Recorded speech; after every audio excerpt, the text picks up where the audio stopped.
Yo, what's up? What's up? We are live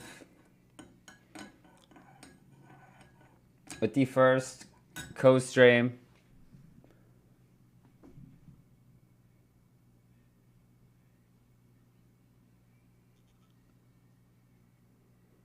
What the? I'll take this over nothing. I'll take it over nothing.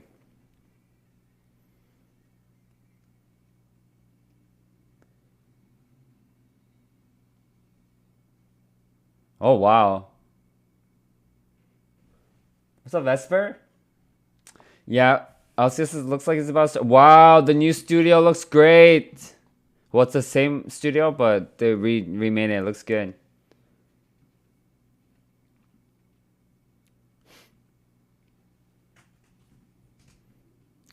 Wow. Colors. Lots of colors.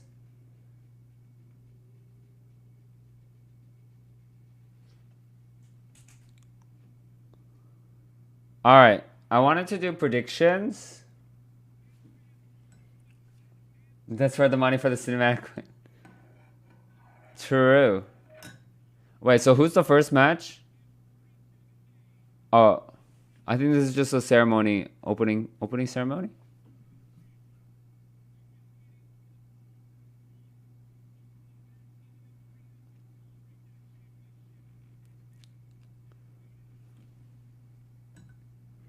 Okay, Loki, I just woke up.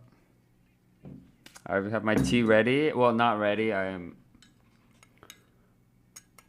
Do not have time to make food. Probably have to get my food delivery whenever it gets here. Oh my food's here. My food's here.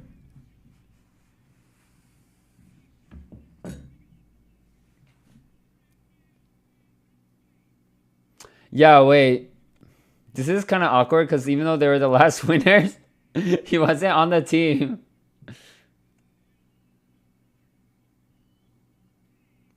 Wow, the background is very cool though.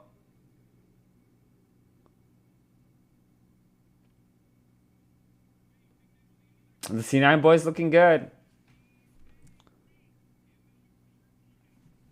So early, I know. Wow, C9 versus 100. I think C9 wins this one. Yeah, I'm gonna predict C9. Where should we put our predictions? In the corner?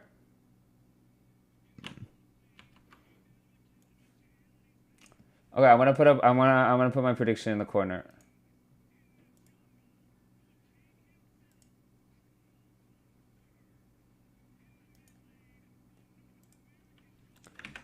Prediction.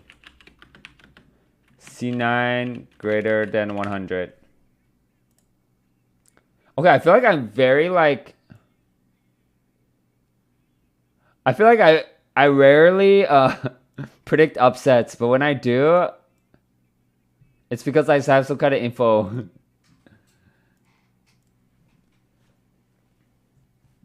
I'm gonna put my prediction on the top left corner. Sunlight? No, the sunlight I have it turned off. Turned off, yeah. When is Double F back in pro? Since this year. Okay, I should really get my food. Okay, I'm gonna be right back. We're not missing anything.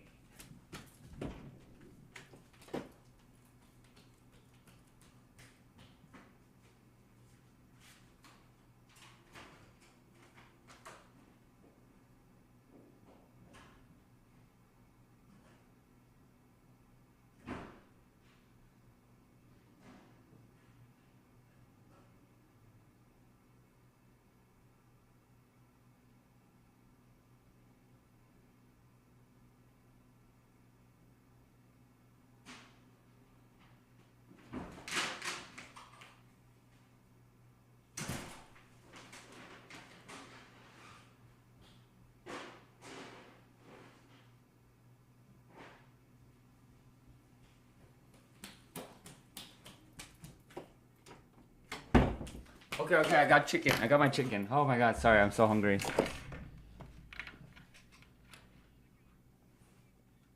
Oh wow, we're going for like Leather jacket. Wow.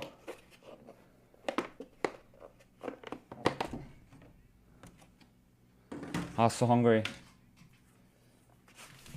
Chicken with rice. Nothing crazy.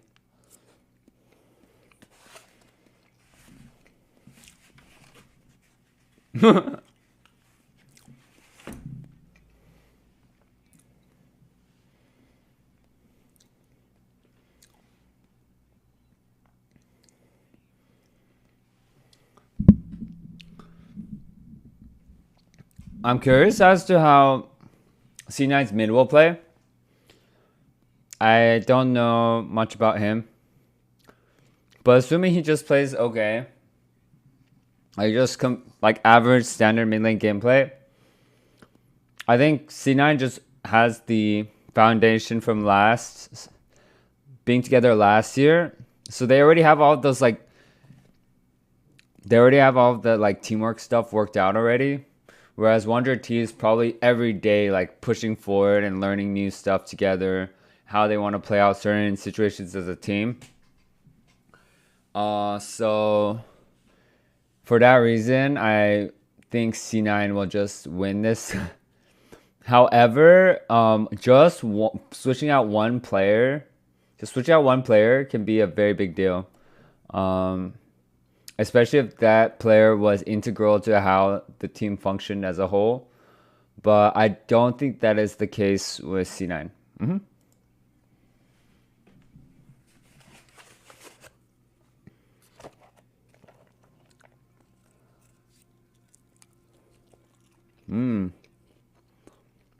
Nothing like some chicken.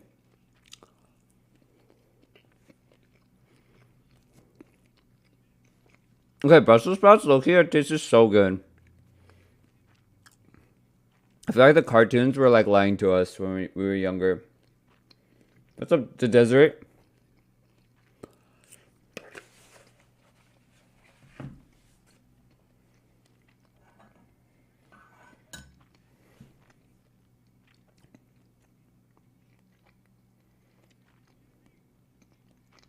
No way.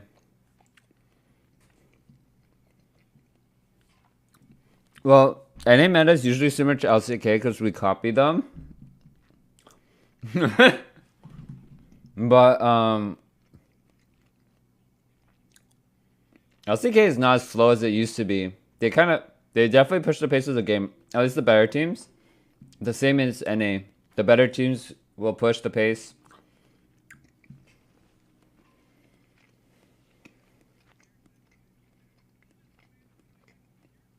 Will we see K support today?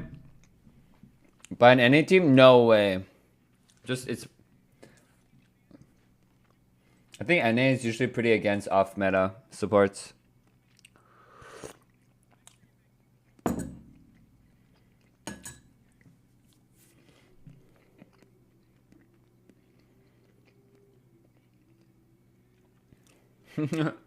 I'm predicting very standard drafts between these two teams. Like, the drafts you've seen before, you'll probably see here. I should be working. Same. I should be sleeping.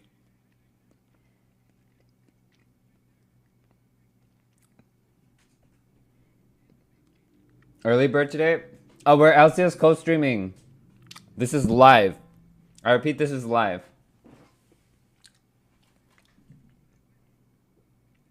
There will be some priority on Nami Lucian between these two teams. I will put money on it. I'll put money on it.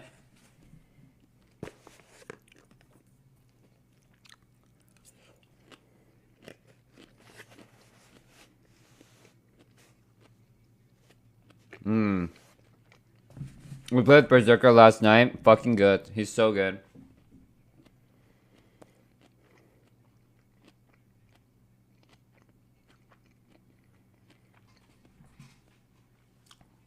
If you're supporting Berserker, you're gonna look good. As long as you're half decent.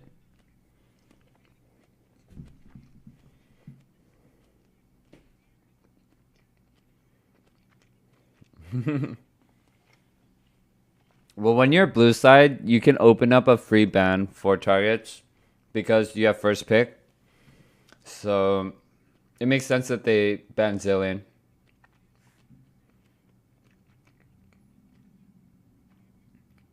These AD carry bans are very strange. Zeri, Sivir, Lucian?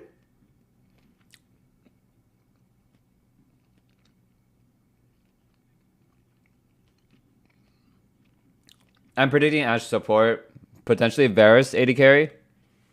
It's a very good combo. I think you do not want to give Berserker something mobile. Or I think you want to give Berserker something mobile. Sorry, some kind of playmaker. I mean, Ashheimer is a bot lane, but I would prefer Berserker to be more on a... I mean, it makes sense now. They banned the Zeri and the Lucian. Yeah, I think Ezreal. The Ezreal's not too good in the current meta. That they're playing on, the patch they're playing on. I thought they should just first pick Varus, actually. If they... So many ADCs are off the table.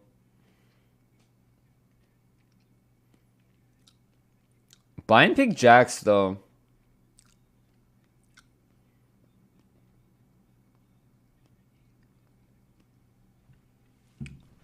Blind pick Jax kind of reveals the team's game plan early on. Jax is not much of a team fighter, so it looks like 100T is going for some like wave clear to supplement Jax split push. I always like drafts that make sense together.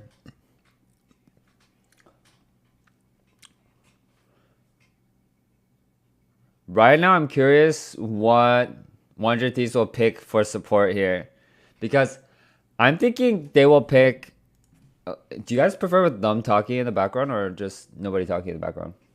I'm thinking they will pick... if they want to contest Prio against Ashheimer, which is hard, you would need Jhin, right? Maybe lower. You like the talking? Okay. Yeah, maybe like halfway.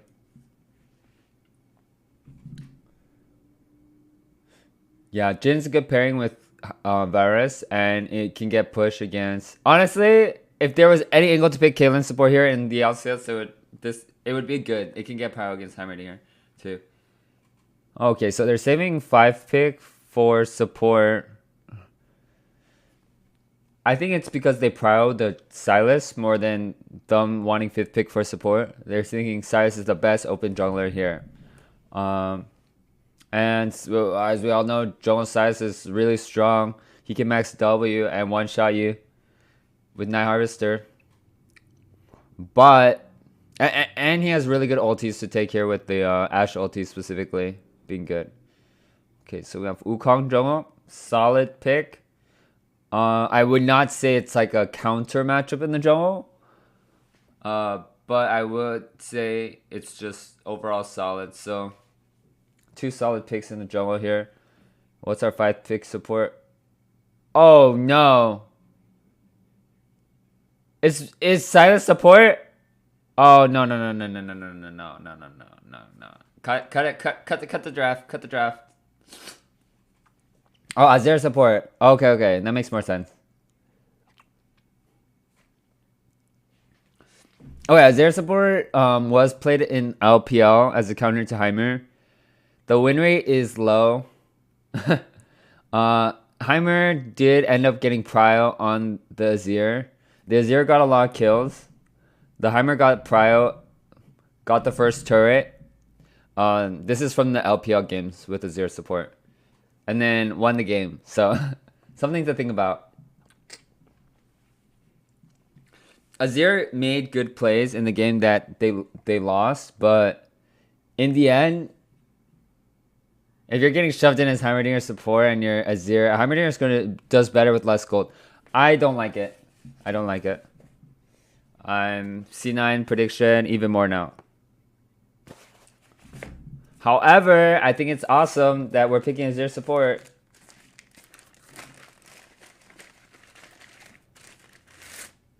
I'm already predicting their reviews if they lose this one. That was like, we're never playing Azir ever again. I think there are good off-man support picks right now. Azir... I mean, I played against Busio's Azir in solo queue. It's not bad. And we, as they did mention, Azir... Busio did use to main mid, so... we will pay close attention to this bot matchup.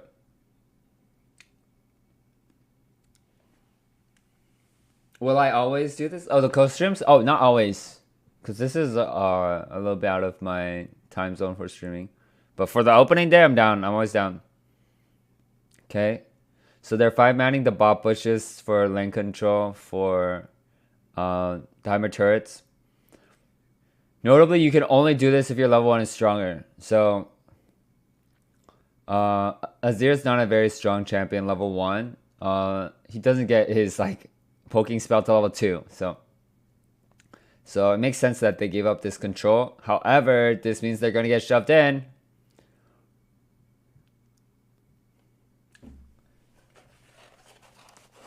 And Berserker of Sven is not a bad bot lane. They're not a bad bot lane, so I don't think they will be losing the push or making a big mistake that would make them lose prio. So we'll have to see how Wonder recovers prio here.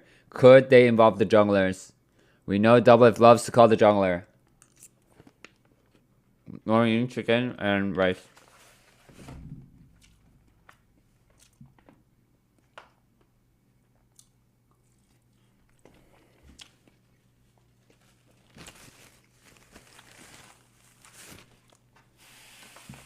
Can you increase the resolution?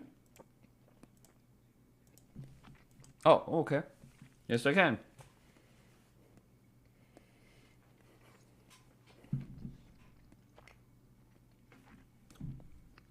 $100 Thieves knows Wukong's pathing from the level 1 wards. When C9 went 5-man bot to get the bot bush control, 100 took that time to ward Blue and Raptors. So now they know that Wukong skipped Raptors to do red.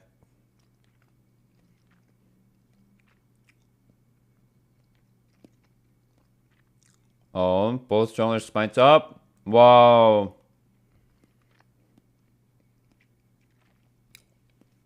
This was a difference in level 1 planning. Because they knew they couldn't contest the bot bushes,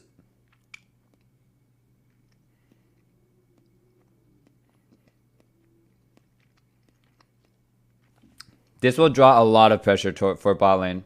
So even though Varus Azir can't get prio, this kind of invisible pressure of pressuring behind the C9's bot lane will make it hard for them to play aggressive to win their matchup the way they should. So right now it's like really well played from the jungle. Closer definitely pathing pretty much perfectly here.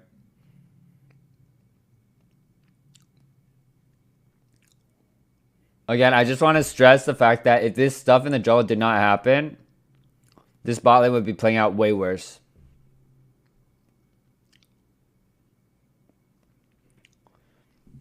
So, Closer kind of bailing out bot lane here. It could have been their plan though. This base will be better for Wonder Thief's bot lane. Because Azir now has level 3. You know, they're not getting shoved in by the Heimerdinger turrets. This is a chance for them to try to take prio on this base. And they definitely should. They should definitely try to win right now before Heimerdinger gets his setup. Not diveable, I think. Oh. Oh, they baited out the dodge without taking turret aggro. Oh. Wow, wow, wow. It was good for them to bait out that dodge, but still. K'Sante is not a champion with that much damage early game. And Wukong was only level 3. Oh no. Blabber is going to be behind now. Perfect. As we predicted, now this is the base. They are contesting Prio. I'm not blocking the minimap, am I? I don't think I am. Yeah. One time bailout by Jungle, and I just want to say, if it's between Varus and Ashe in the mid game, I would much rather have Varus. I think this Ashe champion is so easy to kill. It is so easy to kill. I don't care if it's Berserker or like Gumayushi on Ashe. Like, if Jax gets on her, she's just dead.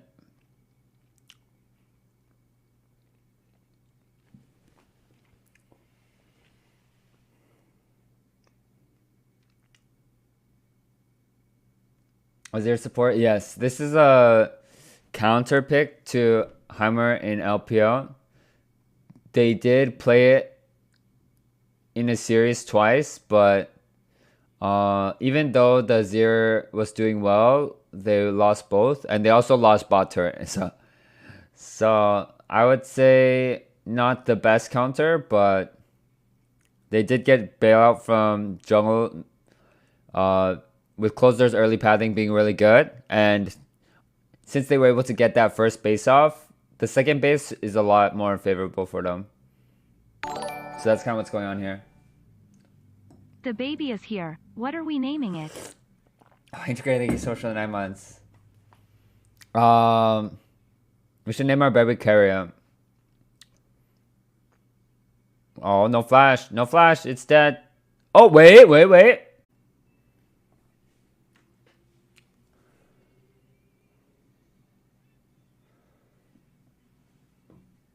Yo, what's up? What's up? We are live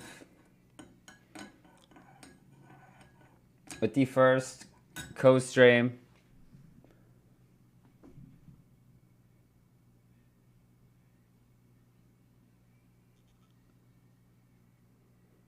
What the? I'll take this over nothing. I'll take it over nothing.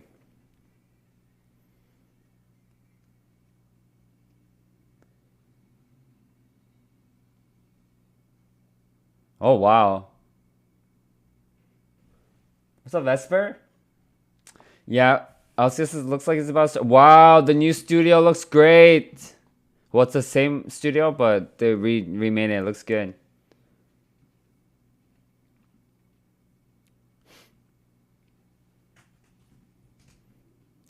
Wow. Colors. Lots of colors.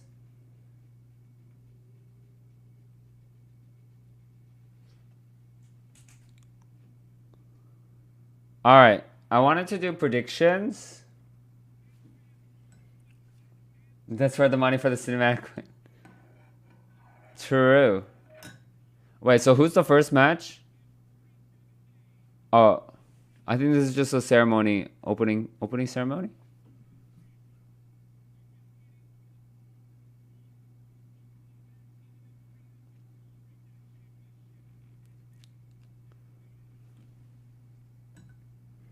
Okay, Loki, I just woke up.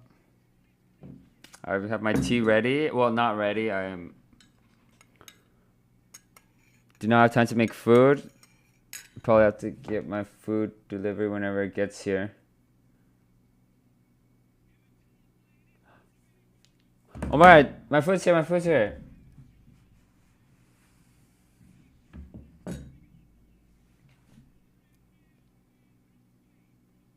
Yeah, wait. This is kind of awkward because even though they were the last winners, he wasn't on the team.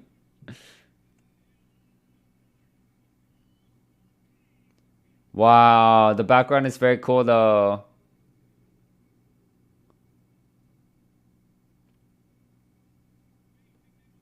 The C9 boys looking good. So early, I know. Wow, C9 versus 100. I think C9 wins this one. Yeah, I'm gonna predict C9. Where should we put our predictions? In the corner?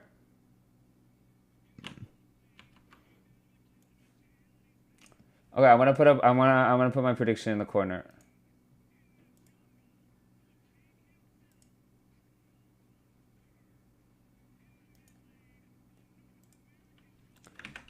Prediction.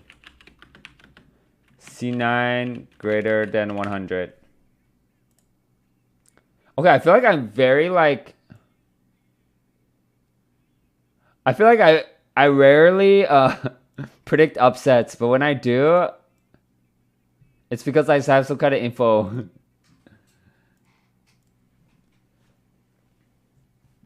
I'm gonna put my prediction on the top left corner. Sunlight? No, the sunlight I have it turned off. Turned off, yeah. When is Double F back in pro? Since this year. Okay, I should really get my food. Okay, I'm gonna be right back. We're not missing anything.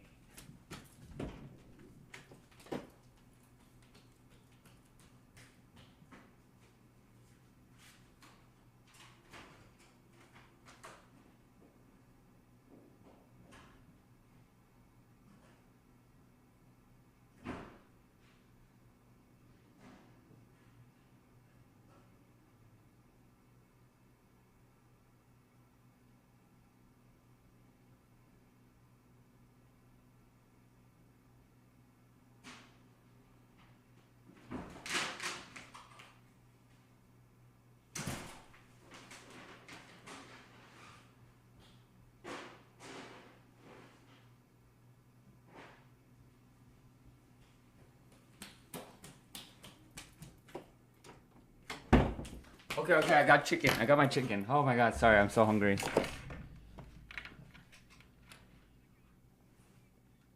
Oh wow, we're going for like leather jacket. Wow.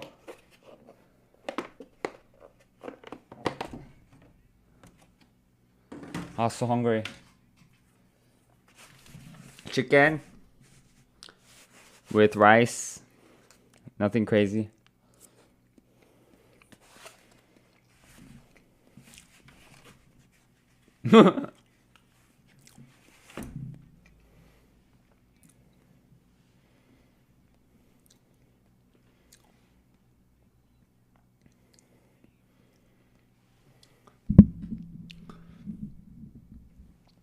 I'm curious as to how C9's mid will play.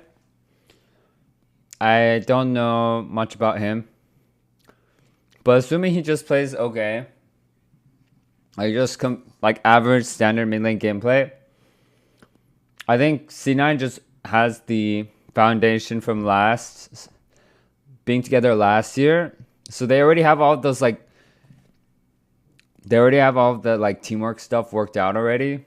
Whereas Wonder T is probably every day like pushing forward and learning new stuff together, how they want to play out certain situations as a team.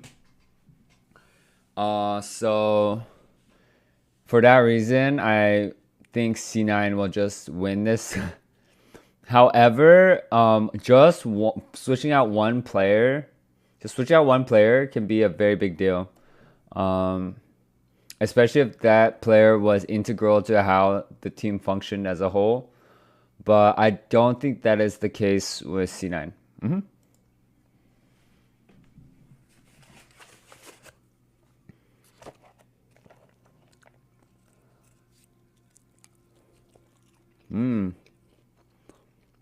Nothing like some chicken.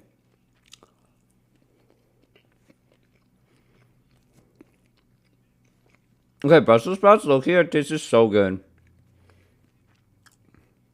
I feel like the cartoons were like lying to us when we were younger.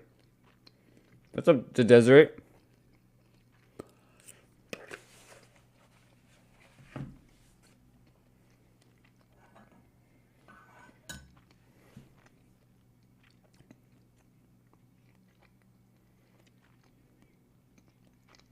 No way.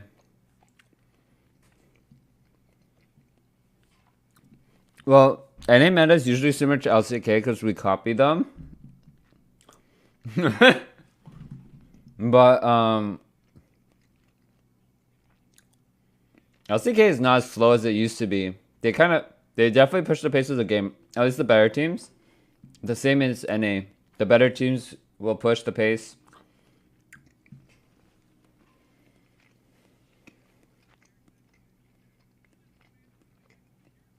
Will we see K support today? By an NA team? No way. I think NA is usually pretty against off-meta supports.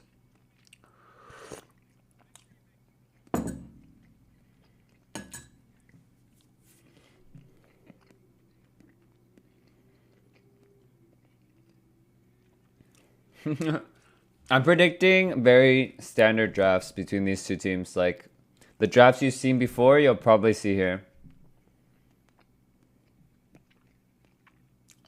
I should be working. Same. I should be sleeping.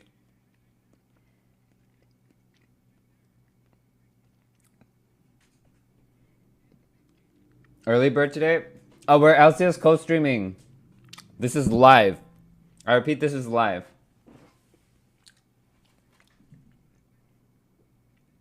There will be some priority on Nami Lucian between these two teams. I will put money on it. I'll put money on it.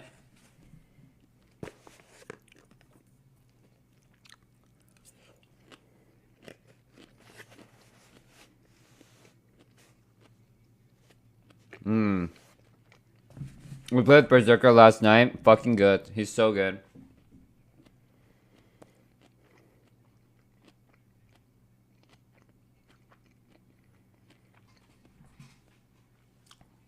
If you're supporting Berserker, you're gonna look good. As long as you're half decent.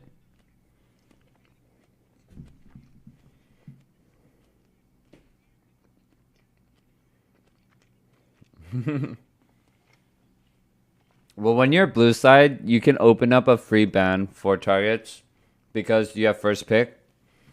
So it makes sense that they ban Zilean.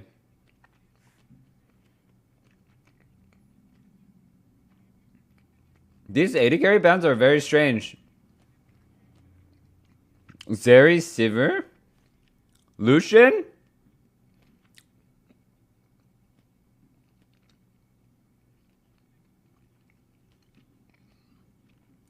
I'm predicting Ashe support. Potentially Varus AD carry. It's a very good combo. I think you do not want to give Berserker something mobile. Or I think you want to give Berserker something mobile. Sorry, some kind of playmaker. I mean, Ashheimer is a bot lane, but I would prefer Berserker to be more on a... I mean, it makes sense now. They banned the Zeri and the Lucian. Yeah, I think Ezreal. The Ezreal's not too good in the current meta. That they're playing on, the patch they're playing on. I thought they should just first pick Varus, actually. I think so many ADCs are off the table.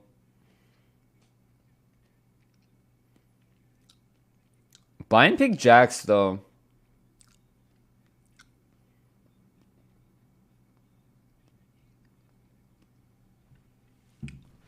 Blind pick Jax kind of reveals the team's game plan early on. Jax is not much of a team fighter, so it looks like 100T is going for some like wave clear to supplement Jax split push. I always like drafts that make sense together.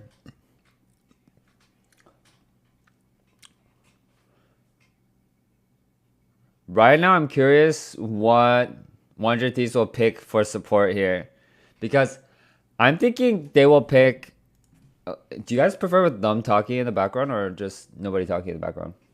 I'm thinking they will pick... if they want to contest Prio against Ashheimer, which is hard, you would need Jhin, right? Maybe lower. You like the talking? Okay. Yeah, maybe like halfway.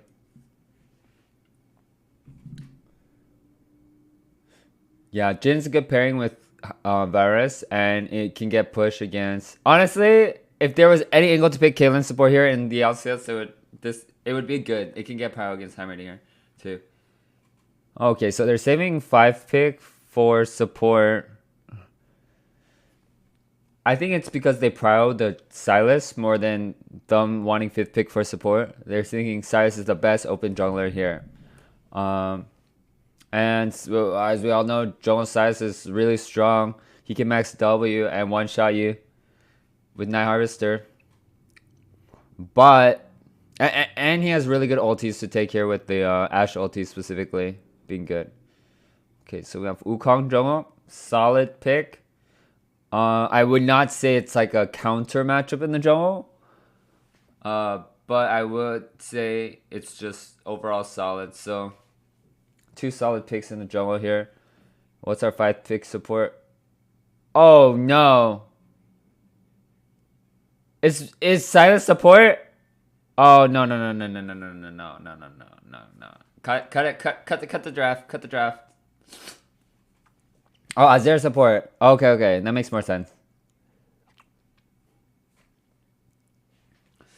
Okay, Azir support was played in LPL as a counter to Heimer.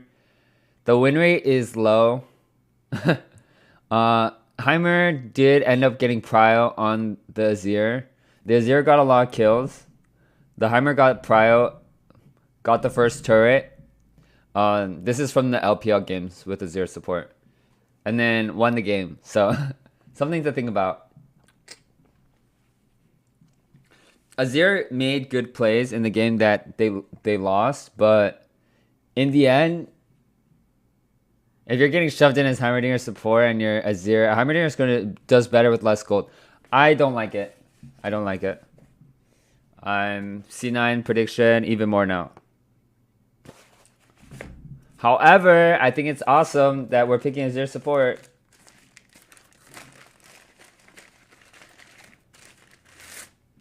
I'm already predicting the reviews if they lose this one. That was like, we're never playing Azir ever again. I think there are good off-man support picks right now. Azir... I mean, I played against Boostio's Azir and solo queue. It's not bad. And we, as they did mention, Azir... Boostio did used to main mid, so... we will pay close attention to this bot matchup.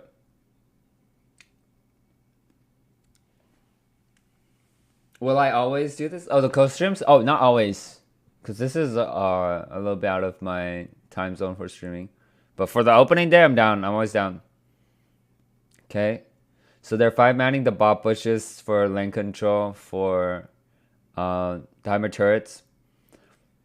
Notably, you can only do this if your level 1 is stronger. So, Azir's not a very strong champion, level 1. He doesn't get his, like, poking spell to level 2. So it makes sense that they gave up this control. However, this means they're going to get shoved in.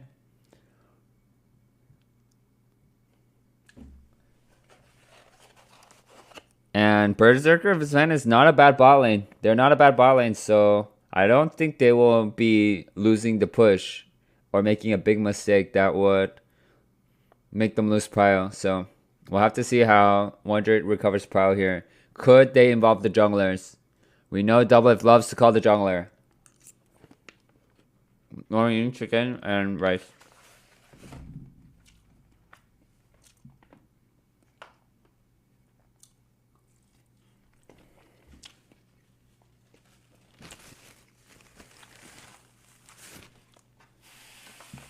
Can you increase the resolution? Oh, okay. Yes, I can.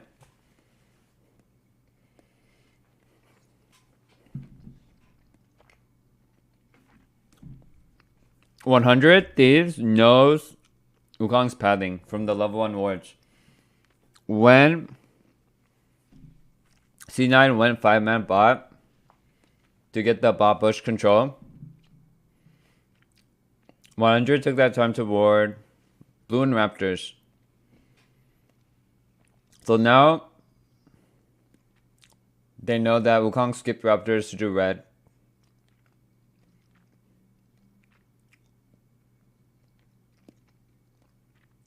Oh, both junglers spiked up. Wow.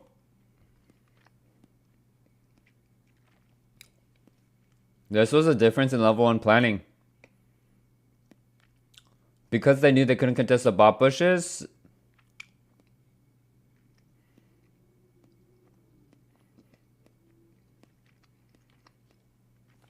This will draw a lot of pressure for bot lane. So even though Varus Azir can't get prio, this kind of invisible pressure of pressuring behind the C9's bot lane will make it hard for them to play aggressive to win their matchup the way they should. So right now it's like really well played from the jungle. Closer definitely pathing pretty much perfectly here.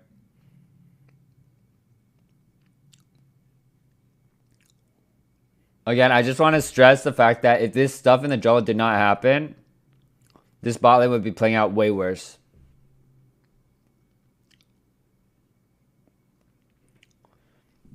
So, Closer kind of bailing out bot lane here. It could have been their plan though. This base will be better for Wonder Thief's bot lane. Because Azir now has level 3. You know, they're not getting shoved in by the Heimerdinger turrets. This is a chance for them to try to take prio on this base. And they definitely should. They should definitely try to win right now before Heimerdinger gets his setup. Not diveable, I think. Oh. Oh, they baited out the dodge without taking turret aggro. Oh.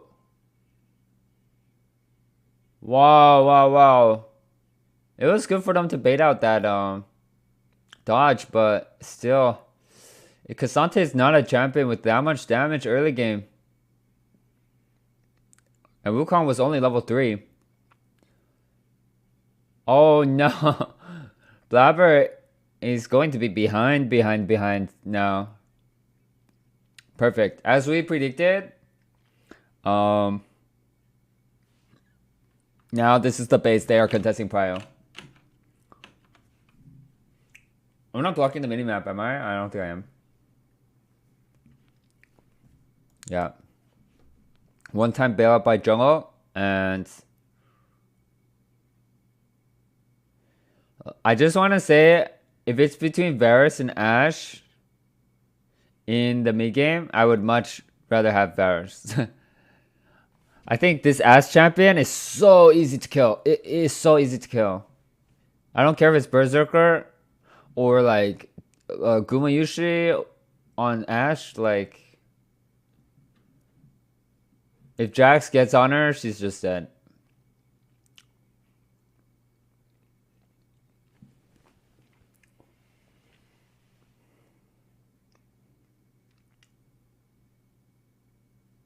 Was there support? Yes. This is a counter pick to Heimer in LPL. They did play it in a series twice, but even though the Azir was doing well, they lost both, and they also lost bot turret. So I would say not the best counter, but they did get bailout from jungle with Closer's early pathing being really good. And since they were able to get that first base off, the second base is a lot more favorable for them. So that's kind of what's going on here. The baby is here. What are we naming it? Integrating social in 9 months. We should name our baby Carrier. Oh, no flash. No flash. It's dead. Oh, wait. Epic. Well, Jax did get that mid-scope rework that made him even stronger, so.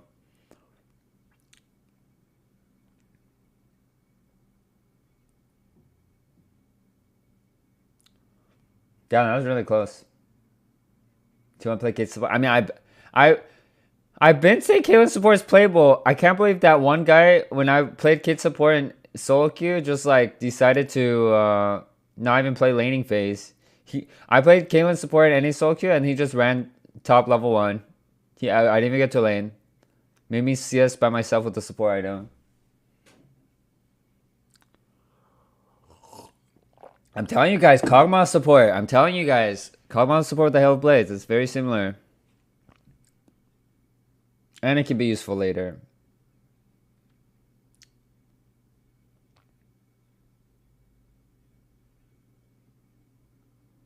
Wow. That gap closer is crazy. Imagine, I think, because something got nerfs across the board. Still this insane. Also well played though. But for Cog support, I just go typical AP. Maybe Mandate, Horizon Focus. I still need to try it. I need to try it. I haven't played it yet. With the Hail of Blades build.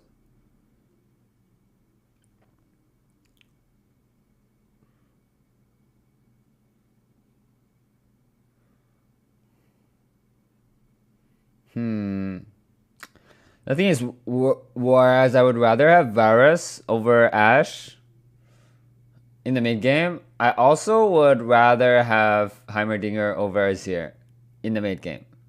In the lane though, if they can get a sizable advantage, it would make the pick worth it. The fact that they're neutralizing the Heimerdinger is already really good. What I will say is, C9, I was surprised they didn't prior the Varus higher. We already saw how highly prioritized this champion was at Worlds. And he hasn't changed. It's the same Varus. When they saw that many ADC bans and they didn't pick Varus, I wonder if they did some research. Like, Berserker will not pick Varus here. And that would just be good by the Undert scouting, if that's the case. Or what did C9 first pick? They first picked Ashe. Ashe ADC is something I hate playing with in solo queue. I would not even want it in solo queue. She does get more value in competitive with Hawkshot and aerial coordination.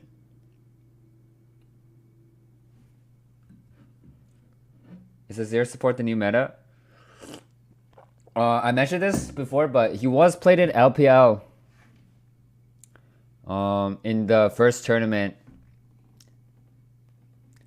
It was not winning, but it didn't really win. It didn't win lane. It killed the bot lane, but then the enemy bot lane got their bot turret anyways.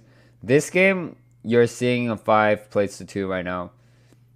But like we said, we can't just look at it like that. It doesn't mean the bot lane did like that well. We have to remember Closer got such a good invade that put a lot of pressure on the C9 bot lane to not be able to trade as aggressively, which made the matchup harder to play out normally, which did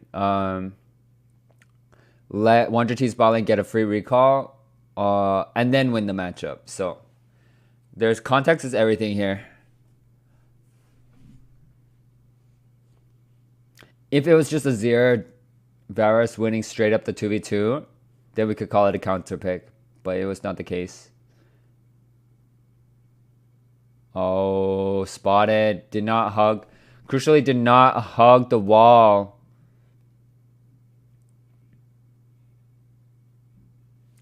Yeah, when you're ganking from here, let me see if I can pull out the pen. Get the pen out. Get the pen out. Where's my pen?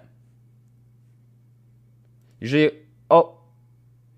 Go back, go back. Okay, you want to hug this wall when you're walking here, because to avoid this pink.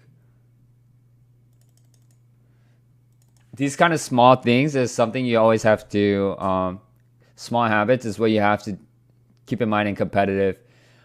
Everyone at the highest level is just trying to build one more better habit than the enemy. One more small thing that we do better. And all these small things can matter. Wow. Wonder if you need to flash there. I think it's a mythic gap, but he's going to be back with Sunder. When we were going over teams, when they first got kind of leaked, I did say Wonder T, one of their potential struggles at the beginning of the split would be how consistent can Tenacity play, you know? And this game is kind of blowing open through top. And so we got to see how well Tenacity can recover now. It was a very, very close top skirmish that did blow open his lane. So right now, I'm not like, wow, this is so bad for Wonder Thieves right now. Like I'm not even like that. But we need to see how he recovers now. Rookies, a lot of the times they will be fine in lane, and then when the mid game comes around, they'll be very lost. They will need like guidance from teammates, more veteran teammates, as to what to do. So, and let's say that guidance is not there. Like, let's say everyone's so focused on their own gameplay, which is possible when you're playing against a better team, right? When you're playing against a better team, you have to spend more resources thinking about yourself.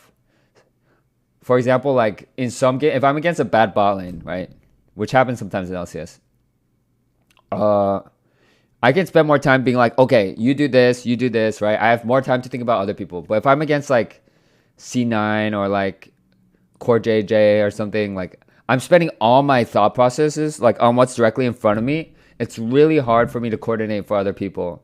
And so this could be happening in a game like against C9, for example, where there are very good players across the board. Where it's like, oh, the rookie player needs guidance, but right now, like, my hands are full, you know? Like, I'm playing against Core JJ, like, I can't be helping you right now. I'm already, like, having to deal with our, like, 1v1 support mind game, you know? Well, City puts Ashe instead of thing. Yeah, he's going for the Korean poke build. Mirror Mana, Hydra. I just think this build is strange with the Hail of Blades, but he probably took Hail of Blades for laning. Usually they co-comment with this build. Okay.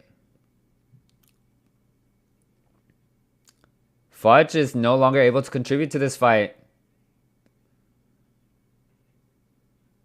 But he did the job. He zoned them and they got the Heralds. The second Herald isn't really that big of a deal. It's not that big of a deal. You go for it if you think you're that much stronger than the enemy. So C9 was probably like, we have the posturing here, like we want to force something. And even though the fight didn't go great, the Herald was kind of the consolation. So I just want to say, like, Herald was not the priority there. They wanted the fight, but the fight just wasn't good. First Herald has a huge priority because it can take down turret plates and get first turret. Second Herald is there like to flex. It's like, we're this much stronger than you. Like, we want to take a fight now. Azir support originated from LPL, not Korean. Not Korea. But it was not good win rate. It was not good win rate. In fact, it was mid game where it fell apart. So we gotta see how Busio plays out this mid game. In LPL, they built it with Mandate first. Busio went Rylai's. I'm not saying it's a bad choice. I'm saying there's the difference in the builds here. And I was saying Heimerdinger is my preference over Azir in the mid game. In lane, you can get poked a bit. But not even on the first base. It's like on the second base when you come back.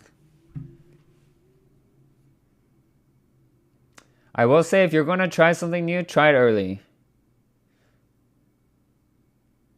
So this is a good time. This pick probably would have worked a lot better against a lower tier team. Let's not forget, C9 is a very good team. So, for example, when Keria played Caitlyn Support yesterday, he played it against Kongdu. That's all I'm going to say. He was flexing a little bit.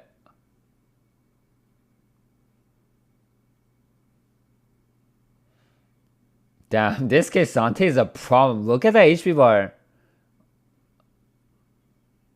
What the? Oh my god.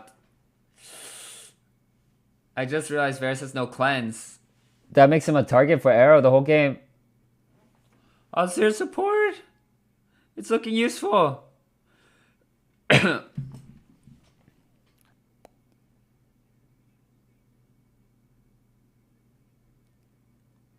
Oh, nice. Oh my goodness.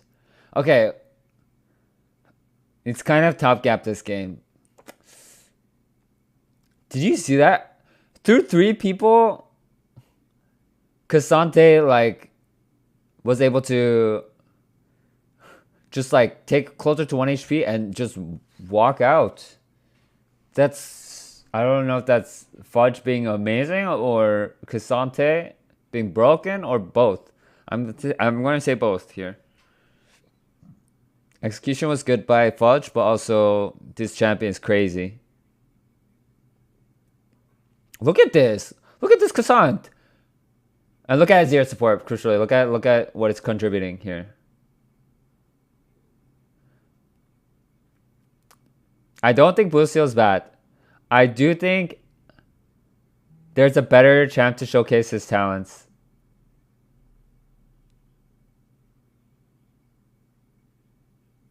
Oh, this is live. I thought this was a dive. Delete K'Sante. Honestly, we're all complaining about Yuumi whenever K'Sante is in the game. No, just kidding. I don't know. I mean, it's in the game now, so what are we gonna do?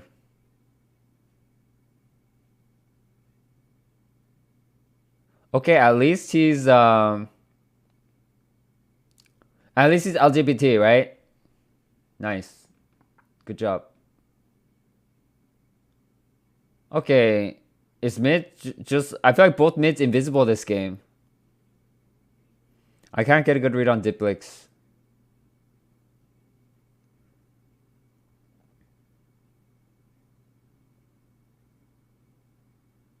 The thing is, Bjergsen... I don't think his lane is like very... it's not very scary. It's like most mid laners can free farm against him. and vice versa. So I wouldn't say it's like a test to how well Diplix can lane. Bjergsen has a lot of strong points outside of lane, but I mean, I see most mid laners I've played with, they do fine against him in lane.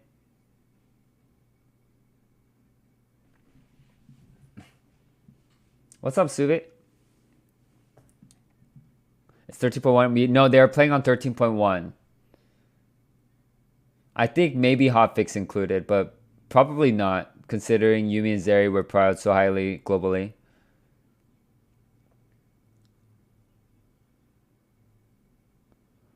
Okay.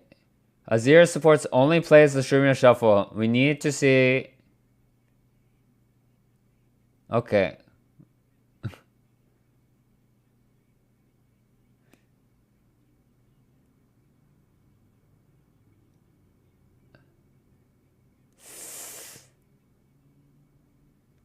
I mean...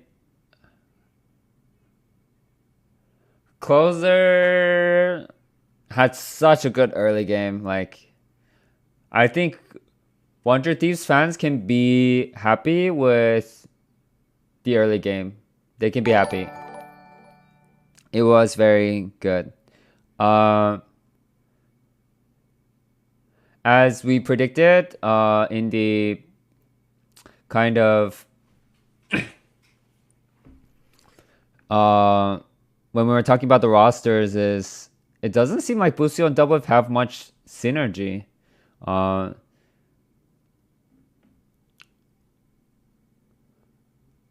Again, I'm surprised Doublelift even approved the Azir support pick.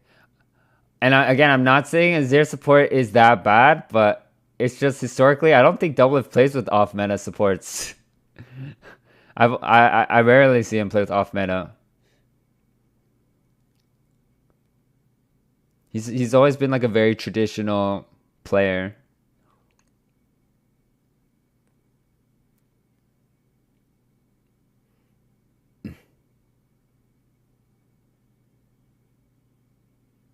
K'Sante must.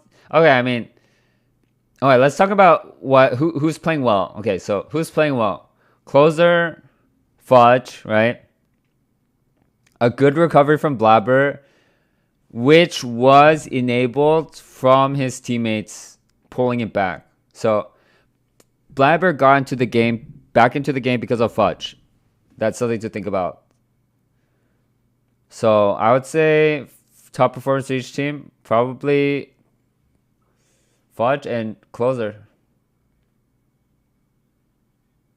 Both ADCs not taking cleanse in a Varus Ashe matchup. That's how much they value the lane.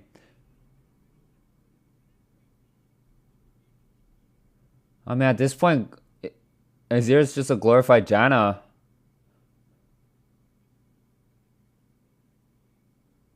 If we're only using ulting to peel. To be fair, okay, sorry. I'm looking at this at the wrong lens. Let's look at it again at a different lens. This game is over. This game is already over. We should not look at anything from here on because the mistakes that led to this point happened earlier. That's a better lens to look at this. Azir obviously cannot Shurima shuffle when they're this far behind. That's just the matter of the fact. I mean, maybe when on a siege he can look for a play. If he goes for it, he will die. That's just Azir. Like once you go in, unless you have stopwatch, you're dead.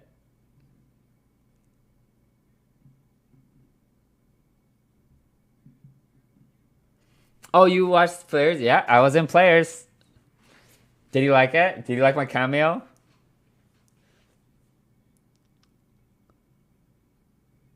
Oh, steal. Closer. Oh. They don't have vision in the pit. Oh! Steal. Oh. I mean, we did say he was a top performer.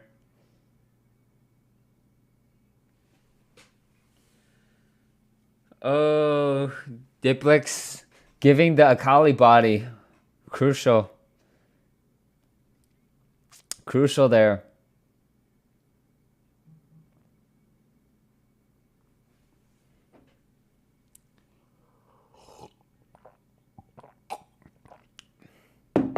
Busio's getting max value out of as his passive. Let's not forget.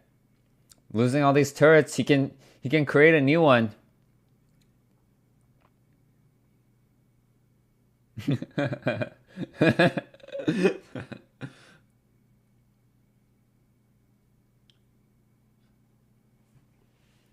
What episode were you in Players? I don't know, 4 or 5? 3?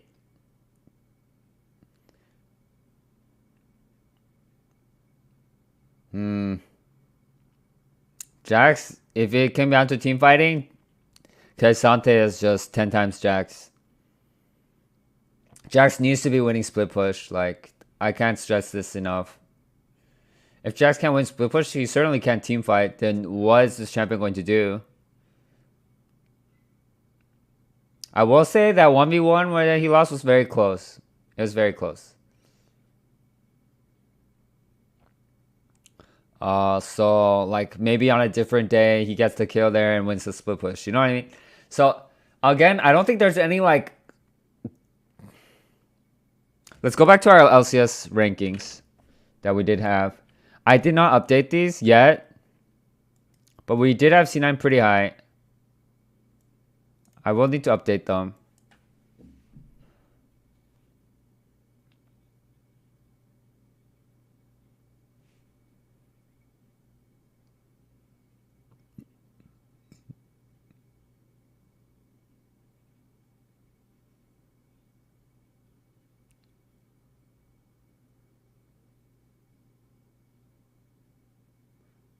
This seems like a good time to eat more chicken. You play in academy? Me? No, I don't. I don't play right now. I used to play LCS. Chicken. Sorry, I didn't eat lunch. Cream cheese is the least likable character you've experienced in any TV series. Good take, good take. Agreed. Is that Doublelift? Yeah, he's back for this split. Yo, Berserker's build. It's good though, it's good though.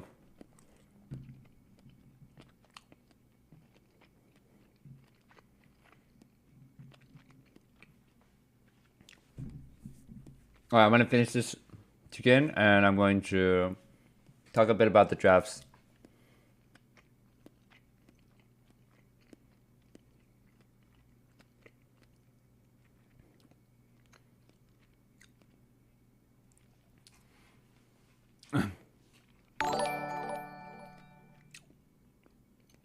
Hey Stunt, thanks so much for doing this. So cool to hear your thoughts on the Oh, game. shoes off. Thank you so much for the sub. Thank you.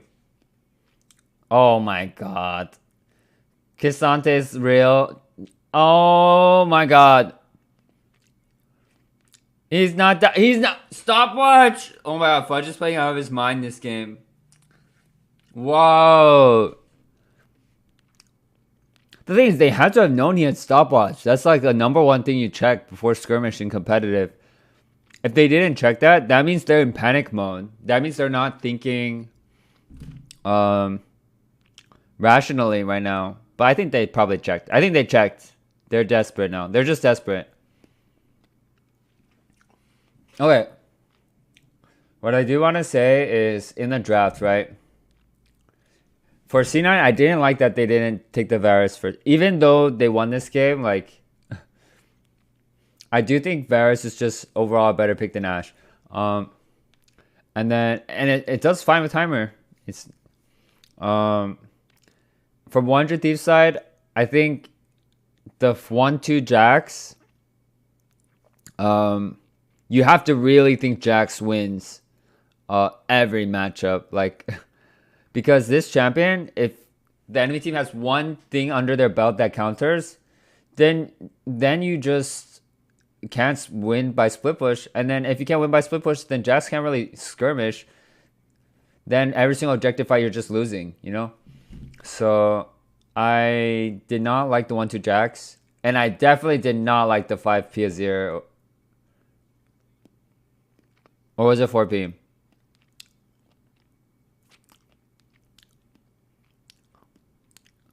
I even think if we want to pick off meta, right? If we want to pick off meta, I actually think Jhin is better. Like, unironically, Jhin support here was an angle. And it was not a bad angle either. Jhin can actually contribute in situations where you're behind.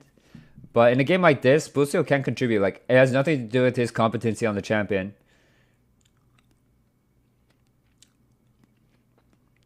Blabbers on Wukong.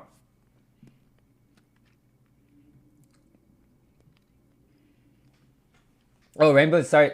Jordan, thank you so much for the sub. Thank you. I think I missed it. I don't know what their ban picks were, but I know they fucked up when they didn't ban K'Sante. The thing is, that's a very shallow way to look at it, but it's not wrong. But it's not wrong. Like, sometimes people have the most basic takes that are like, it's bad to look at it that way, but like also it's K'Sante, you know?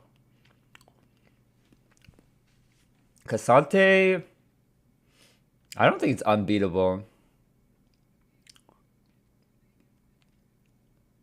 Like, look at Jax in a skirmish, and you know what I mean? Like, how can you fight objectives as Jax if you're not winning the split push already? Pay attention to Jax. Oh?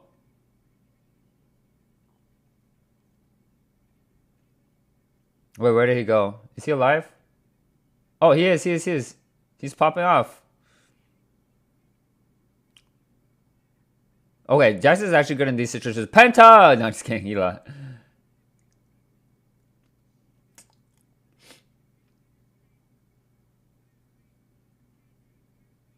Good.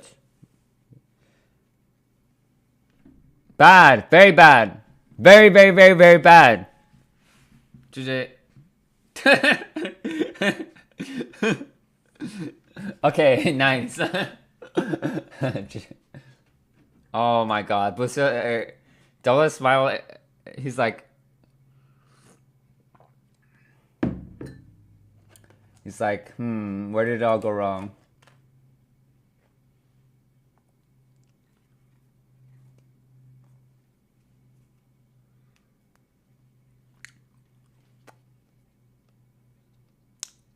We'll see on recon duty tomorrow, I think. And I don't think that's a bad thing. I don't think that's a bad thing. What's up, Struckle? Are you actually critical of 1G because he used to be on team? No, I don't think so. I mean, it's just an entirely different team than the one I was on.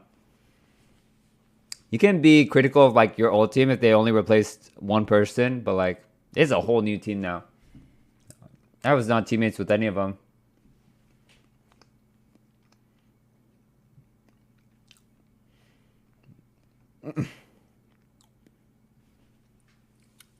Yeah, I mean, we talked about this before the game. Like,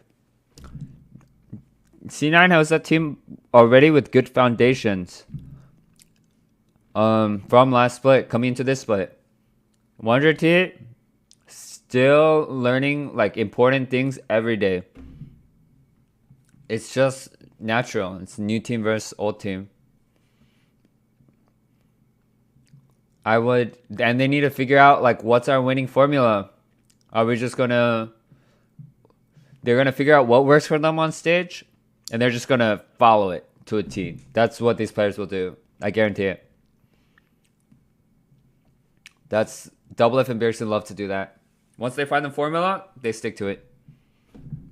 They have not found the formula yet, but they do know you can cross out one off the list. The formula is not Azir support, and Jack's top 1-2. So cross that one off the list and try again. I think closer on Viego, maybe we can keep that. This game was not Azir diff, it was K'Sante diff. If K'Sante did not have first blood, 1-2 wins this game. I mean, it doesn't have to be one thing going wrong. It could be multiple things going wrong. I don't think Azir had any impact this game. And I do think just a traditional support would have had an impact. If not traditional, I think Jhin can contribute more from behind. You know what I mean? If a champion can't contribute anything from behind, like, it's not a flexible champion. You know what I mean? Like, a good champion competitive from behind can create...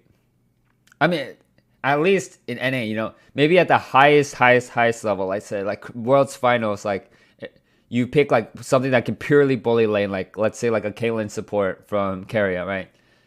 This champion cannot do anything from behind.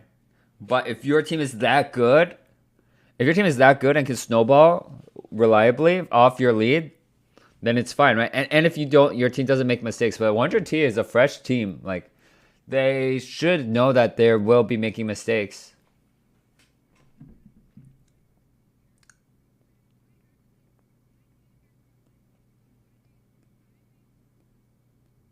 Oh, cookies.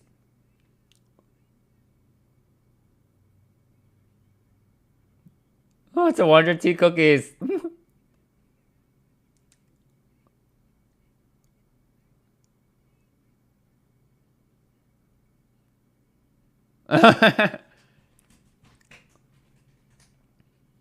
Okay, so far so good.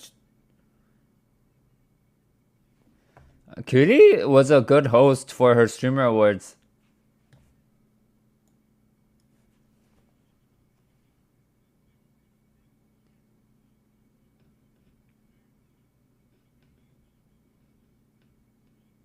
Fudge carried, honestly. Yeah, caffeine. Don't over caffeinate before your matches, guys. Like, I feel like it's if you have too much caffeine, like your heart's beating the fast the whole game, and it's hard to be calm and rational.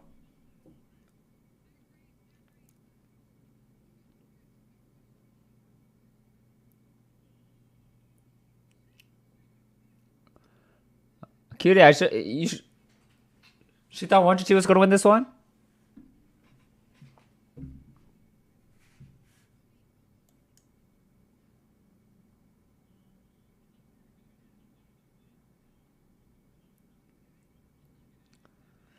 I want to see C9 versus EG.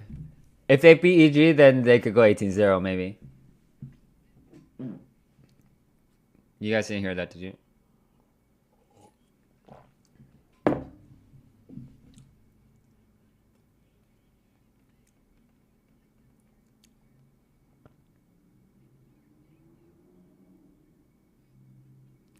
Would you guys rather have? Actually,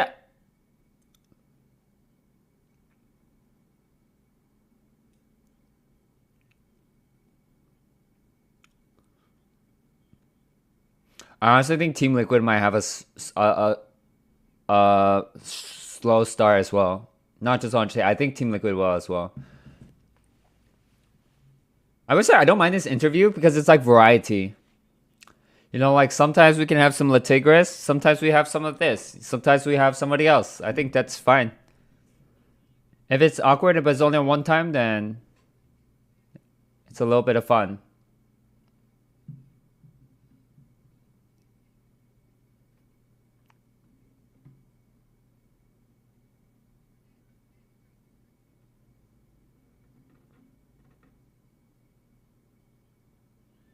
Wait, what did she say?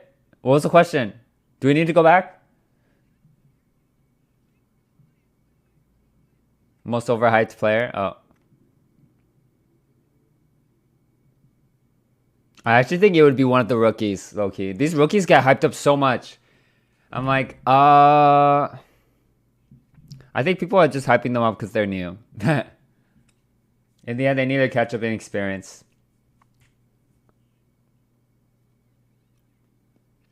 Wow, Doublelift this overhyped? I think he's adequately hyped.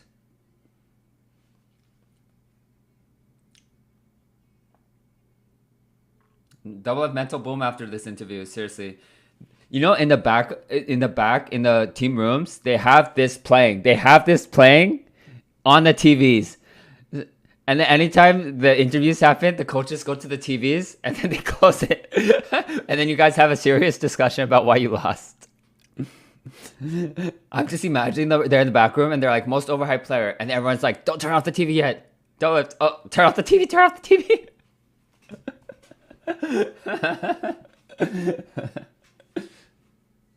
I'm not...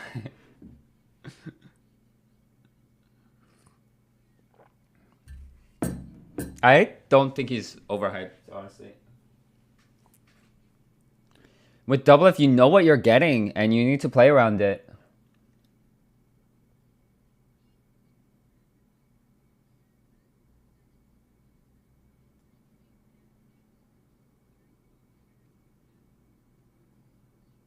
I wouldn't say C9 prioritizes so much as they took the counter pick before it got banned.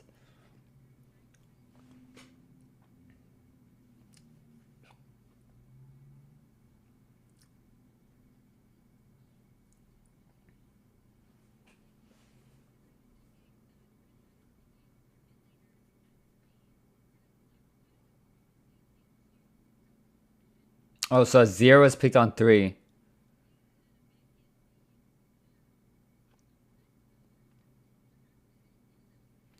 Maybe they were trying to bait a mid counter. In that case, I'm not even sure if the Stylus makes sense. Size versus Akali is a skill matchup. Actually, what is even Akali's biggest counter? That would be good here. Honestly, put the Azir mid. I'm down. Bjergsen's very good at Azir. Jin support.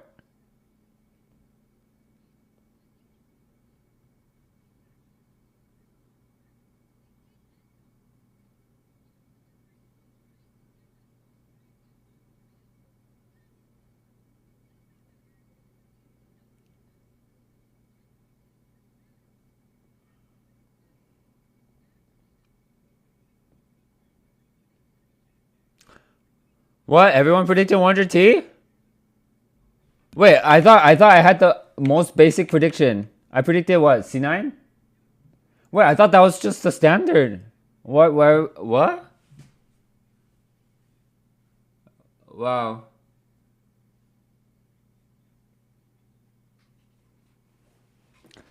I honestly did not think this game would be close.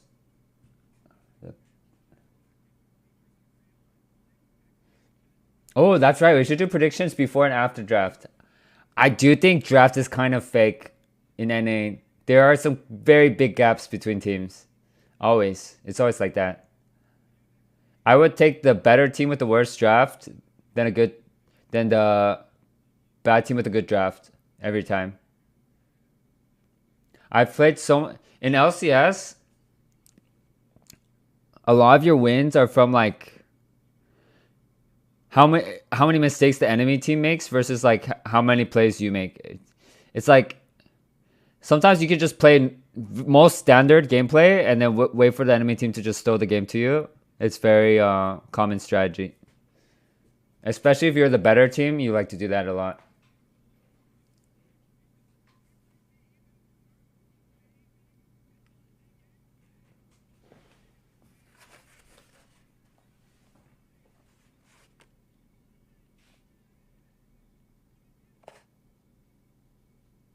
Huh? All right.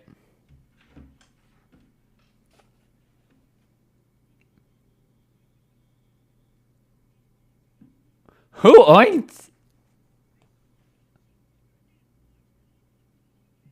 Wow, this was so close. Tenacity was up a level there too, so it makes sense that you fought it there.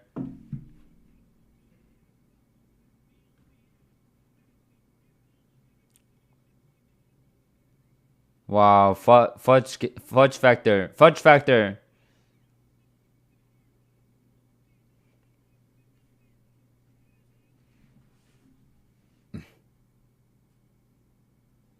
Match. All right. Who's the next match? Who's the next match? Maybe now is the time to redo our rankings. Okay. So now that we know the full rosters, I think FlyQuest could be like up here. But FlyQuest will take some time to. Oh, okay, here. I think. Okay, the way I split this up, right, is I split them up into clumps. Clumps of where I think people can.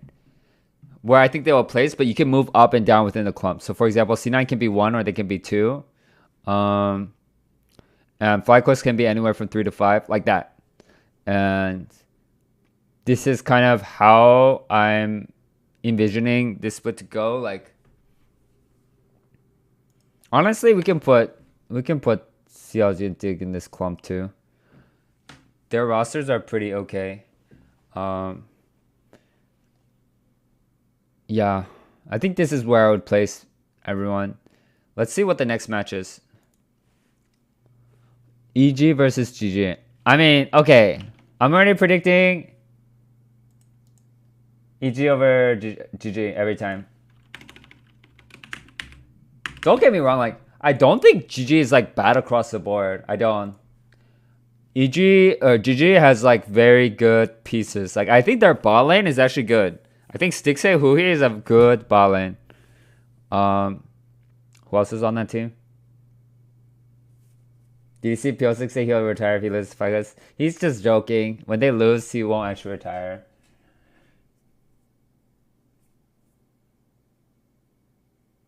Are they in? Yeah, they're in my personal order. But I acknowledge that there's room to move between spaces. Yeah, there's Fantasy League. Flies are number 2 or number 3. I think what you are potentially not factoring into with FlyQuest is the culture shock that a lot of Korean imports will have when they come over for the first time. Um, and I believe they have two. I've played with a lot of really good Korean imports who had a hard time adjusting to the NA lifestyle. Uh, and so the skill level that you see them in Korea might not reflect the skill level that you see here. On top of the fact that the practice is going to be worse, right? You're scrimming against worse teams. You're playing the worst solo queue. Some people don't transition to that well, right? Um, and so some people will have like a steep skill drop off, like very fast. Which team has the Kiss logo? None of them stick out to me, honestly.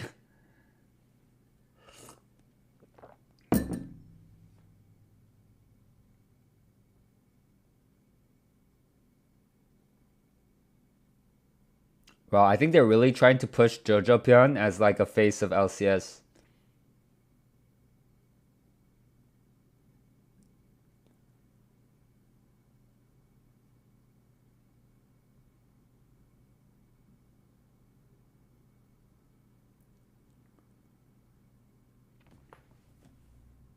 Well, it makes us feel so lucky, like to have had such good brands at the beginning of LCS. You know what I mean? I think that's part of why League of Legends was able to grow as well.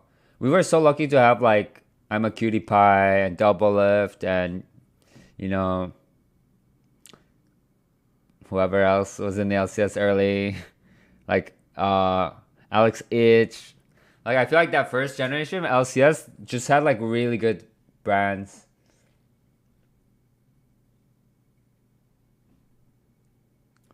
I think back then I didn't really appreciate it, but now after the last couple of years, I have more appreciation for it. Who else would they push? He's the only young NA talent that's done anything yet. And no, no, no, no. I mean, I get it. I'm just saying they're really pushing for it at the same time. Like I get it at the same time. Is Danny off the team? He is still signed to them, but I think he's recovering mentally right now. At least that was the PR statement. That was a PR statement. I do think. Okay, Loki, I do have info on this, but it's not good to share that kind of info. I think it's very sensitive. But I have it.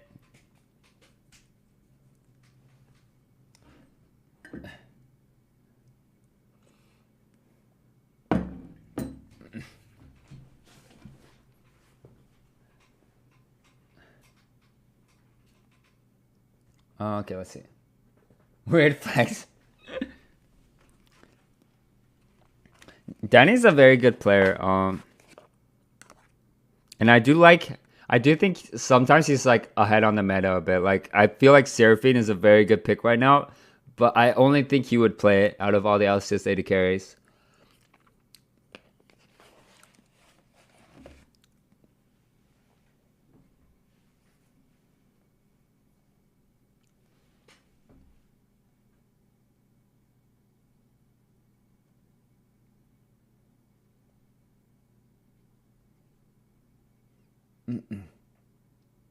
What's up, Jesse?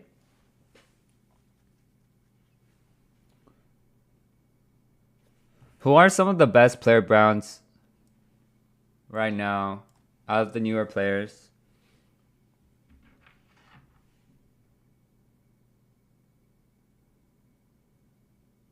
Honestly, his personality is pretty loud, but he talks pretty quiet, huh?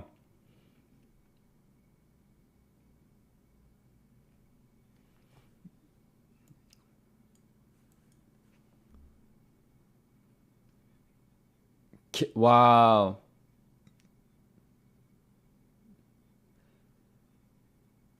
What I will say is on a dominant team, Your stats will always be dominant. A good example is when I was playing on P1 and we were winning every single match. My stats were 1-1-1-1-1 across the board too. Like it's so easy for your stats to look good if your team's playing well.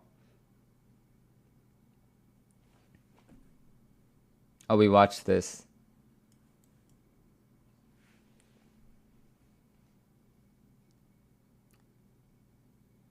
Do you think they made it mandatory for everyone to release one piece of content?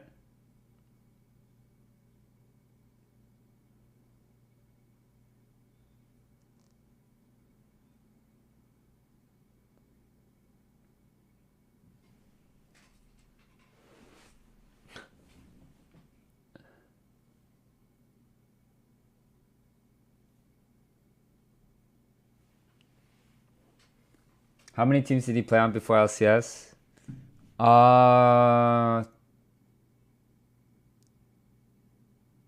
Three. Two? Two. Three. Three, final answer.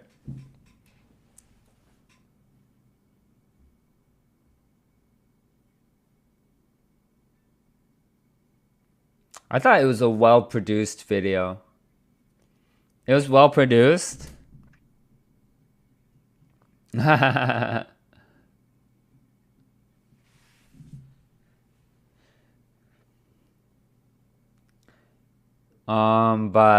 I mean, I think they lose. I mean, they had a good video, they lose.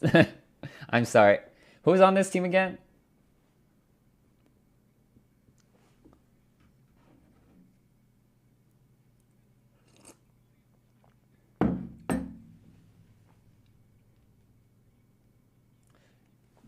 You're crushing on Demonte. You're crushing on the Straits?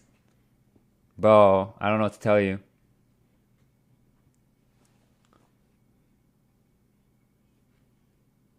Alright, let's see.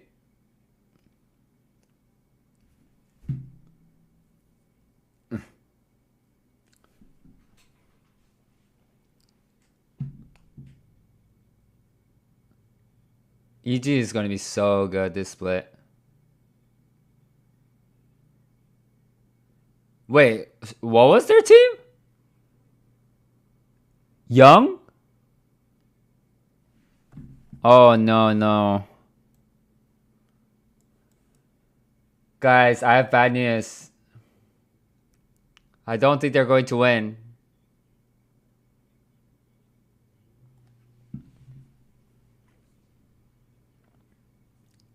Man, this is the second game? Okay, that's fine. It's fine.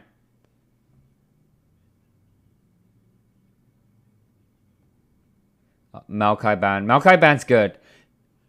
Maokai, if you don't want to play it, like the enemy team, if they have no ego and they play it, it could be a pick that like could swing the tables from a bad team to beat it for a bad team to beat a good team.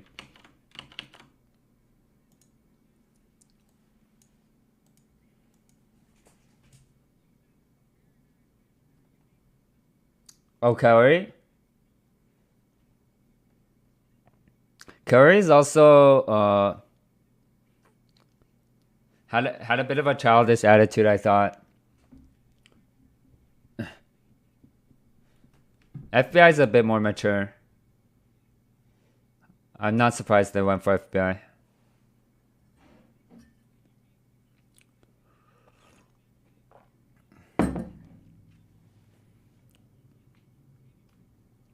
Sejuani first pick. I'm guessing it's just 100% Someday's pick, no? Someday loves to do this. What a strange draft. Like, this is 100%, this is not optimal. Like, first pick Sejuani is not optimal, but it could be optimal for this team. Someday just takes the blind. He goes 50-50 as he always does, or maybe a small lead as he always does. And then he'll be useful on a tank later. Like, that's fine. And then you're giving counter pick to everyone else. So what this is saying to me is everyone on EG doesn't want to blind pick. They say someday just blind pick tank top and we will carry like that. And they're probably right. And they're probably right. This is probably the best way to go about it. Who's young? GG Academy's man. Apparently their mid laner has visa issues. Jax. Really? Sejuani for top lane? Or for jungle?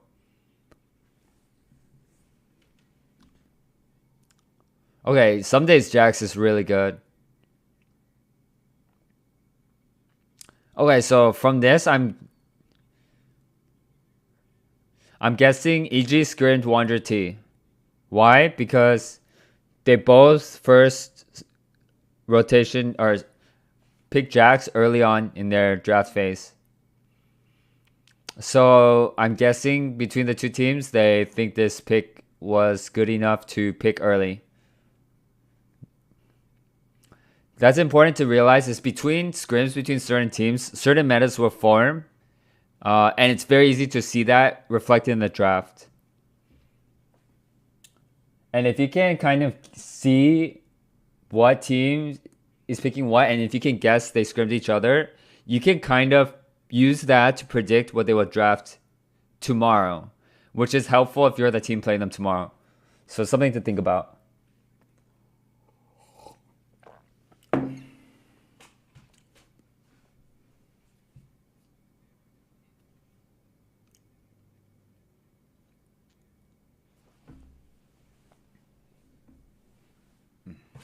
You don't know who to root for? You like Licorice and Vulcan?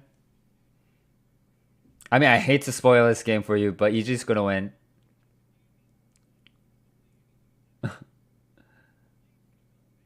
His legal name is Young Ho? Oh my god, seriously? Dude, he's probably memed on IRL. If I had a name like that, I'm pretty sure my friends would meme me infinitely. Prediction? Oh, we can do a prediction in channel too. Give me a sec.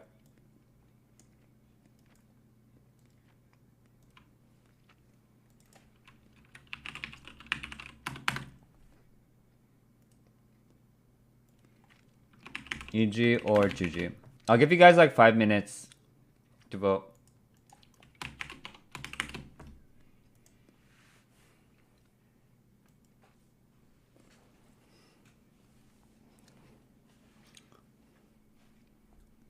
Oh, Morphreo chance wins every time.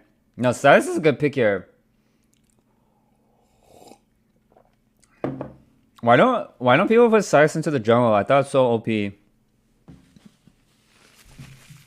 Sylas can pick Sejuani or Ashe ulti, and she can just interchange. One fight Sejuani, one fight Ashe. He always have a good ulti. Okay, from what I know from Young, he is a Sylas player. Like, this is one of his comfort picks. For a rookie on the LCS stage, it's important to put them on comfort for first game. So, we like the Sylas pick for Young. This is a matchup that you get bullied, though. Sylas is a champion that will always feel like you have what we like to call agency. You always feel like you can do something, which is a good sign. Let the rookie have a little bit of agency. EG draft looks better. Noki, I think EG could have drafted Caitlyn support and they win this one. No cap.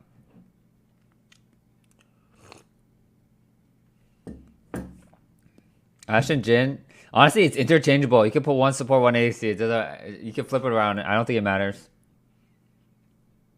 We played with Stixxay's Jhin in solo queue. It was pretty good. If GG was to win, it would be through bottom lane or jungle. Some days, like, rarely makes game-losing mistakes in on-stage matches. Look at it. Look at his focus. He's so focused right now. Reaver could cheese the jungle matchup. Like, we know this guy likes to do creative pathing. What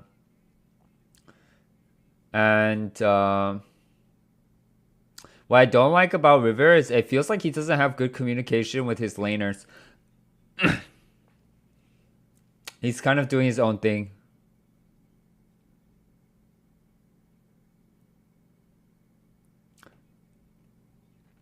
Though if I will say, I think GG's coaching staff probably has a high prioritization on communication,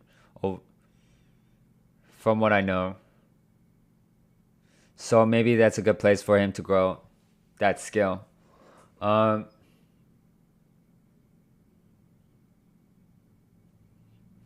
okay. It's very important for these bot bushes to be controlled. In this kind of matchup, if Ashe gets control of the bush, Ashe lane wins. If Karma gets control of the bush, Karma lane wins. So if you don't feel like you can contest bushes level 1, it's important to walk with the wave so you don't get by magic Q.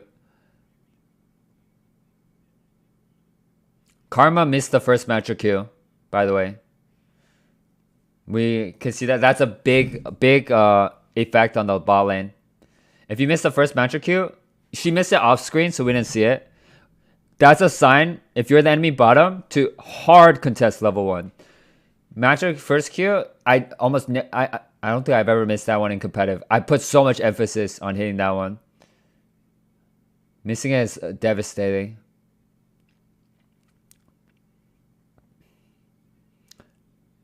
Vulcan went Ignite on Ashe. It's hard to get ranged Ignite in this kind of matchup. But it was botched from level 1. If I was GGS, I hold that lane position when you push them out of the bush. Sit there, wait for them to approach the first 3 CS, and then magic Q. It's just fundamental laning. This is a very unforgiving bot lane meta.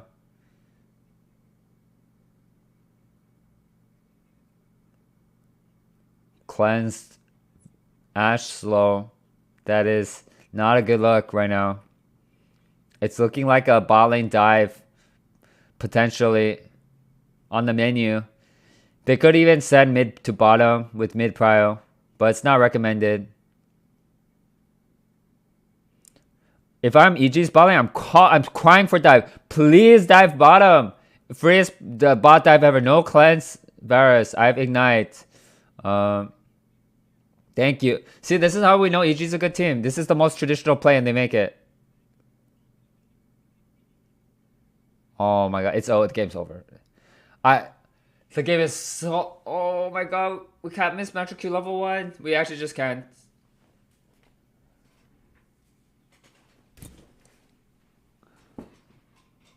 Why are they playing Varus Lethality instead of crit? In this kind of bot matchup, it's okay. Just think about it. What is Varus going to auto attack this game? The Jax that's dodging, the Azir that's outranging him, the Jhin that's outranging him, or playing out of range. Ashe with volley, he can't auto attack anything. So Varus should go lethality this game.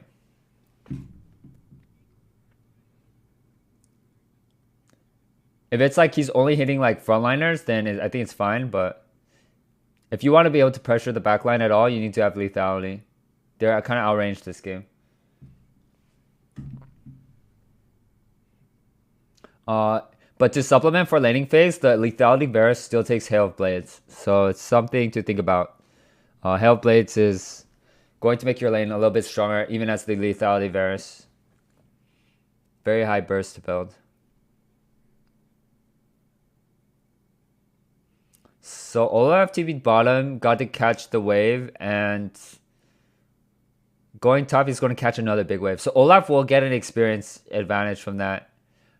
But it's not that worth. It's not that worth.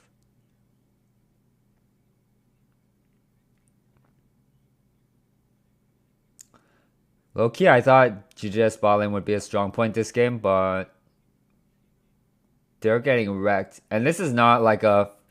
This is not a matchup that's like 100%.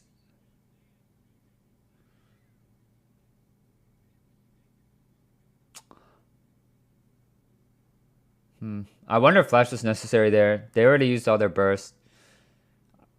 However, I think he was worried that he wouldn't get the E angle. Because if you stand between Azir and his soldier, you kind of cancel how far his E can go.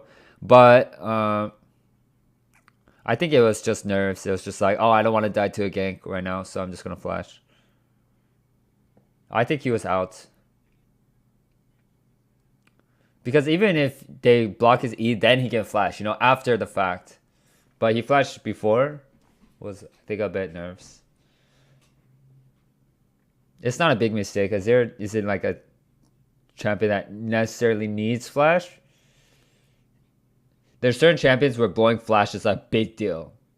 For example, Ashe. Flashless Ashe in competitive will have everyone calling for your head. Like, you are just dead on every single play. That's why when Ashe has no flash right now, they're going to call for jungle match. What jungle match means is it means you don't have to... if the enemy jungler is going to come bot side, you need to match the jungler bot side. That your jungler needs to match the bot side. But if the enemy jungler goes top side, then you don't need your jungler on bot side either. So as you can see here, both junglers are top side, so then bot lane is comfy, even though Ashe has no flash. Mid CSD. I actually think this is normal for this matchup. However, not to like this degree, but Sylas should be down CS. It's not surprised. This is a matchup where typically it should be jungle bailing out Sylas one time, which they did try, right? They did try that with the gank there. With something like Sylas mid, right? It has to fight. And they should win 2v2. So I'm surprised they're not putting more focus on like 2v2ing mid. Oh. Wow, W snipe?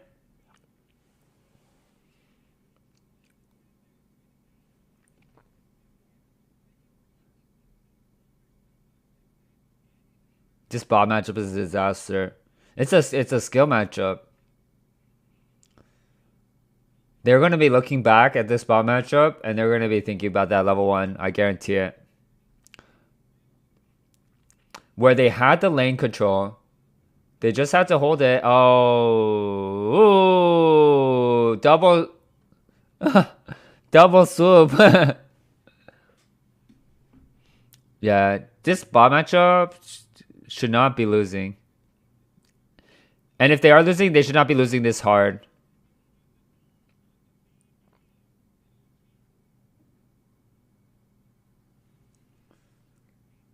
FBI Vulcan sounds kind of broken. The thing is, I would say they were broken if they outplayed the matchup. You know what I mean? And what I mean is like GGS played the matchups if they played it standard, but FBI Vulcan just like played it even better than that, like made some kind of outplay. But what happened is it's actually GGS misplayed the bot matchup by not playing it standard and going for a random match for Q level 1. So they will be regretting that. The thing is, a good bot lane won't make those kind of mistakes. So maybe you're right in the sense that EG played it standard and, they got what they were supposed to. And that's just what you can ask for from a good bot lane.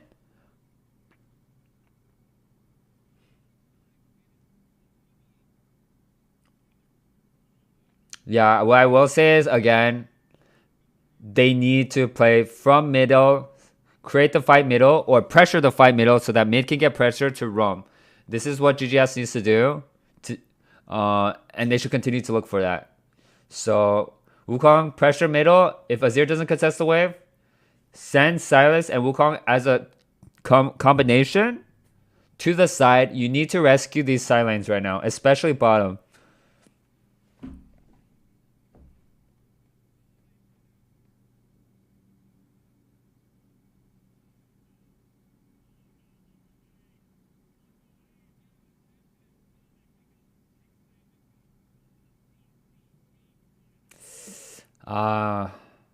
I don't like how GGS is trying to problem solve their situation right now.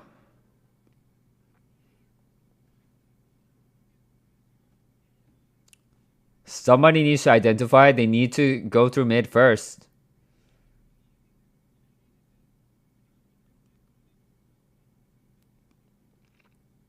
Again, that's why I'm saying there's some communication lacking between jungle and the laners. Okay, we're being too harsh. We're being too harsh. Is EG just not like, so much better? So honestly, I mean, I'm just saying what GGS can do better. That's all.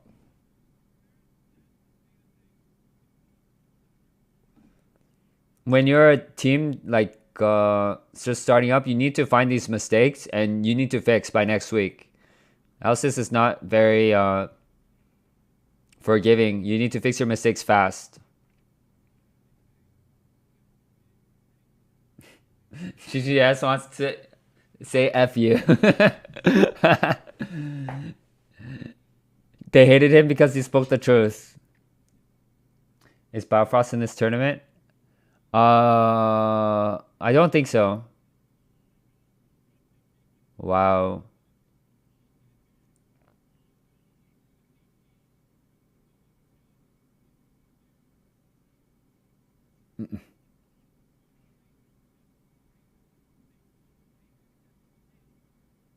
Oh, he's playing for Dig today? Oh, awesome.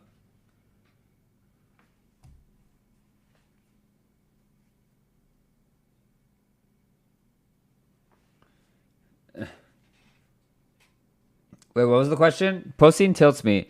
Seems like Sejuani has played every game. It's because Maokai was banned.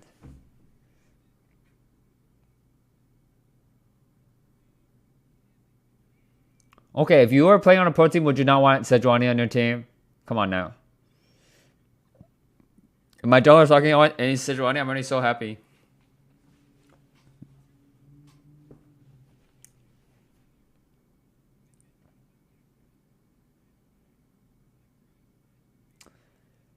I will say, if that play just came a little bit later and it was a straight up 2v2, GG could have gotten a big advantage off that.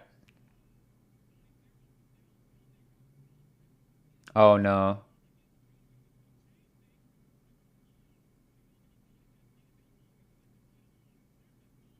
Okay, let's go.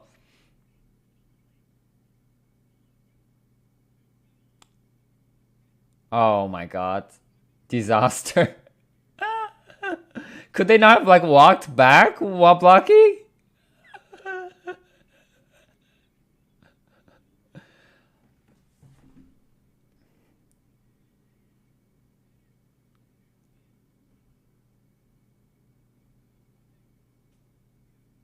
Okay, imagine us watching this and then imagine like in the back room the coach is watching this. They're probably even more dramatic. Oh my god. I love the LCS back room. Every time I'm watching from the back room, it's so funny.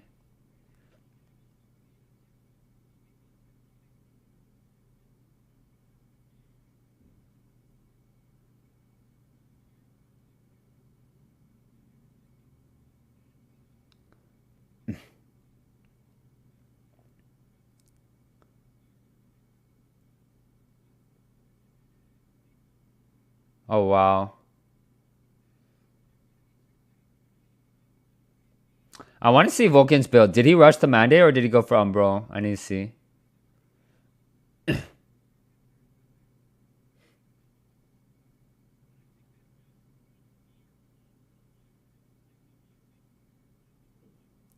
Your favorite backroom story?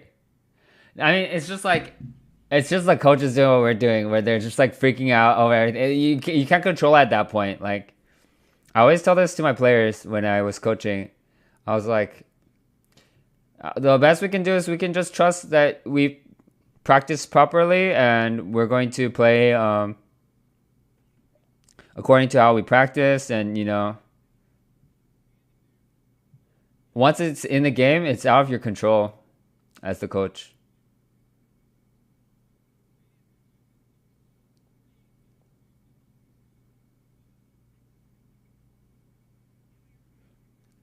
Mandate rush. Oh wait, I will say, if you are rushing Mandate, do not get Amplifying Tome as a component. It will switch your adaptive to AP. So your volleys will do less damage. Volleys and autos. You're only really giving your ulti like 2 extra damage. Versus like an extra like 10 or 20 on each volley.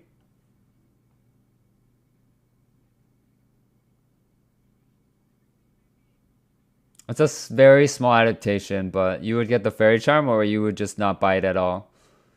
Because she doesn't really need the Fairy Charm either.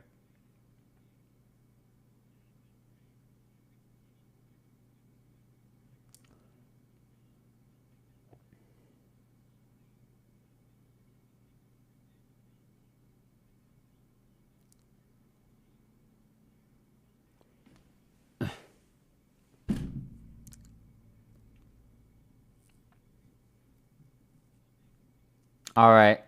I guess this is the story time or what? Okay, okay. What stories do we want to know?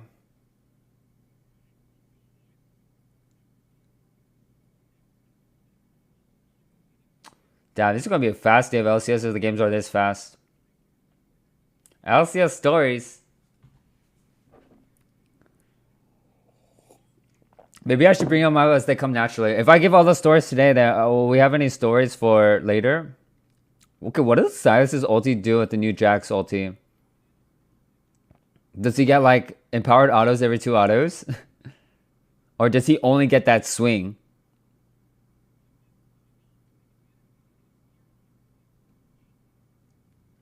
What is going on in GG's comps right now? Oh, for sure they know the game's doomed, but they're just like saying like, oh, this is what maybe we can do. The thing is like, their mistakes they made is early, you know. It's hard to recover from that against a good team. Against a bad team, you can come back from this 10 out of 10 times. Against a good team, oh, they are feeling like it's doomsday right now. The game is very snowbally at the highest level. Right now. It was not always like this.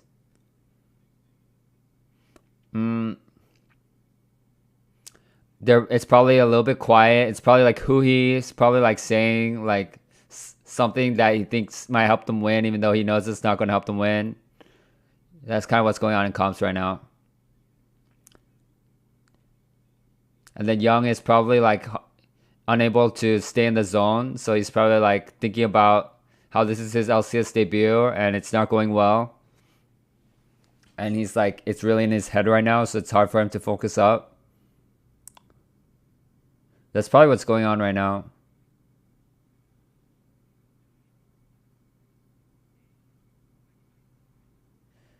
I will say momentum is a very real thing in LCS. A bad team with a good start could use that momentum to like place into playoffs. You know what I mean? So it feels bad that they're starting off on a loss. Young is doing well though. I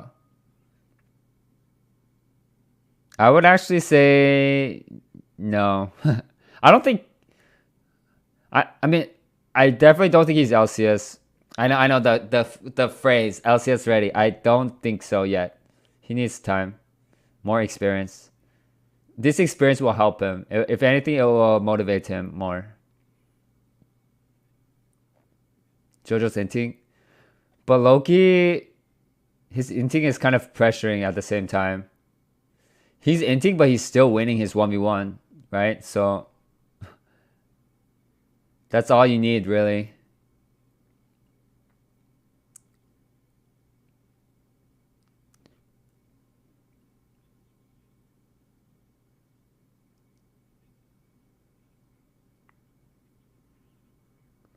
I think you can't really, especially in competitive play, judge a player's performance by their KDA. Like, if it's 2-1-2 Azir versus 0-3-0, or 2-1-2 Sylas versus 0-3-0 Azir, but in the current performances of this game, I would take the Azir, actually. Because the Azir was pressuring lane very hard, was up CS even after getting camped, and was still pressuring, making them need to gank him again. I think that's already enough pressure.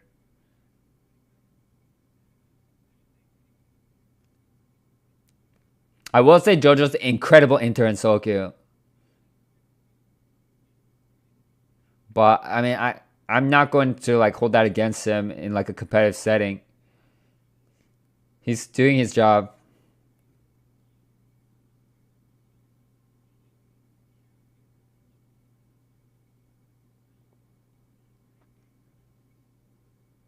Yeah, JoJo and Jack. Okay, let's not forget who went 0-11 in that game. Was it me?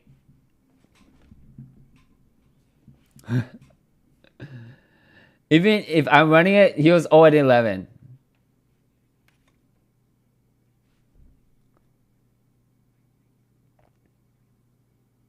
Good debut.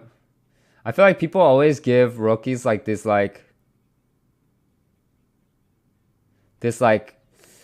what's it called? Rose tinted. Oh my god! But it's like,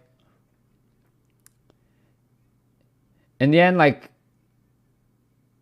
you're either good enough or you're not to play LCS. You know what I mean?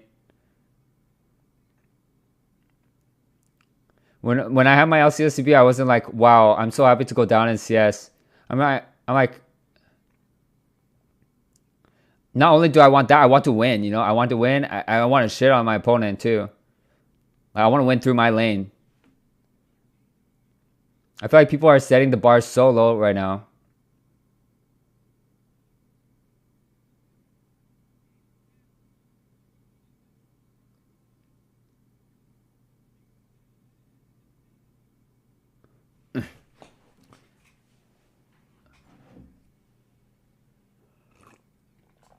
Alright, I zoned out. What happened at the Dragon? This was hilarious though.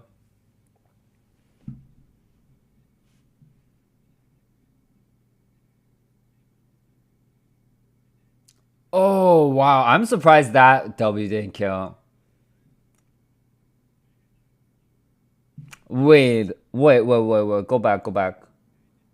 But how about the Dragon?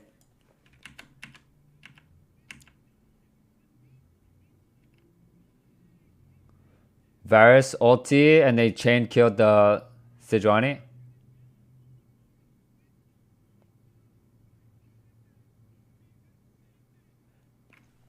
It could have been a Sylas grabbing one of the key ultimates.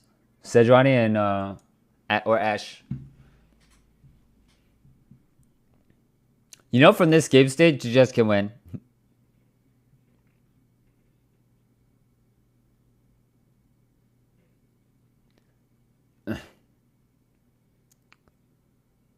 Ashe has mandate now. Alright, let's talk about from EG point of view. From EG point of view, what do we need to do to snowball this game? It looks like they have a TP advantage on both lanes. So ideally it would be Jack's bottom. But because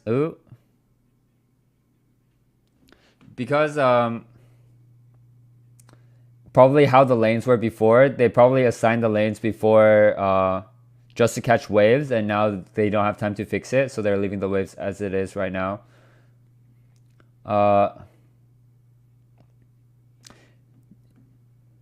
Another potential thing is maybe they don't think Jax wins 1v1 to Olaf anymore, and if that's the case, then sending a 0 to match is fine. But it looks like they're fixing the lanes right now. Are they? Are you guys fixing the lanes or not? We kind of are, but we kind of aren't. Okay, it feels like someday feels like they would lose the wave, so they're going to send JoJo back to bottom. But they initially recalled at the same time to fix the waves.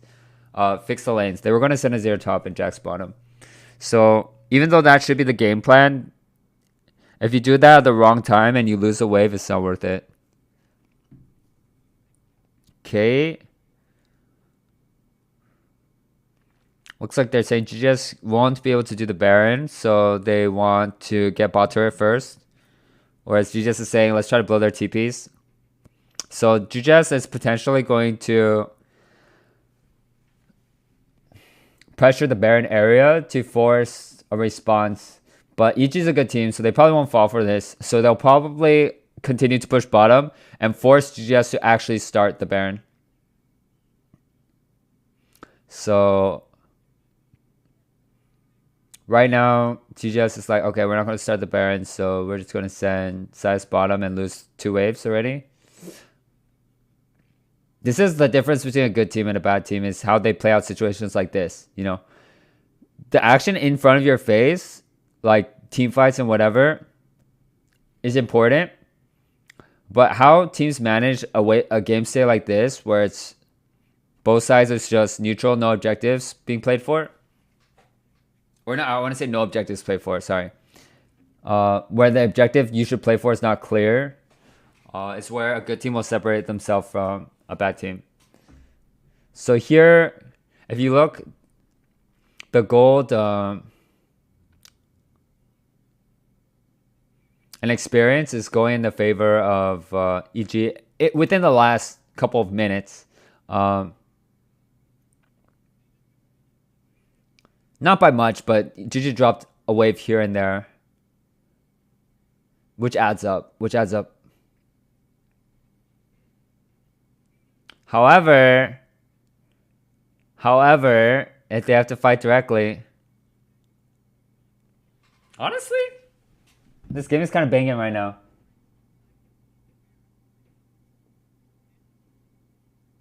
Sylas, whose ulti can you grab here? Will you grab Sedge or Ashe?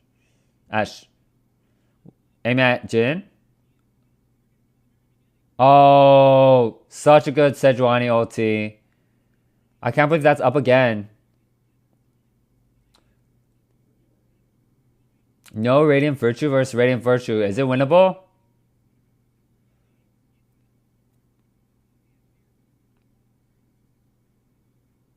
Wow, so on the Sylas arrow, if Wukong was able to avoid the Sejuani ulti, he might have been able to one-shot the Azir, who doesn't have Zhonya's. It could have been a fast play where hands might have mattered. Like being able to either flash the Ashe arrow or the Sejuani ulti into EQ ulti on Azir into do Baron was a potential play. That was a tense moment. That could have been the game there.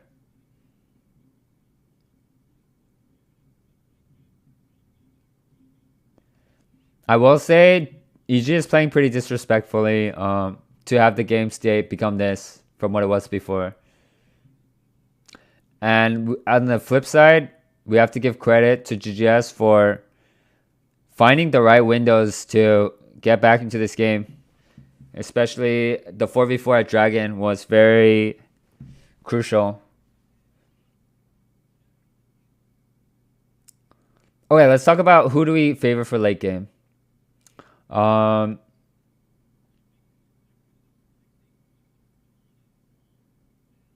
think equal, but I would have a slight favoring for GGS's comp late game actually. Just because I think it's a little bit more cohesive.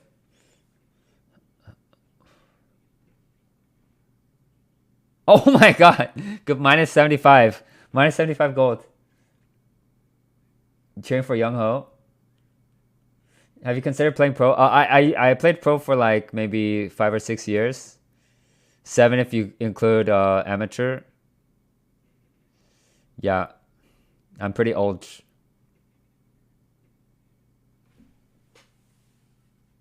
Would Radiant Virtue be a Baron comer? No, Shura is better here. Synergy with Olaf and Wukong. Okay, so this is a turn play. Oh, very good dodge on the Sejuani ulti.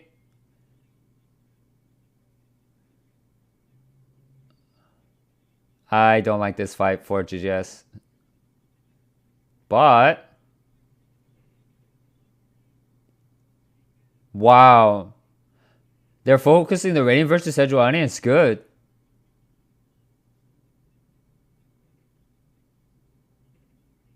Wow.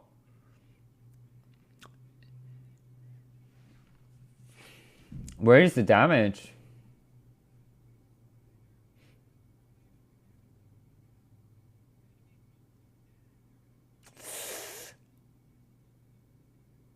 Oh, this is so tense. I can't say this is a good or a bad call. It's just going to depend on how they play out the situation. I will say it's not innately bad. Nice.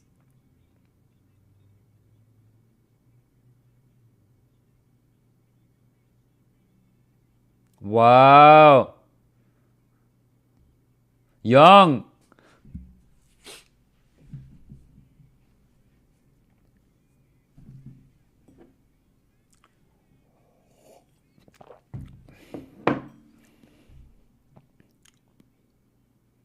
All right, now I would take the Silas or the Azir. Is other regions playing Azir mid? How come this pick seems so bad? Okay, let me look at the impact here. Q auto. Probably, I think Rookie likes Azir a lot. Holy moly. Somehow there's just no damage coming out.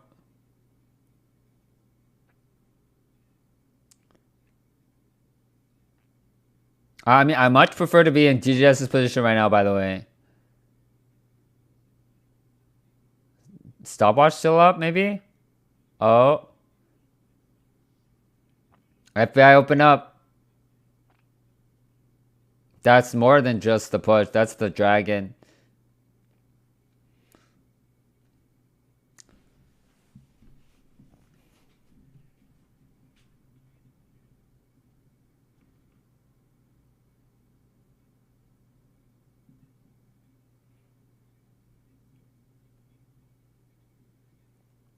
Okay, now I would say this debut is good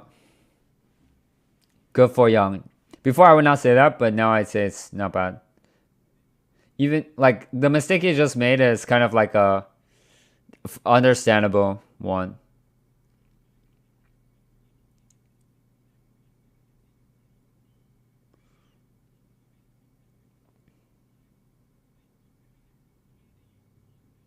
I don't know too much about Gory, their actual mid laner.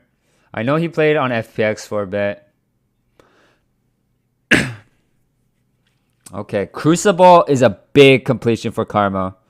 This is cutting out one of EG's main win conditions, which is picking up with the Ashe and the Sejuani.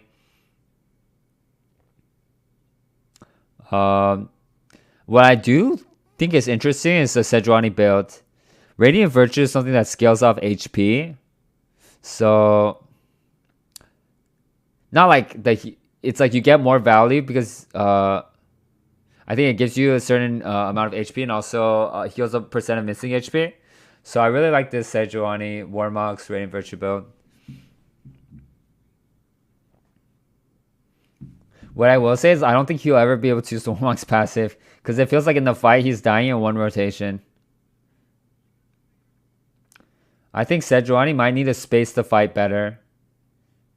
It feels like their team, if the enemy team all focuses Sejuani, they don't have enough damage, it seems, to trade back. So if that's the case, then Sejuani needs to space. Like, try not to be in a situation where you can just have no way out.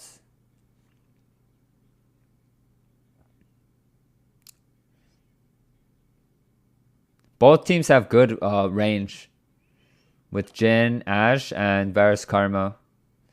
The standoff situations is not going to be too simple. Oh, and Azir. Azir's good in standoffs too. Oh. Nice, Yomos. And Shreyas too.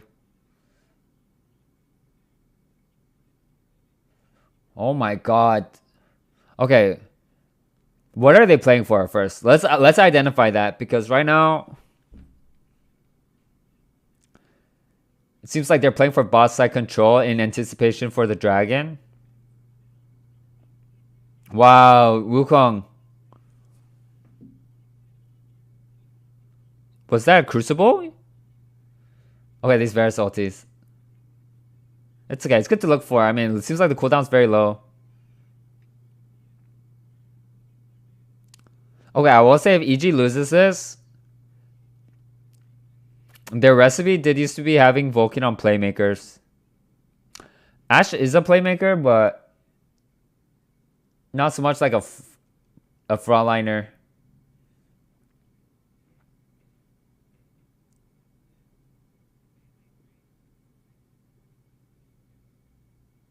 Wow. I'm actually very impressed. If GGS can recover this game, they're better than we give them credit for. That was a Crucible use there. Or was it Triumph? Wow. Wukong is looking a little bit balanced in this game right now.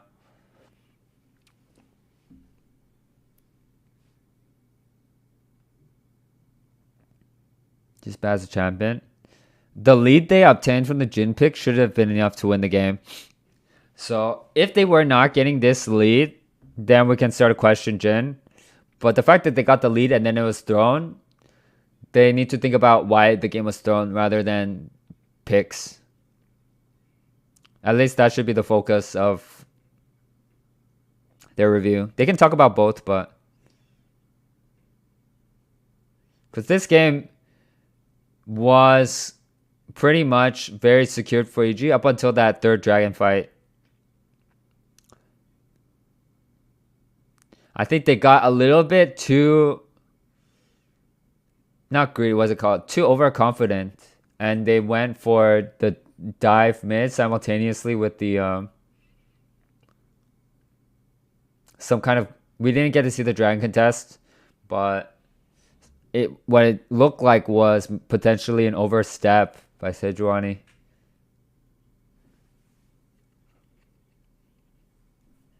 And from GGS side, probably a good engage.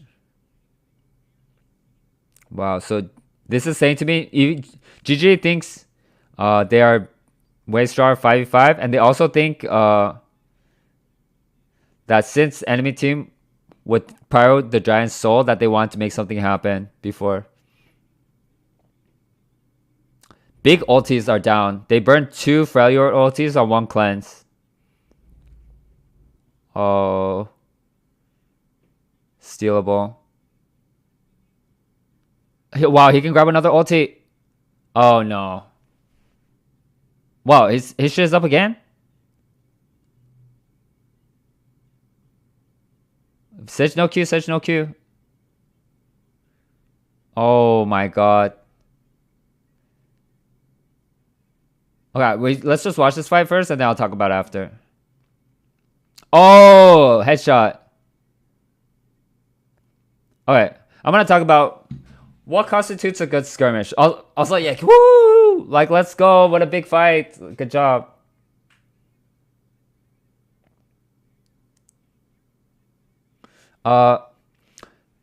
So when it comes to fights like this, a lot of it comes down to just pure hands. Whose mechanics is better? Who sees more angles within the fight itself? Within a fight, there are multiple phases, right? I would say phase 1 of the fight, the first set of spells thrown out, right? We just saw phase 1. Everyone's spells are coming back up now. This is phase 2, right? Though fights can be a lot of hands, there are some things you can do to play the fight better as a team. One is target calling, right? Target calling, directing people's focus onto one person so that you guys kill one person fast together and kind of cut out that one set of cooldowns for the enemy team. The other one is tracking flashes and tracking cooldowns. So we can be like, Sedge no Q, right? It's a sign that's potentially focusable. We can say like, Sylas no jump. We can say like, no stopwatch, no flash, this person or that person. But a lot of it, especially nowadays, is going to come down to mechanics. That being said, that was a very, very close fight.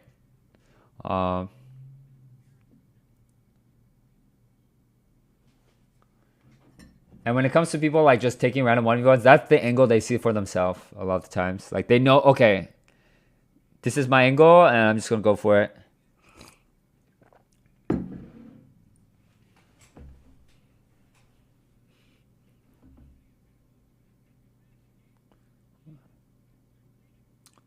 Wow. Now if you're GG, you're thinking about, oh, on that Baron, right? When you have Varus, Lethality Varus with a Baron buff, how are we not able to push, right? And then they're definitely going to come back to that time where Sylas got caught mid by the Jhin ulti. A crucial moment in the game. I will say I'm coming out a lot of this game with a lot more positivity for GGS than before. I think that's from the situation they played themselves out of was very good. And I think they should pick comps like more fighting more often. Nice. Because if you can fight your way out of a bad situation, then that's a good sign.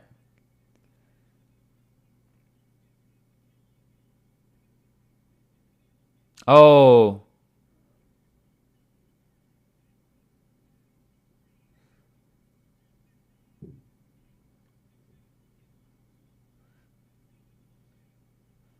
You know what? Good game. Good game. It was a good game. I'm glad we watched.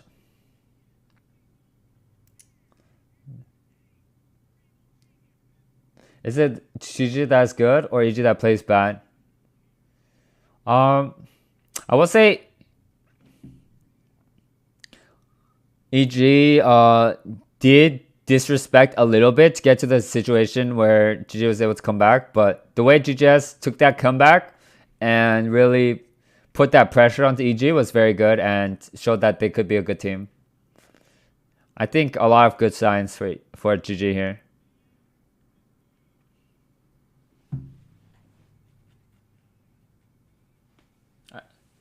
I don't think EG made like so egregious of an error. If they flex on a bad team like that, they could have just like won anyways. You know what I mean? But they did it, and then GG was like, no, they actually caught them on the mistake, and I think that's a good sign.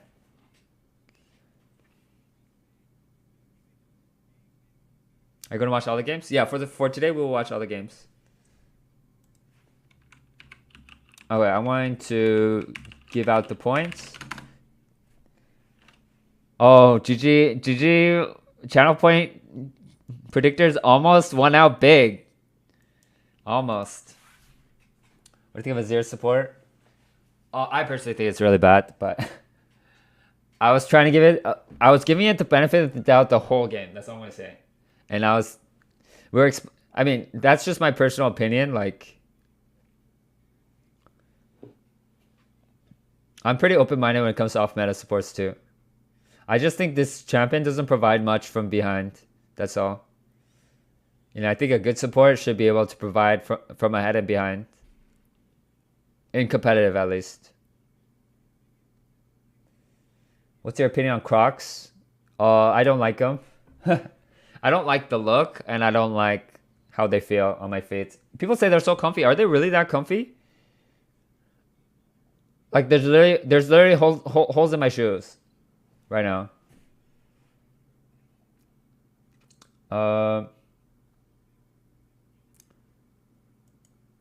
What's your opinion on Vulcan? I think he's solid. I'm trying to think.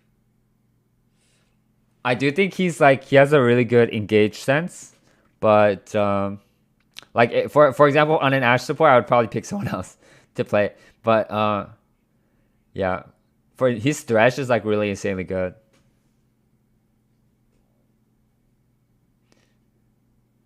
And I mean, when someone has such a good like, what's it called? Is it pedigree or like? They're definitely doing something right behind. Like, I don't know. Obviously, we couldn't have been on the same team. We're both support. But something he's providing for the team, maybe it's like good vibes or like good reviewing or something like that, is beneficial for his teams to win, right? That much I can't really quantify as well. There are a lot of players that provide a lot that you don't see.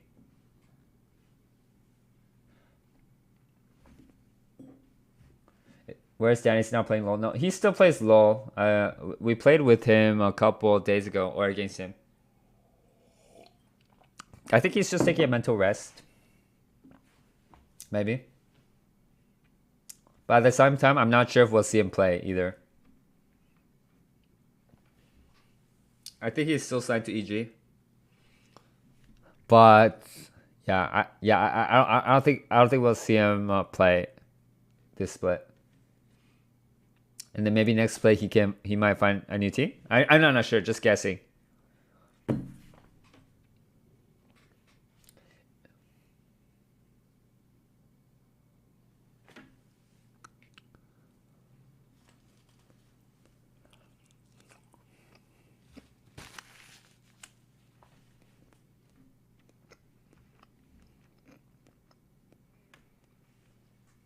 What I will say is Danny's like a young player, right? And you know, his teammates are also like pretty blunt, right? Like Inspired and Jojo Pyun and Vulcan when it comes to criticism. So it might be hard for him if in reviews and stuff, maybe.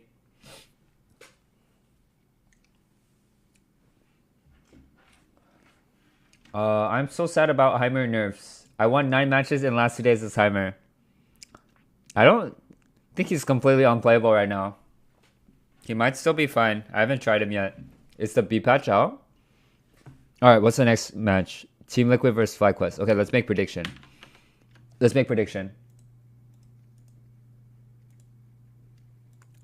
Team Liquid versus FlyQuest. Oh, this one's a tough one. Let's give it some thought. Okay. Team Liquid, we have... But I'm pulling out the notepad for this one. Team Liquid, we have Summit, Pyosik,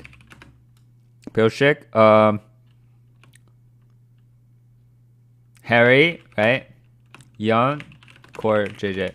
For FlyQuest, we have Impact,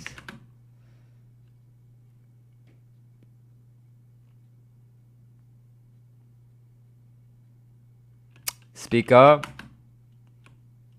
Vikla, Prince, Ayla. Okay, first of all, who do we give bot matchup to? Who do we give mid jungle to?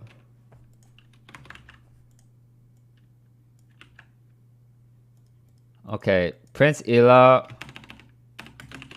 vs Young Core JJ. I will give this matchup to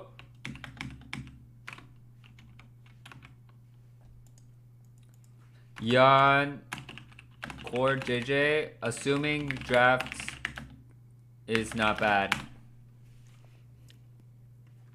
Because actually, I don't know why I'm typing this all up. Give me a sec. I'm literally talking.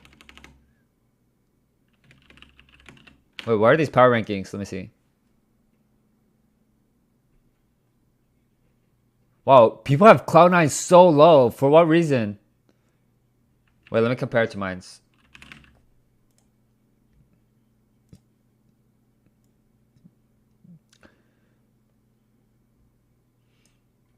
Honestly, I think a FlyQuest could be here. Maybe.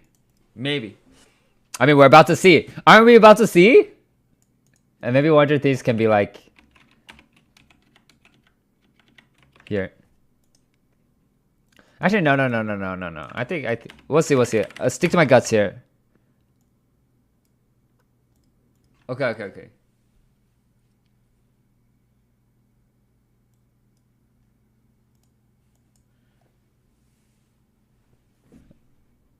Bring back duo kill. Oh my goodness.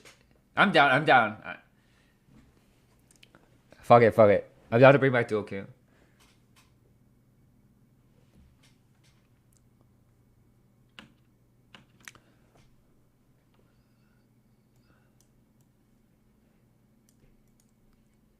Okay, we'll talk about this in the next break. We'll watch this right now.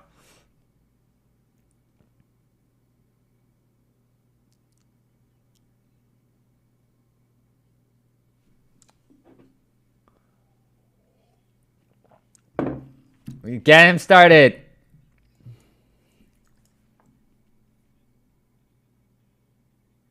They don't belong bottom, yeah.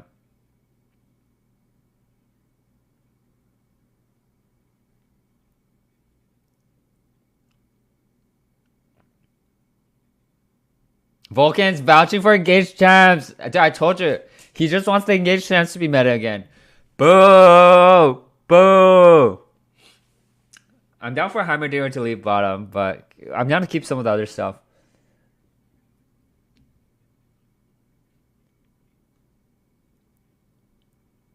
Yes. Because it pushes and gets to...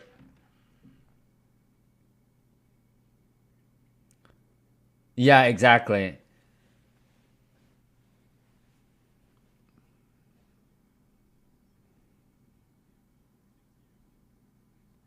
Badge.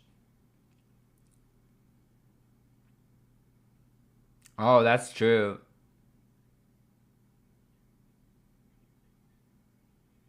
The good old... I mean, the mark of a good player is how they adapt to each meta, right? Like, I didn't mind playing the engaged meta. I mean, it's just another meta in the many different metas of the game.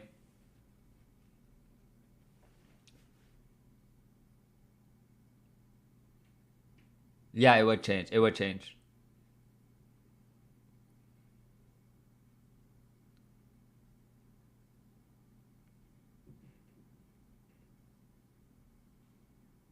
It did have an impact, yeah. The fact that top laners can't TP bottom.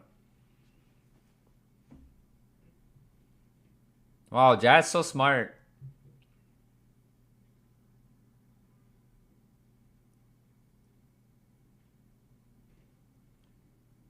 Yeah, you get TP on right away. Yeah. It's part of why range supports are back for sure.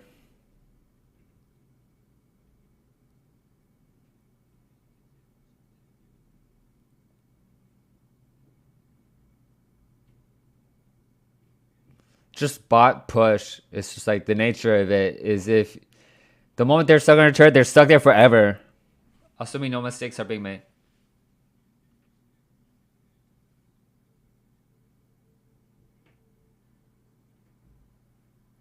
Yeah. Smart, smart. Pro players will always come up with these different concepts. Uh,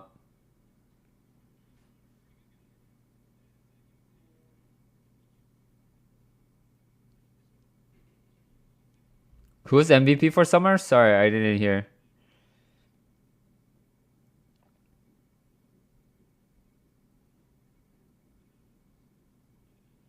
Wukong gets a lot of free armor.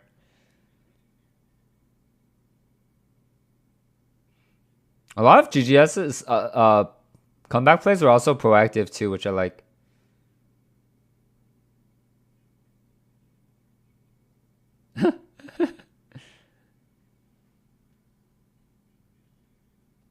Did he go Ultimate Hunter or Treasure Hunter? I think if he had Ultimate Hunter, he could have 27 seconds cooldown maybe.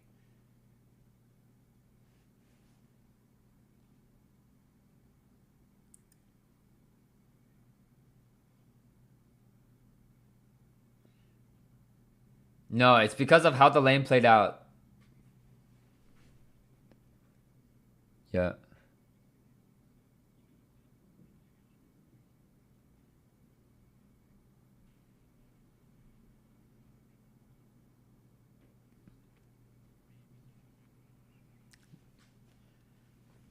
Yeah, it's not something you really plan for before the game. It's like during the game, it's like we're getting the good trades bottom so we can dive. It's like that. It should happen like that.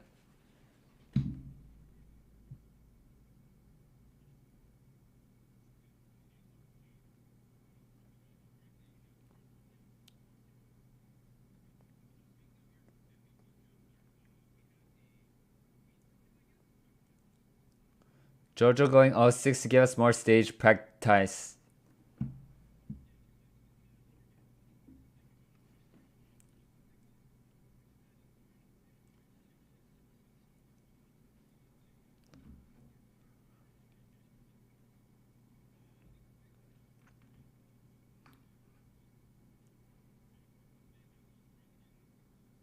Okay, okay. Are we done with this?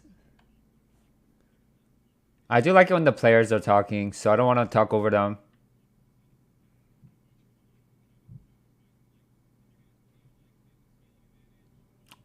Oh, I'm curious. What do they think?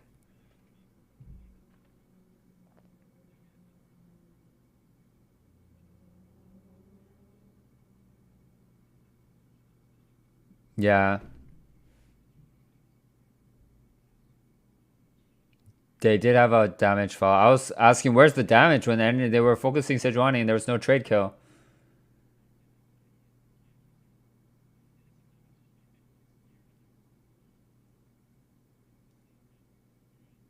Wait, what did Jin 4 shot the ward?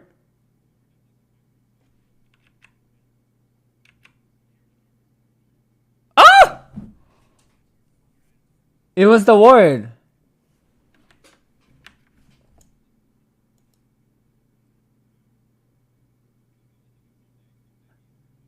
He full shot the ward.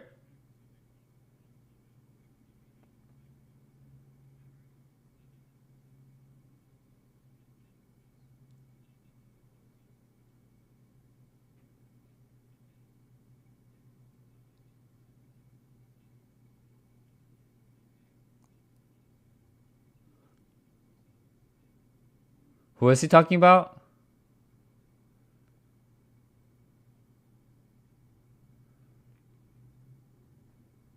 Oh, someday?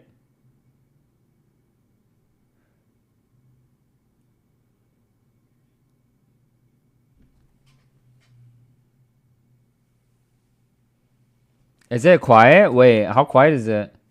I can turn it up.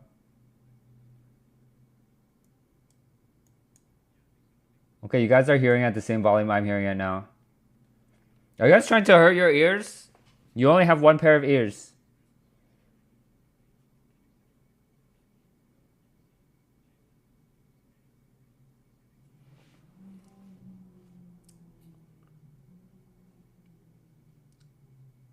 Wait, how did my chat turn to this? Okay, we're good.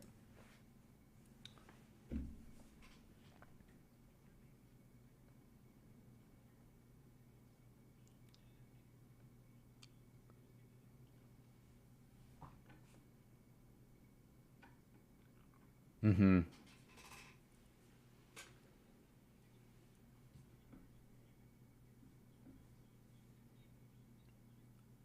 Uh-huh, uh-huh.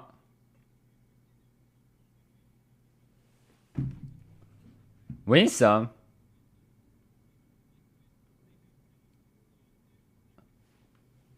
Wait. Win some?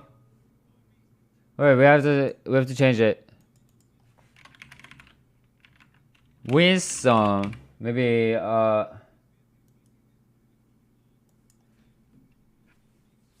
maybe it was visa issues.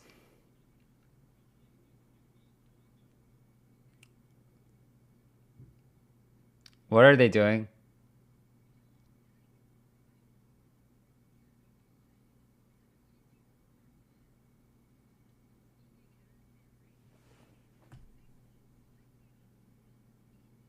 Okay, okay, this is a good time to do predictions. Okay. So well, I mean I was gonna give it to Yan Core JJ anyways. I think I will still give it to Yan Core JJ. Now that we know it is Winsome. And the reason why is because one, I do think Core JJ does perform better with rookie ADCs. And also Core is also or Yeon's also on form right now. And I just don't see Prince and Winsome one building the synergy together like that quickly to be good enough. And bot lane is a lot about like how the ADC interacts with the support to like together like trade at the same time, trade under certain minions, coordinate certain spells together. It's a lot of coordination, so I am a bit worried that they will not be too coordinated. So maybe it can be close, and it could depend on matchup. But right now, assuming it's an evenly skilled matchup, I would give it to Young Core. For mid jungle, Pyosik Pyosik Harry versus Pika Prince. Speaker, right? I'm gonna give this one to Speaker because because I think they will have Speaker kind of spearheading the calls between the two. And for Pyosik Harry, I just feel like both of them are players that play around their team. But so that's why I don't think they will play around each other. And for that reason, I don't really like this mid jungle combo just in general. I don't think Pyosik will even like play around mid. He will probably play around bottom. So already the mid jungle synergy, I don't feel like it's there. Pyosik will probably play around bottom or top, but probably bot. But probably bot. And then Summit versus Impact. I would say Summit wins 1v1. Impact might have good team plays. Okay. And overall winner, maybe let's give it to Team Liquid. Okay. This is my prediction for next game.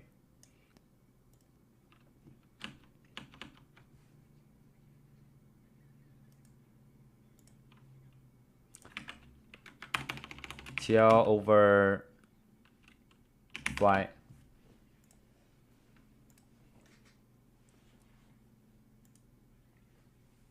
Yes, and Pyosik has not been doing well in solo queue. However, solo queue is kind of fake, especially NA solo queue.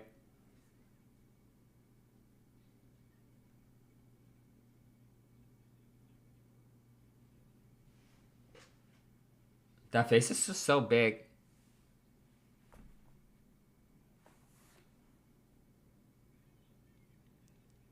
That was a good impact impression.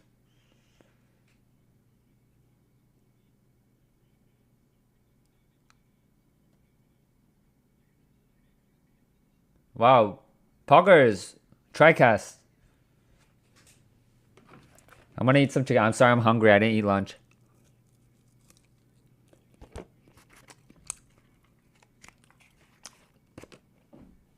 I like Kobe and Captain Flowers. Do you guys ever just drink salsa? Yum, I love salsa.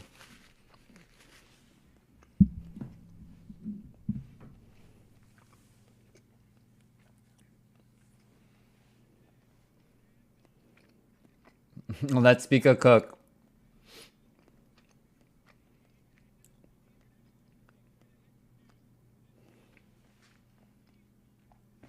Tomato smoothie.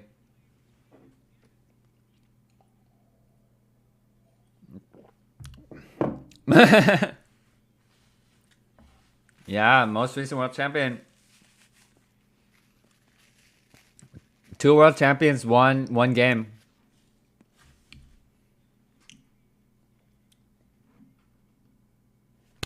Oh, that was not that loud. Woo! I like Harry. He's very nice. I'm not too convinced that he would do well in LCS. But Harry's also really good at not looking bad.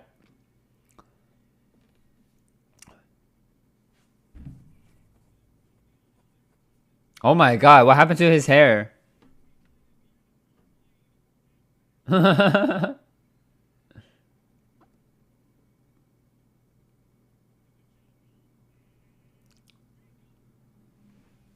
Do you think they're like stalling time for something? This is a bit slow.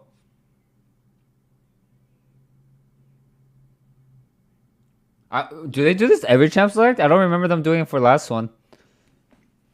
Wait, this is too much. This is too much. Woo!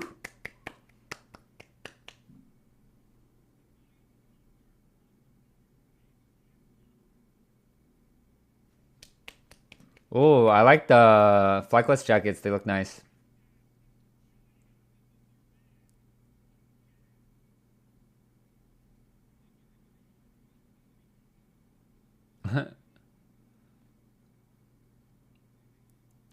I mean, it's core JJ, bro. He's going to do well.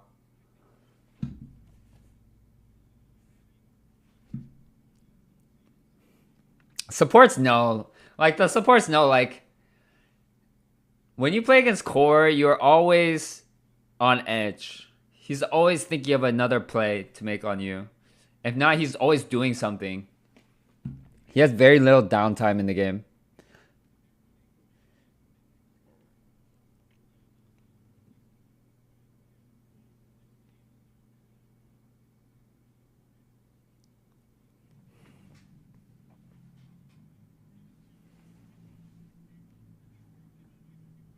Oh, seriously. Happy birthday.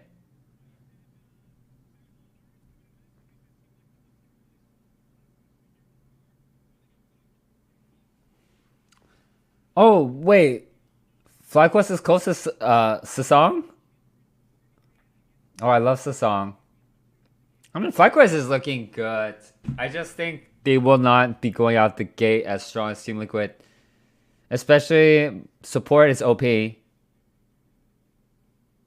Okay, if Cordigia carries this one, I did pull a screenshot from their most recent series.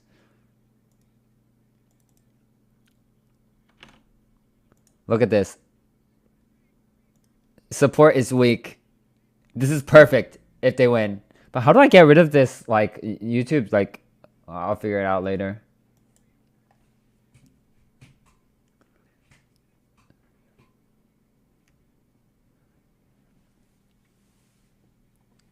Oh, you guys want Gamba? Okay, okay. Are you guys just copying what I'm predicting? Stop copying my homework.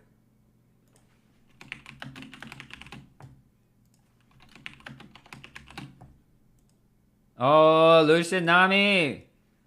Woo.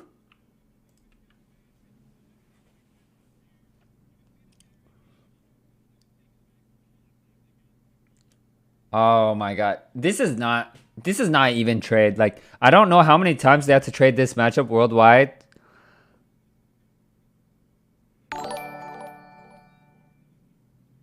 Hi, IDKY. This pop-up came up now when I didn't sub today, but hi. Oh, child, Love thank your you so much for the streams, less sub. than Appreciate 3. it. Yeah. The thing about Zeri Yumi to Lucian Nami is Zeri Yumi is a reactive lane. Lucian Nami is a proactive lane.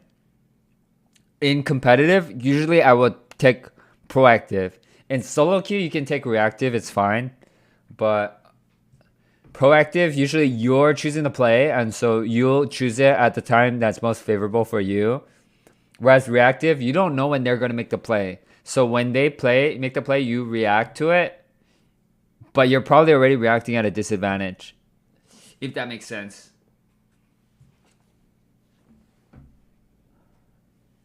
That's the difference. Lucian Nami should do better in competitive.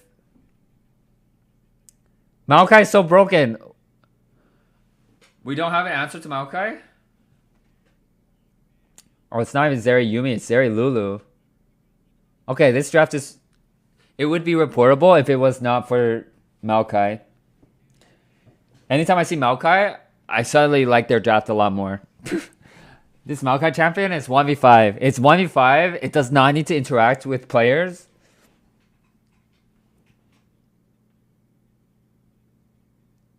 Lucian Nami 6-0 versus Zeri Lulu. I'm already saying Lucian Nami beats Zeri Lulu every time.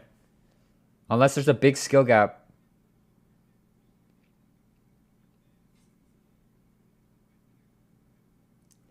Bro, I can't right now. Has Zaya been picked? No. She's not too meta right now. If there was anyone to pick Zaya, though, it'd be Yeon. He likes Zaya a lot.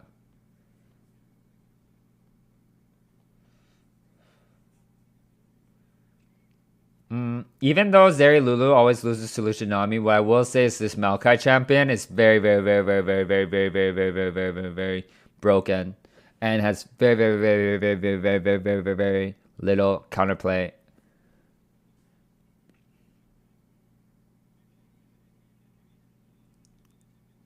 I don't think Harry is a LeBlanc player either. I'm surprised they banned it. They probably didn't do enough research. Also, they are probably banning it preemptively to set up a certain pick. LeBlanc is usually a setup for Azir. LeBlanc can also... Yeah, I just think Azir is typically what you ban LeBlanc to set up for. No way! Okay, Azir. I mean, I don't know what to tell you. I already know.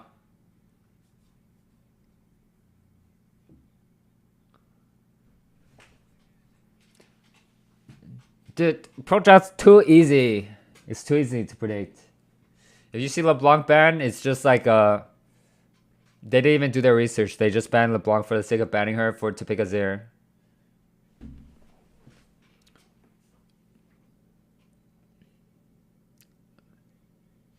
Let me think. Harry likes TF. I'm not sure what he would pick here, to be honest. Galio? But that's a losing matchup. No, do not pick that. They will not pick that. They will not pick that. I know Harry. He will not pick that. Syndra. Okay, good. Okay, I know Harry good enough to know he's not going to pick Yone 5P. Like, hello? He's more of a team enabler.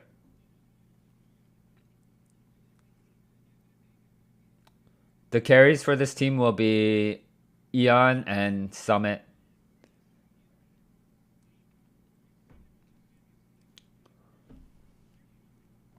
GP.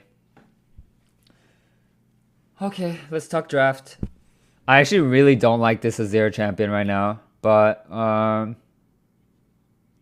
Korean Azir is a little bit different, especially fresh from Korea, fresh off the boat. Like the Azir is probably going to be clean. It's my guess. If this game gets a little bit of control for Liquid, then like let's say FlyQuest gets an early lead, they will win. Like this is a comp, but it should not be FlyQuest getting the early lead. It should be Team Liquid getting the early lead. So let's see what happens. After seeing the drafts, I prefer Team Liquid's. However, if any small mistake happens, FlyQuest will win. I prefer Team Liquid's draft though. It's more agency early. And I like those kind of comps because you want to be the team that feels like they have the game in control first. You don't want to be the team that like feels like, oh, we have to wait for this fight. We have to wait for, third dragon to fight. Like at that point, it's just like you feel like you're giving up too much.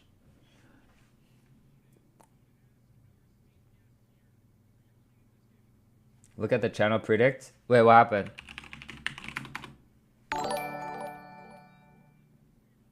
Stunt 50%? Oh, wow.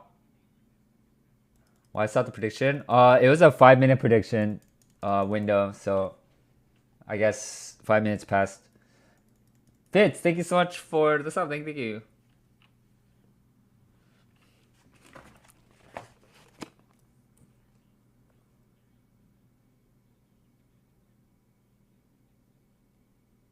Well, listen to Vulcan. He's saying some good stuff right now.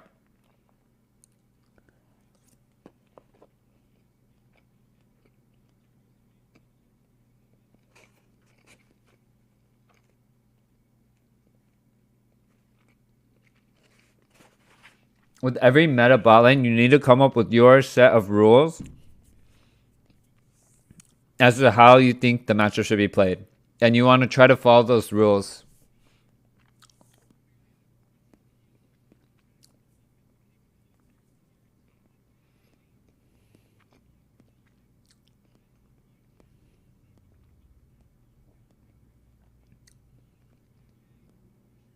Wait, what did Core just cook? Wait. It said Yeon and Harry will be better today, but not tomorrow. No, I totally agree.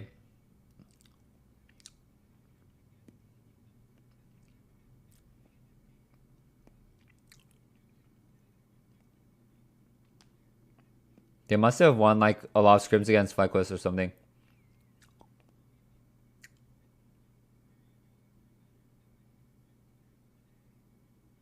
Oh, that's what he meant by the tweet?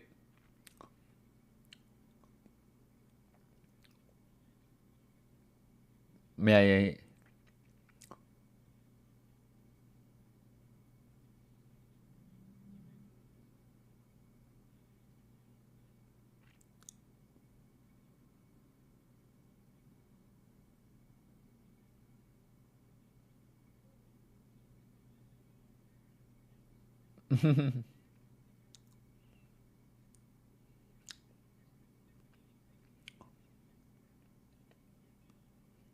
I will say TL, I feel like this team will have a peak. And when they hit that peak, I think some teams can peak harder. They will have a summit.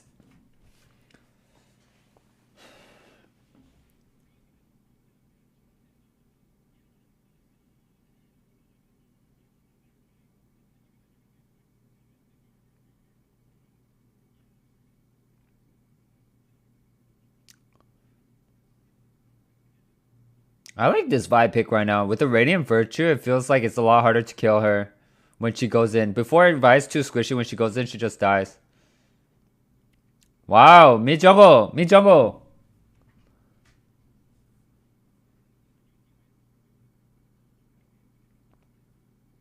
This bot matchup, what's going on down there? Maybe it's because they're weak-sided, so they don't feel like they should trade volatile.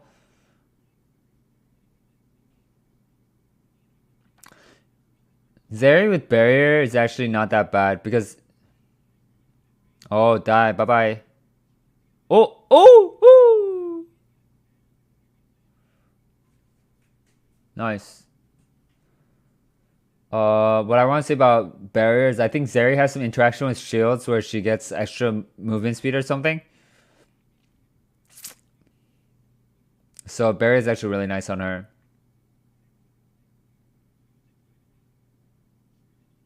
Oh.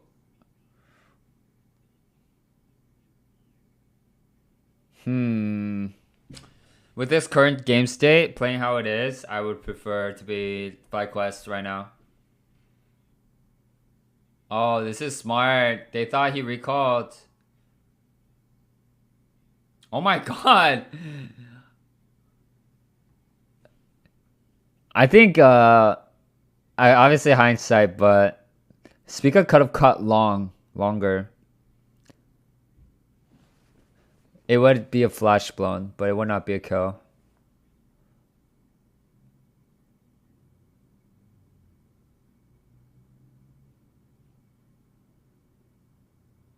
Wait, Zeri already used barrier, but she's full HP. I'm so oh no, she's a base. Okay, that's what I thought. I'm spacing out right now.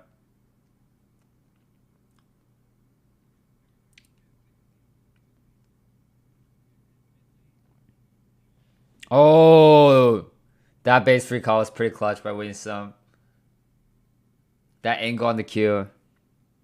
I will say, I mean, I've been saying Nami is just way better than Lulu as a champion. This Lulu champion is average at everything. But Nami is really good at turning anything she touches into an assassin.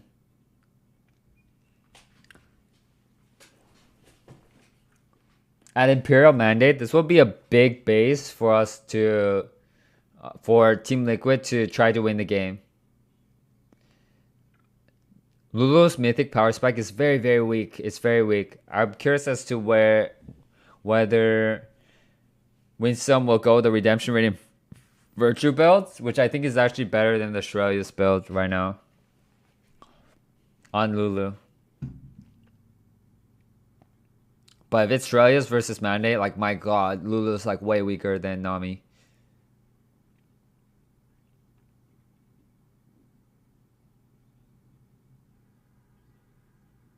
Yeah, FlyQuest comp 100% is better late game. But that is good to pick against a bad team. But against a good team that will push the pace of the game against you, you will find yourself feeling like you have to contest dragons early, which could lead to a faster loss. Right now, though, they are doing well. So if they can keep the game like this, they will have a good chance of winning. I'm guessing Team Liquid will start to make more plays soon. They will try to create more volatile skirmish because they will feel that. They're not stupid. They'll know that they eventually need to start pressuring stuff against the scaling comp. It might look like it will be the first Herald that will blow up this game. Team Liquid is planning ahead. They're going to slow push this bot wave and use this Slow pushing bot wave to get the Herald or the Dragon. My guess is the Herald. This is going to be a standard slow push into Herald angle. And if you're FlyQuest, you give it up and you just say we scale better. So on this big wave, you're going to see Nami go towards Herald here. This is textbook.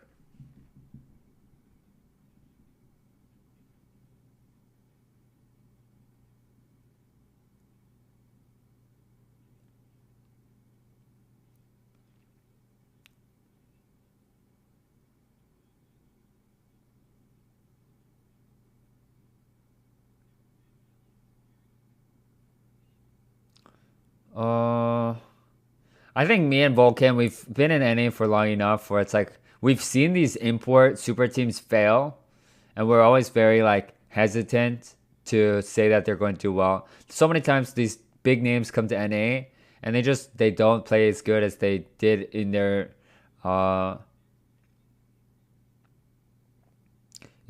normal region, you know.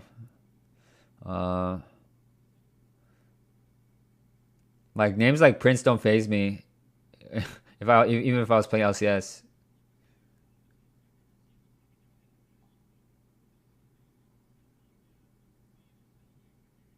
Wow.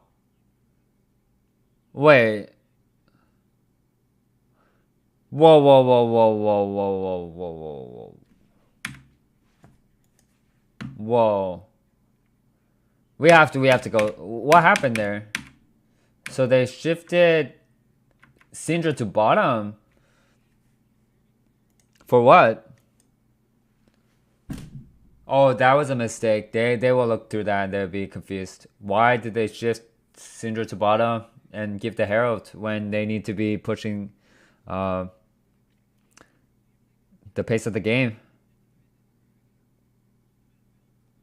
It's okay. They will have another window to come back. It will be at the mandate spike for Nami. Bro, something very wrong is going on right now. Syndra going bottom there was something they'll have to look over.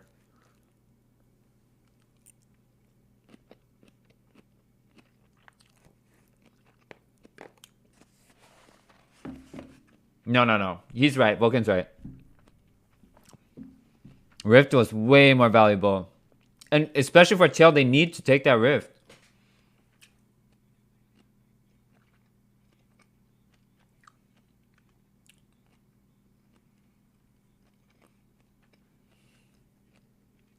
Cortege bought 2 pinks on this base, by the way. That's going to delay his mandate.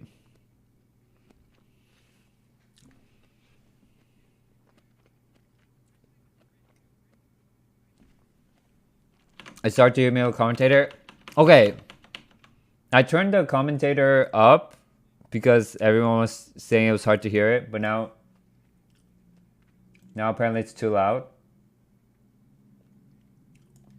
I don't know. I feel like everyone has a different preference. Maybe I'll just leave it a certain way.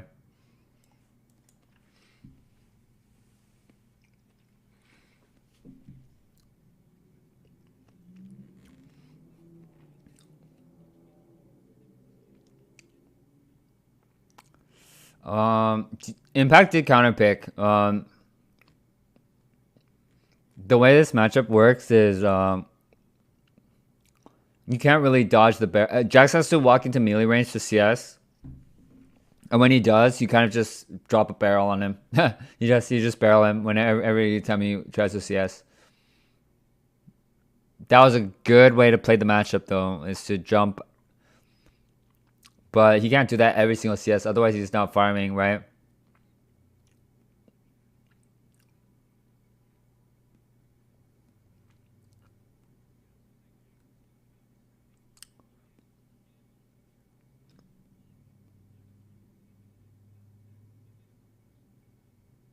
Oh, -1. Oh. Did they see her? They didn't see her.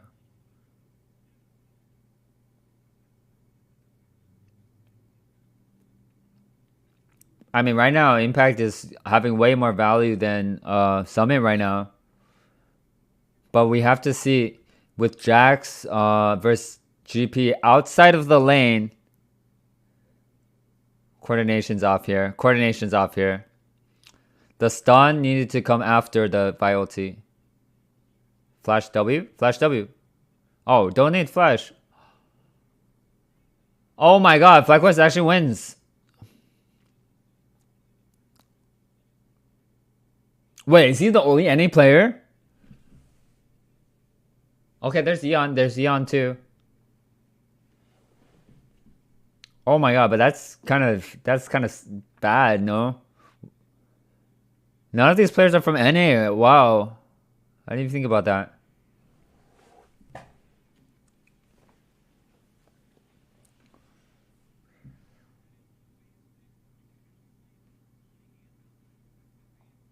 Maokai to OP. This is off here. If they want to connect the kill here, they need to save the Syndra stun.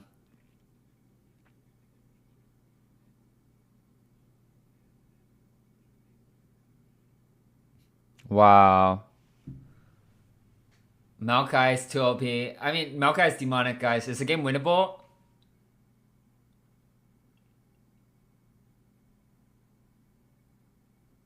Yeah. Book this what I said with about the Syndra stun too. What?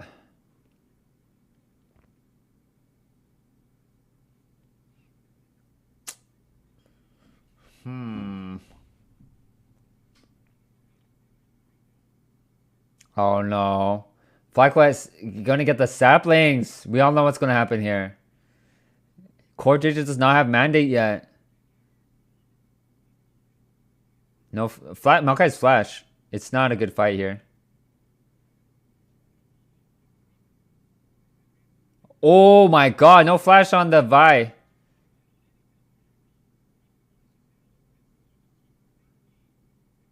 They should go back and just set saplings now. Wow, bubble.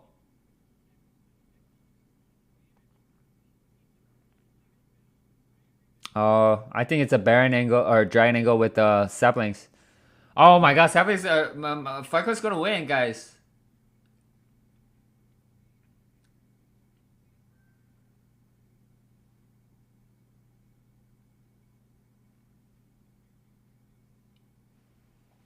Pure or TL needs to. Okay. I really think TL needs to. If they want to play around their players to the best of their capabilities, I actually think they should play around bottom. Like, I know this sounds really like. It sounds really shallow of an analysis, but like sometimes the shallows don't overthink it, you know.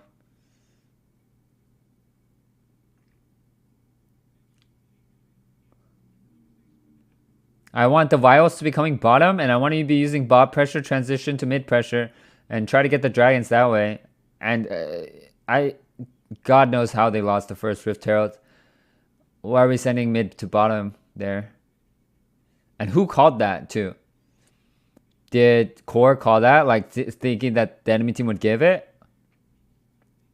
Because I have a hard time believing that Harry's like making the call there.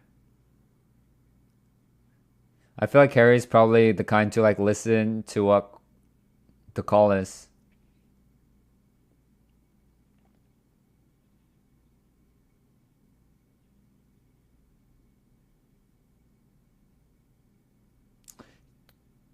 I think Nami, when she hits that mandate spike, they need to make a plan. Like, not like not like just crazy like going in, but a smart play.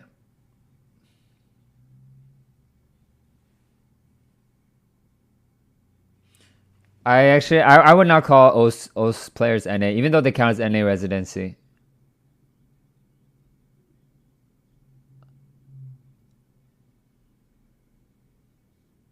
Oh, Maokai ulti was going to clean up anyways, maybe.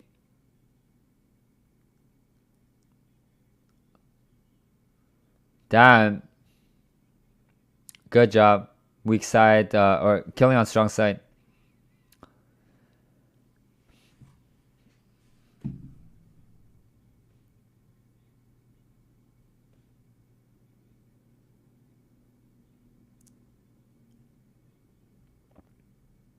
Summer did not win 1v1 this game. I have to question these like early pick jacks. Seems like a trend between these top teams.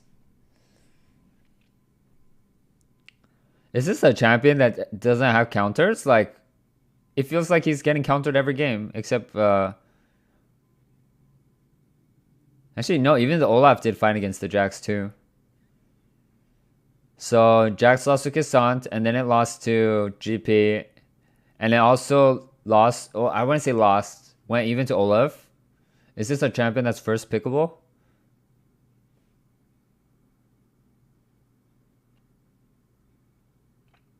Or worth picking 1, 2, 3?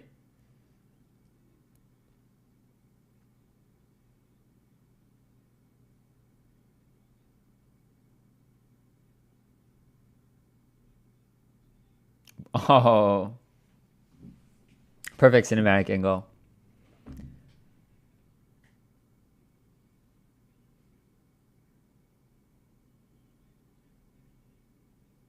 It could also just be NA Jax, you know what I mean?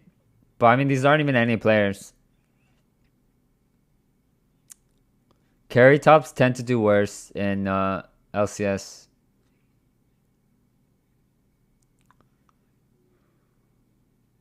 I mean, someone's not even playing these like trades badly. Even the trade where he died, he killed the Barrow. So I wonder if the matchup's just that bad. Nice. Well, I don't know if that's a kill, but Core with the late heal.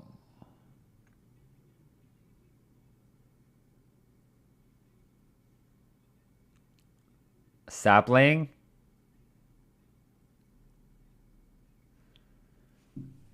I've never felt more hopeless than being behind in a game to Maokai. It is like so impossible to play. If you're against a Maokai, you need to get to objective first, and you need to make sure you can't even get anywhere close.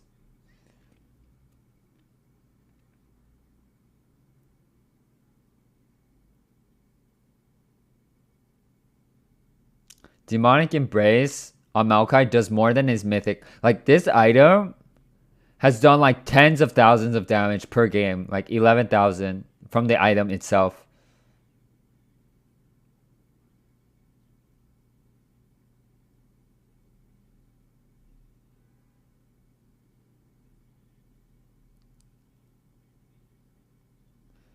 Pure6 like, what? This play would work if I was on DRX. But how come on Team Liquid we lost? Core accidentally buffed himself there. Or maybe he meant it for MS. Wow. Wow.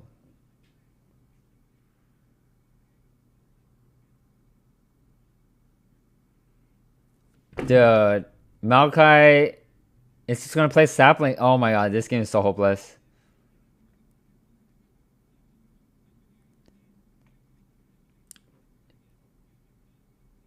If this is how Team Liquid is gonna play, like, I'm actually worried for them. It has nothing to do with like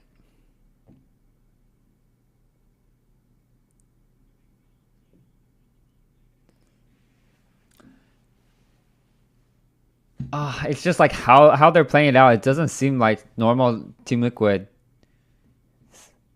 To be fair, they changed a lot of roles.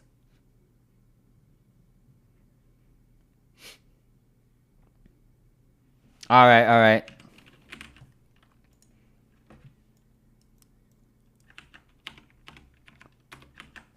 Honestly, Team Liquid is a question mark. Maybe fourth. Fourth was.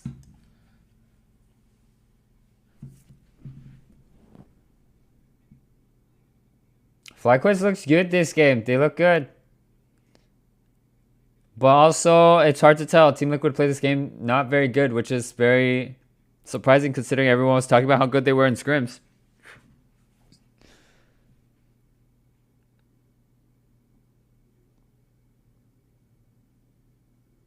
Yeah, Maokai Q is actually does a lot of damage to objectives. Very underrated. At bursting down objectives. Oh, nice one. What does Team Liquid's comp was supposed to win early mid game, and on one item power spikes, but on their early game they gave everything. So surprising.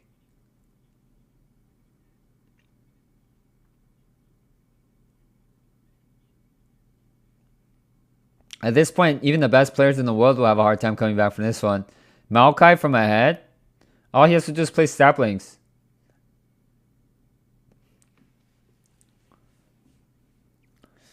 An important skill for players to have is also just having a good meta read. You know, what do you for yourself think is going to be good? And I would say anyone who's picking Maokai has a good meta read. That's all I'm going to say. This champion is really broken and doesn't even have a weak early.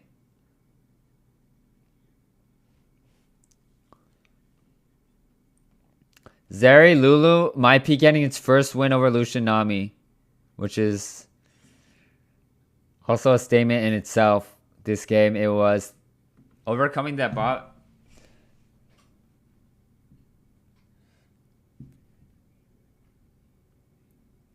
Must spam Maokai, or I have a better answer, you know? If you're going to leave Maokai open, you should have an answer, or you should just pick it. Teams have beat Maokai before, but usually the team with Maokai was significantly worse as a team. But like a team that's better with Maokai, oh my god.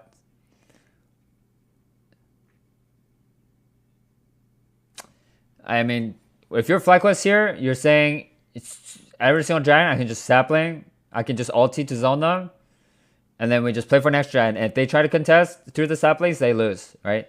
It's so simple. The condition to win is so simple. For TL, it's like, oh, we have to find the engage with like the hardest angle possible just to potentially kill one person, to potentially have a chance to contest something. It's like, it's so hard. It's so hard. Seriously. If I'm Team Liquid, I'm struggling to come up with how to win. Like, let's say like even now, thinking of a game plan, not even in the game, I'm having trouble. They had to push the pace of the game early, man.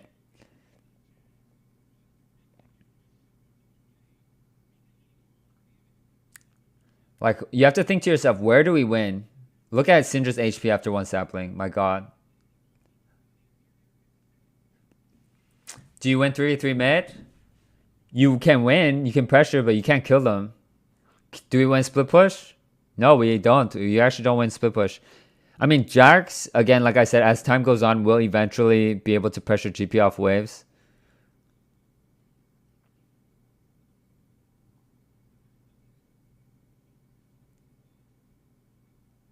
Bro. Oh. Wow.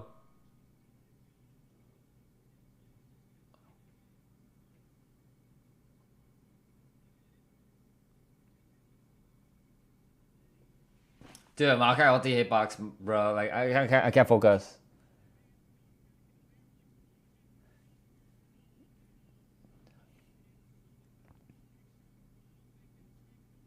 I mean, remember when we were talking about rosters?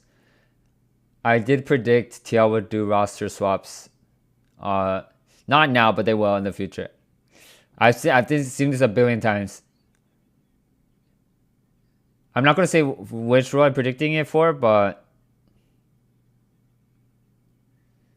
they will do at least one, if not two. I think probably just one, though. Okay, not Pyosik.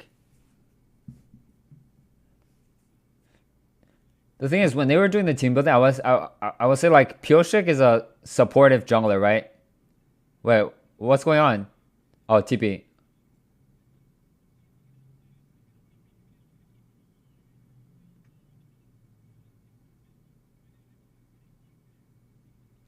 One, it's really hard to bench imports because you'd have to buy out the contract.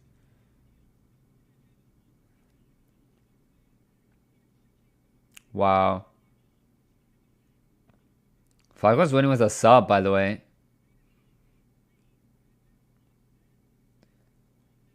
And I would say Ayla's better than Winsome, by the way. I've played against both before. They play similarly, so I don't think he's a Winsome is like a bad slot in, because they do have a similar playstyle. However, I think Ayla does it a little bit better.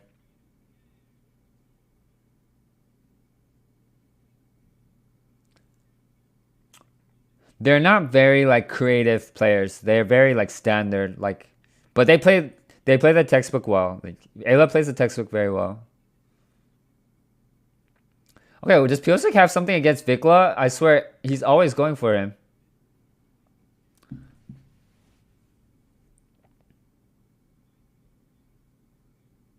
And then Maokai ulti comes and roots everyone, and then there's the saplings. Maokai is so OP, man.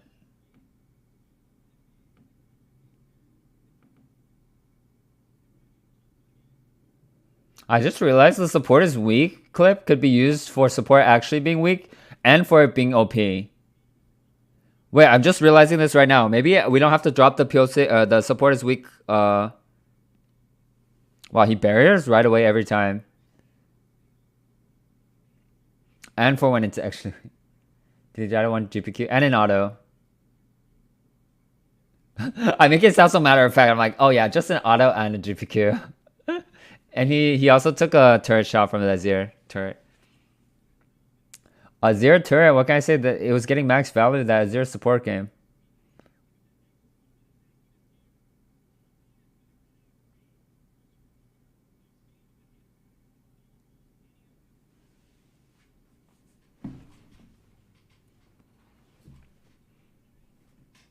Dude, is it just me or is Azir like 0 and 20 today?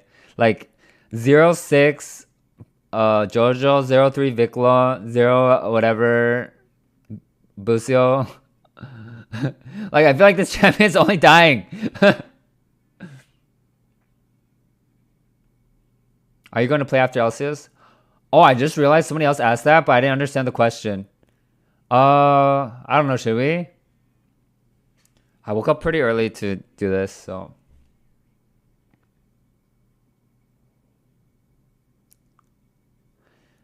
I think when they made Maokai spells outrun everything, it was just like so bad. Like, you can't outrun Sapling, you can't outrun Maokai ulti. Like, where's the counterplay then?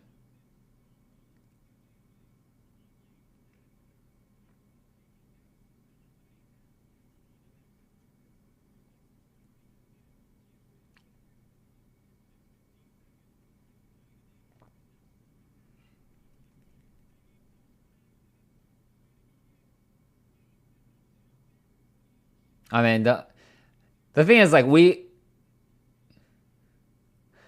kind of knew this is what would happen the moment the early game played out the way it did. You know what I mean? I don't think Team Liquid lost drafts. I would not say they lost drafts.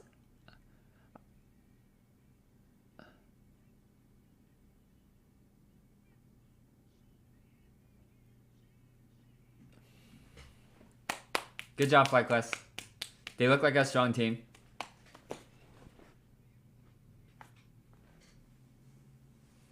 Wow.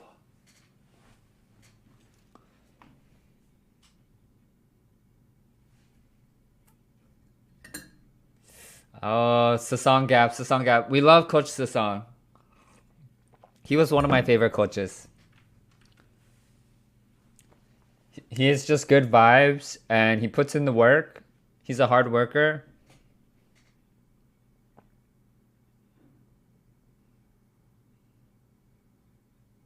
You know, I'll tell you a story about Song.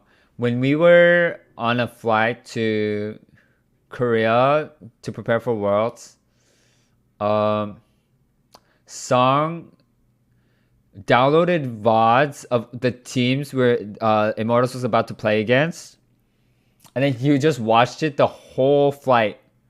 I was like, oh my god, the work ethic on this guy.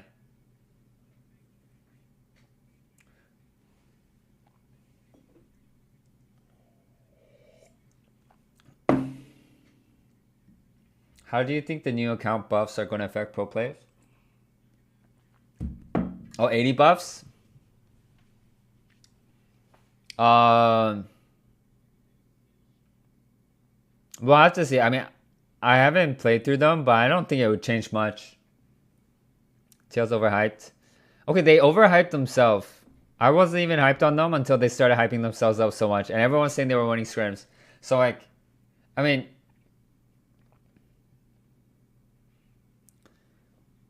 they picked a pretty unforgiving draft, right? They picked an unforgiving draft. It's a draft that does need to play to its win conditions and snowball early. Whereas FlyQuest picked the typical NA draft to play for scaling and late game expecting your team to throw. The enemy team to not play to their win conditions, which is what happened. So, I mean, then they get the win for scaling. I don't know. I don't think Team Liquid lost draft. I don't think they won it, but their team can compete with FlyQuest's if they play right. Why didn't they ban Lulu if they knew they wanted to lose Tsunami? I think Vulcan pulled up the stat, and I think from what I know, it's Lucian Nami has been beating Zeri, Yuumi, Zeri, Lulu like pretty consistently across regions. This is considered a very favorable trade to take because Lucian Nami is the proactive bot lane, Zeri, Lulu is the reactive bot lane, right? But I think the stat was that like Lucian Nami is 6-0 to Zeri, Lulu globally, which is pretty crazy. Of a win rate. Like maybe if it's like 4 or 5-0, you can say like, oh, it's a fluke, low sample size, but like across that many games, I will say again, they have to look back at that Rift Herald. Why did they send Syndra bottom at that time? It had to be like, I think they tried to 5-head it, but it became like 0-head really fast. So here we're already saying TL has slow push, right? They should have favorable position going to Rift Herald. This is a textbook Rift Herald play, slow push, bot wave, into reset first, into control Rift Herald first. Very standard. But here, watch. They sent Syndra to bottom. And so when it came to Rift Herald, even though they were first, right? Look at how ahead they are. They're like more than 10 seconds ahead in tempo on the enemy bot lane. So this should just be them starting it with Syndra going towards mid, right? Look at this bot wave. Do you need to go to this bot wave? You don't need to go to this bot wave. Look at it. This bot wave, since they crashed it, right, is pulling. The longer you let it stay like that, the more beneficial it is for you as Team Liquid, right? You're going to catch a bigger wave. The enemy lane is losing CS. This should be Syndra just going mid. But I don't think it's Harry calling this. Because I think if he just goes mid here to watch the Herald, right? I think Vi should have already started the Herald. Pull it out, obviously. And then if any kind of fight happens, the new leash range works that the Herald doesn't fully reset. So you just want to get it low so that when your bot lane arrives first, you can just collect it or start a fight, start the fight 4v4, 5v4, right? Or 5v3. And so to me it was just really strange, this whole sequence where we sent Syndra bottom. We don't even have her hover mid, right? She should go mid, and then if the Herald looks free, you can go bottom. That's even like that's a safe play. But look at this. Now they start the Herald, but they have Syndra bottom as a 5v4. So okay, let's say best case scenarios, Team Liquid is planning this. They're like, this is what we want to do. We want to pull the Herald. And then actually, we're not going to finish it. We're not going to finish it, and we're going to have Syndra get like one wave and maybe one plate, and pray they don't 5v4 us, But that's not what happens. this could be a disrespect. Like they're just respecting that FlyQuest isn't going to contest them here or something. This isn't how the Herald Leash works anymore. Remember? Now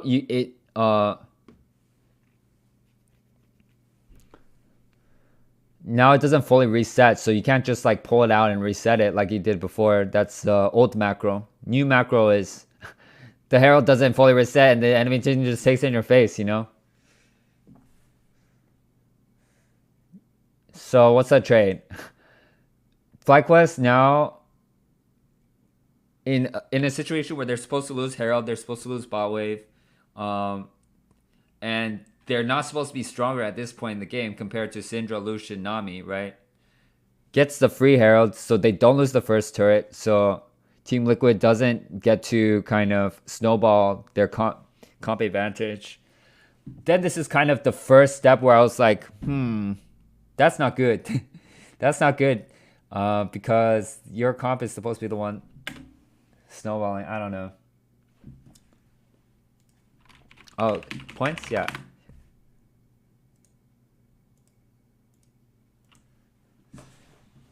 The thing is, even if they get the Heralds, the game still looked tough. It didn't look like they were able to find many angles. And that can be to the credit of FlyQuest, but also I want to talk about where Pyosik is using his ultis, right? Almost all of them have been on Azir, and none of them have been used to pressure this very snowbally bot matchup, which is Lucian Nami. So I was thinking, like, if I'm Team Liquid, right, I'm thinking buy Syndra. That's a good combo to play around. One, I don't think it's fitting for the players for the specific team, like specifically Pyosik carry. I think they're both supportive players. So maybe opening up mid to roam to bottom and tackling bottom as a 4-man seems like the better way to tackle this kind of team composition. Team composition as in players. And then, yeah, I was thinking that would be a better way to open up this game.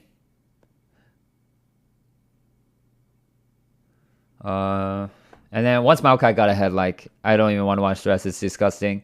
This champion for my head is unplayable against.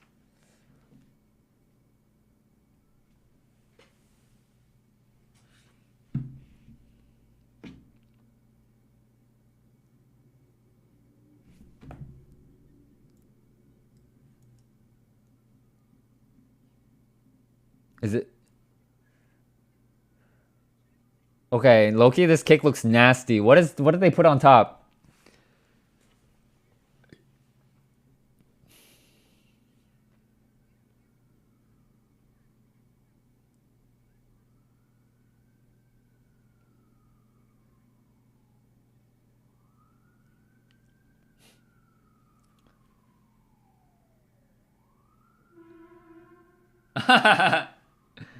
True.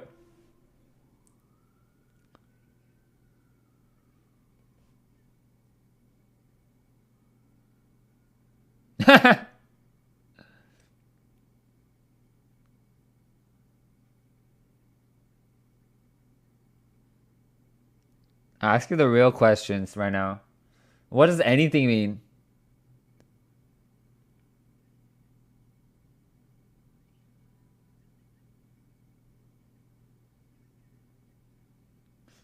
Speaker Content King.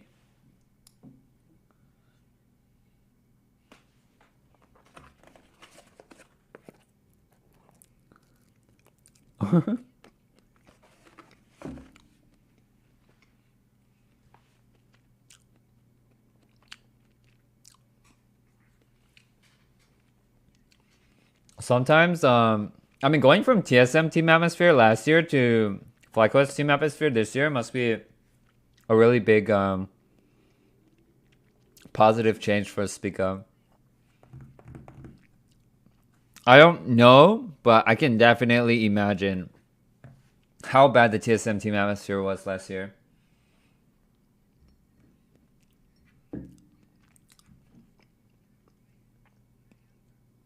Did he just lick that?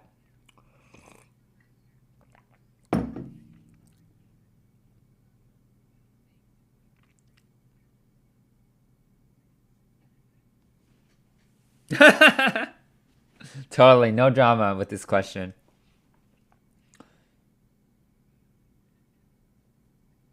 Everyone wants to double in.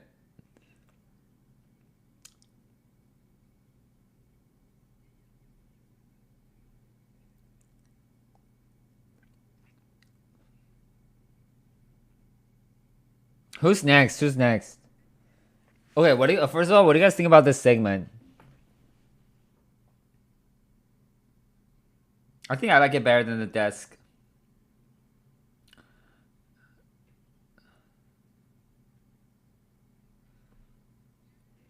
They said they wanted to feature each content creator at least one time in each broadcast. If I go on broadcast, what should we do?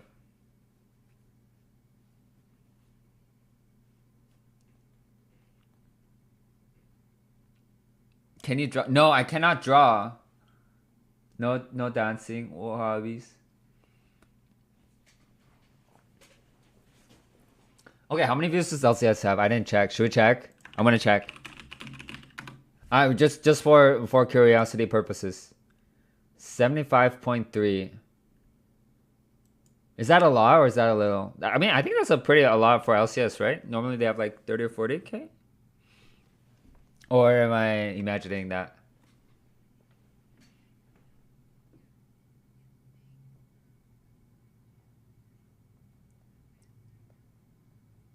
Super low for opening day. Yeah, didn't like you have like 400K or something? Well, how much of it is split through co-streams? I mean, I'm taking away 300 precious viewers from LCS. Like it might be affecting their numbers, you know?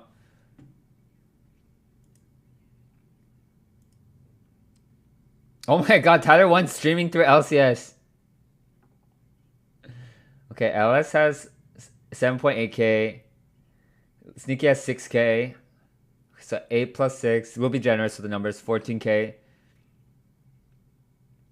I think Pole Belter is streaming too, right? Okay, Meteor streaming 8 plus 6 plus 2, 14, 16. Wait, plus another like 1.5. Okay, 14, 16. Alright, so let's just say like grand total like 20Ks from close streamers. Then maybe it's like a 100K.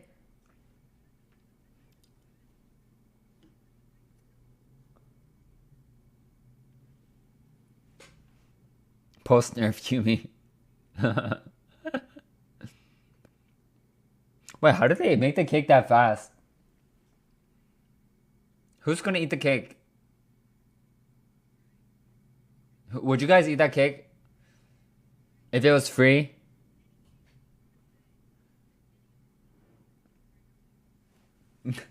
No? I think even if it was free, I'm not touching that cake. Yeah, I certainly wouldn't get the slice with the Yumi eyes on it.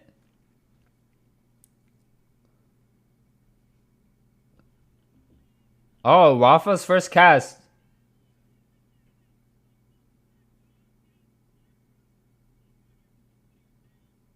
Oh, Zale's a good partner to cast with. He was amateur caster than academy. He has a lot of energy. Sometimes he's can go on a little bit of a ramblings, but you know, it's good energy.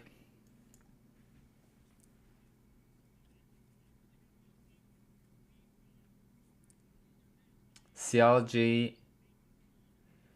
Okay, I'm 2-1 in predictions today. Let's get this one right.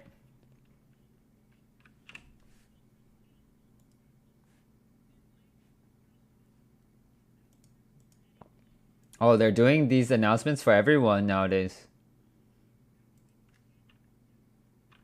Maybe they're just trying to show off the stage. The new stage. Dig? Okay, who's on this team? Armut? Oh, Santorin. Oh, I always cheering for Santorin. I love Santorin.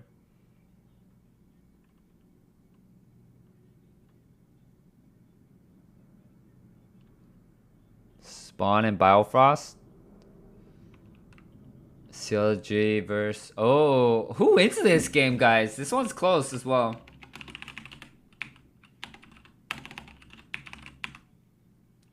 Alright, let's think clearly here. CLG does have prior synergy with each other.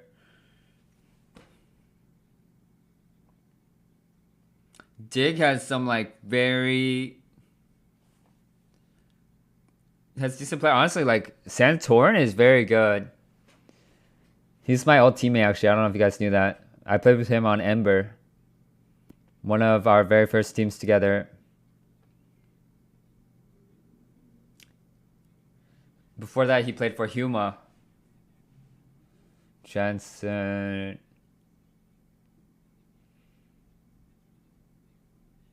I don't know, actually. How did I rank them in my standings? Let's just follow that for now. I probably had a good reason for putting them. I have them right next to each other. First we had Team Liquid and FlyQuest next to each other, and now we have... I don't know. Okay, CLG then. I'm going to put CLG. But like, remember, everyone in that same group is interchangeable. I don't know. It really depends on this jungle matchup. Actually, I just realized the two junglers for that team I was on were Santorin and Contracts.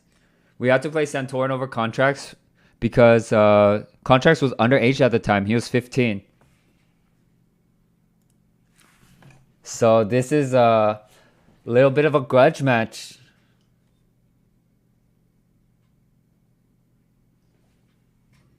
Rooting for CLG is homophobic. No, it's not.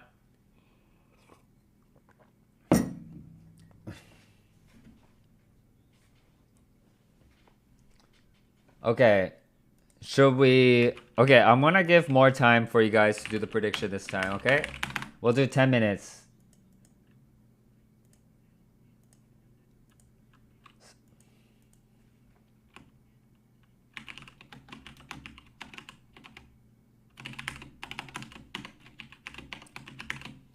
Okay, feel free to use your points.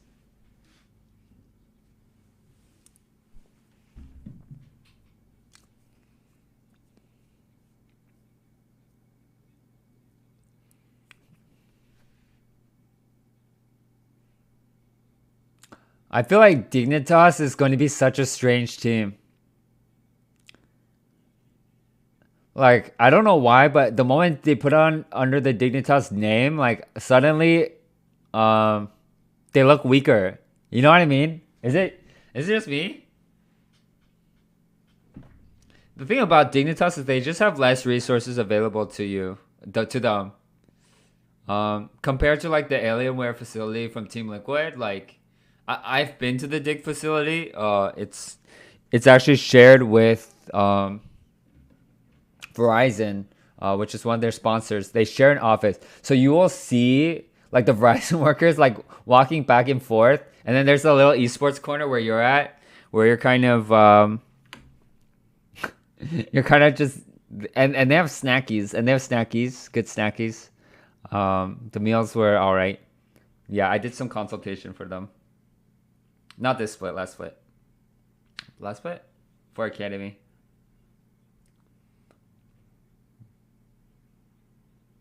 I mean, good snackies is important, guys. But compared to 100T facility and compared to even the GGS facility looks insane now. No wonder they're playing so well. Like, Dig's facility is just not... I mean, it's way better than what we had back in the day. But, like, compared to what everyone has now, it's not comparable. The budget is showing.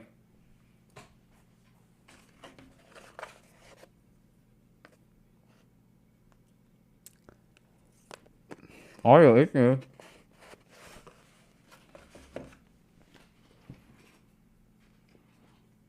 You voted for the wrong team? It's okay. I think it's a 50-50. Just coin flip. It's a coin flip game. Trust.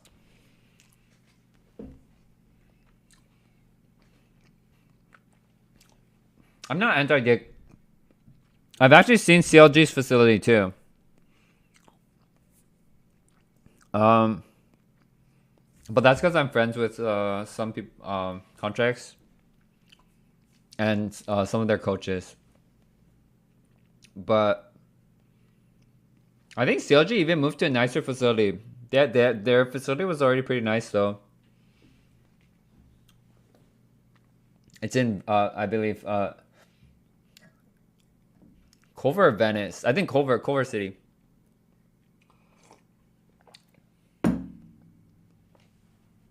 Have I been wrong with all my predictions? Me? No. I'm 2-1 right now in predictions.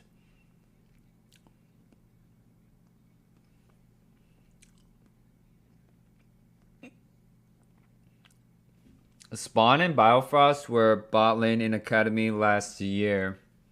So, sorry. No, sorry. I think they played together in LCS, right?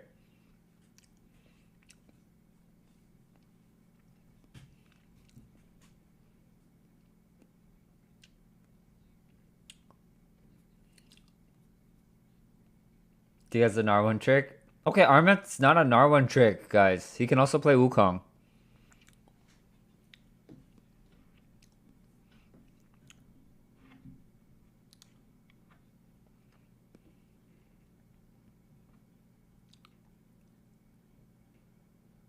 Pause chat.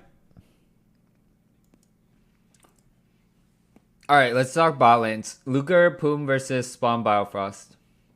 I'm gonna give this one to Luger Poom. I just think they are stronger laners.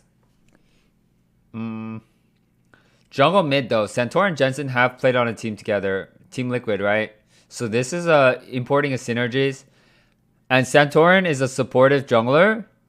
Jensen being a resource heavy jungler or mid laner. So they will be a good pairing. Whereas on CLG's side, both Contracts and Palafox are both playmakers, right? So we were talking Team Liquids. Team Liquids mid jungle, right? Both supportive. Dig has supportive versus resource intensive, right? CLG has playmaker. So it's very important to look at the mid jungle dynamic to see how the games are going to play out. I would say my personal preference is supportive jungler, resource intensive mid laner is usually how I like my team to be like, but you know what? So I would actually prefer to have the mid jungle from Dig. Top lane I think is deep. I don't know actually. I've never seen these two play against each other. I honestly have not seen too much of Armut. I've only played with him a couple, like in Champions Queue, and in those games he played well. So, I know Dokla. I don't know how they will match up together. So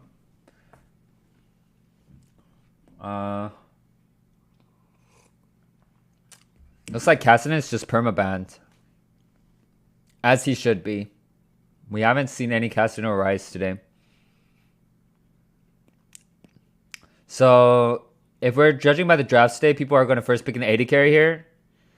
And then there's going to be like Jax being picked really early. I think Jax is an Armut pick too. This is just based off the drafts we've seen today. This seems to be the NA meta. Again, over Ashe, I would pick Varus.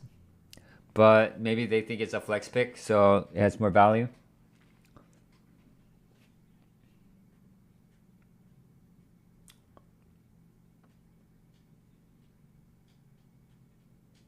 So they're trying to take away the Heimerdinger. Poem, I'm not... Varus Heimer. That's what I'm saying. Like, why don't people just take the Varus, man? Luger's a Varus player, too.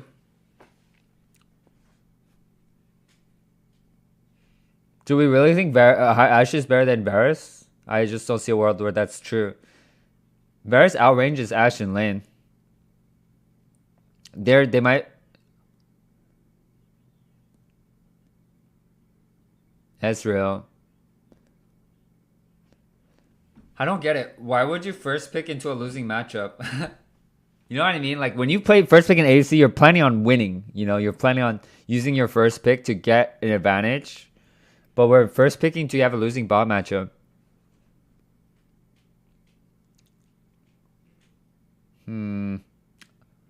Right now, I would say Diggs, draft, Feels better. I don't like Vi just like this though. Because you have to think about what your comp's trying to do, right? Varus probably trying to poke. It would be better to pick something that can engage, but like doesn't have to full commit, you know? For example, Sejuani. I'm wondering if there's another pick similar to that. None's coming to my mind right now. There's Maokai. Maokai's a pick like that, but it's banned. When I think Vi, I think like everyone needs to be full commit. When I see Vi, my comp wants to be like Galio. It wants to be like Rakan, you know? That's the kind of comp I want to play with the Vi.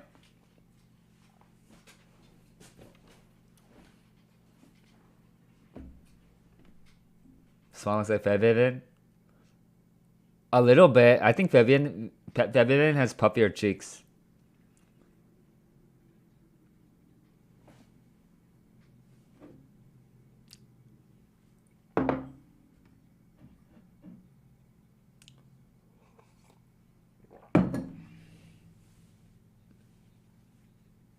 Fevian used to play in NA Clutch Gaming.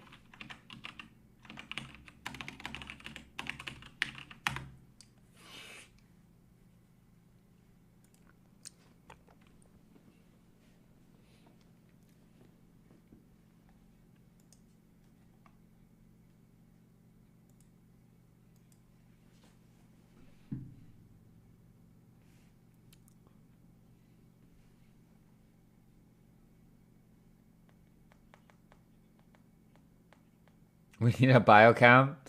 Yeah, they need to bring back Pro View. What happened to Pro View? We used to have, you could get the one person's point of view. We would just watch Biofast's point of view.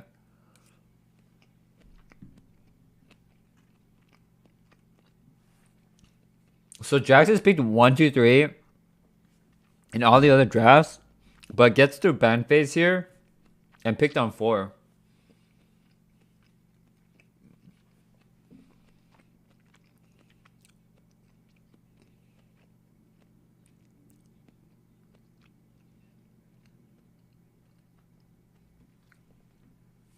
Have you met Bio? Me? Yeah, me and Biofast were friends even before both of us went pro. Actually, we used to play ARMs together.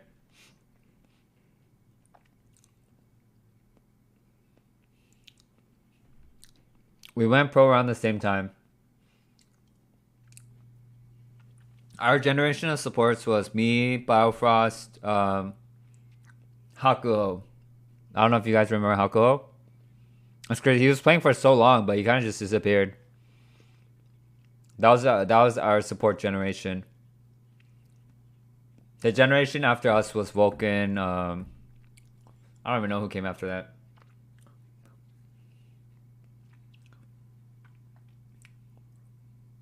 I think Remilia was like one generation before.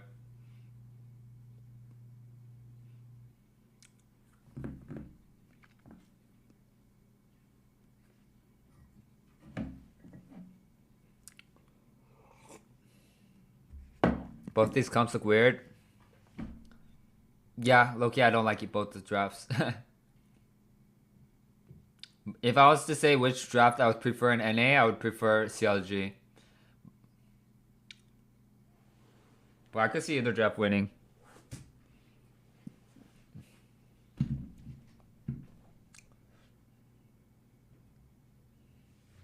I put CLG over Dig, right? I predict CLG for this game.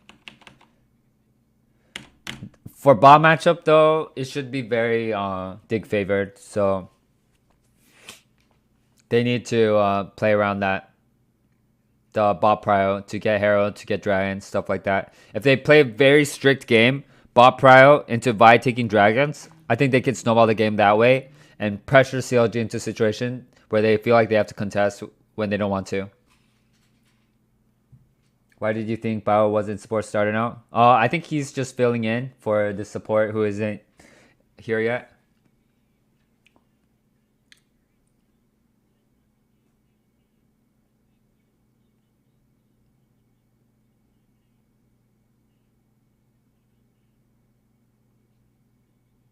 Oh my god. Fan chance. CLG level 1 is better. So that's why you're able to get bush control. Alright, so from this position in bot lane, now that they got bush control, they need to touch the wave first. They need to touch it like this. They have to Ezreal Q the moment the wave is coming in, and they need to just like non-stop out of the wave. And if they do this, they might be able to counteract the matchup. That is naturally bad. Why does the bot go to level 1? It's for this Heimerdinger pick. If Heimerdinger gets turret set up, it's usually for range versus range matchups, right? If your team is strong at level 1, you go bottom, you control the bot lane so your bot lane can get first push. So already we're not touching the wave level 1. So I don't agree with that. I also don't agree where this is placing the turrets. We're placing it in like very easily audible areas. So now Heimerdinger is out of turrets. So somehow this matchup is suddenly lost.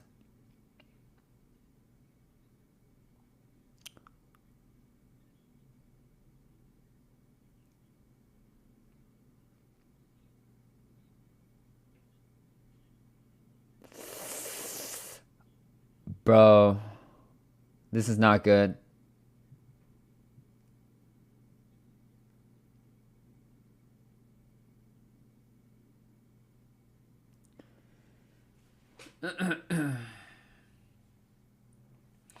I mean, we were favoring CLG's players for laning phase, but this is like not even close to what I was expecting. I didn't think it would be this bad.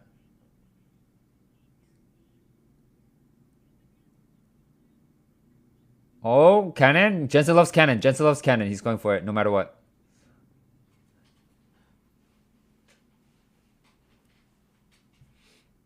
Wow. What happened there?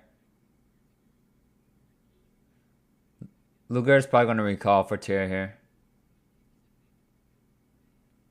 Wow, Centaur's so good.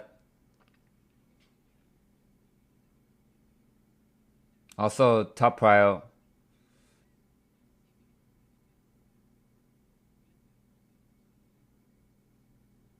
Hmm.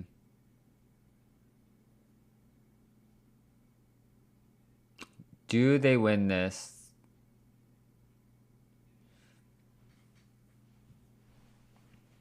GP is not too useful in an early skirmish. He's good at lane,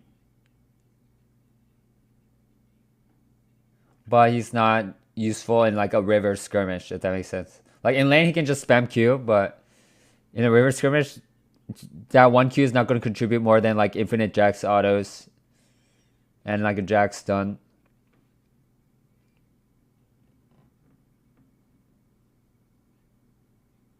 Now, GP built up a slow push.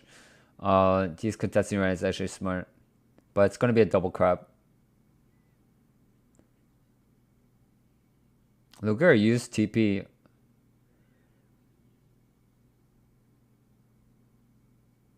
Oh no. Oh, we got it.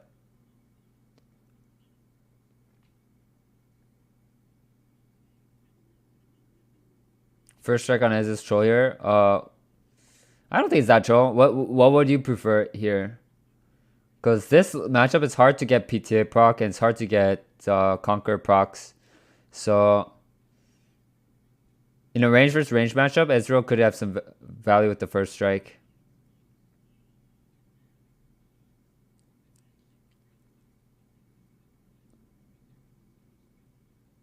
No, they're gonna slow push this. If anything, it might be frozen. They're gonna be down a lot of experience bottom is what's gonna happen. This spot matchup is not going ideal. If anything, I would say like this is a game losing result. from just the matchup.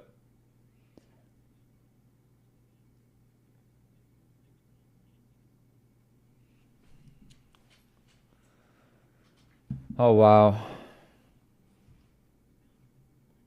I'm stressed out for them. I'm literally so stressed out for them. Oh, at least he missed cannon. At least Luger missed cannon. That'll recover some of the deficit.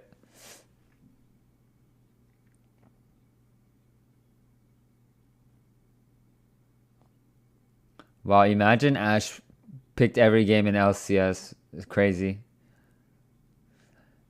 And the craziest part was it was this good last year too, and people just didn't want to play it.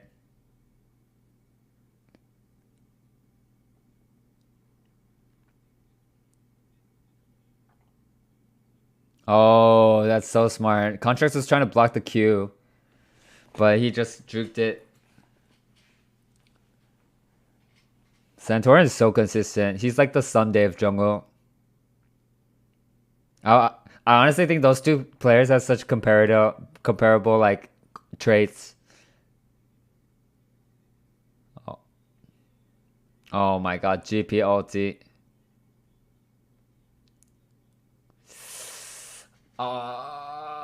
These kind of bot matchups are so punishing right now. They're so punishing. A lot of players are botching the matchup pretty hard today. I would say GGS's bot lane really dropped the ball in the Bears Karma versus Ash Jin. And this game, I think Dig's bot lane is dropping the ball pretty hard.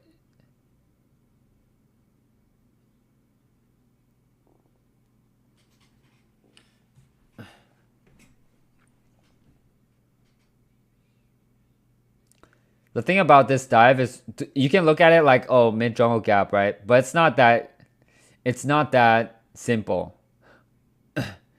It's Dom having an already bad situation, and I talk about this in solo queue too, right? It's a lot easier to roam to a good situation than it is to roam to a situation that's bad. You know what I mean? Like it's already the bot lane is just prepared on a silver platter for CLG's mid jungle to swoop by and get a double. Because of how the state was before. You know what I mean? Diggs Bali would not be in this state if they played the early levels more textbook, maybe.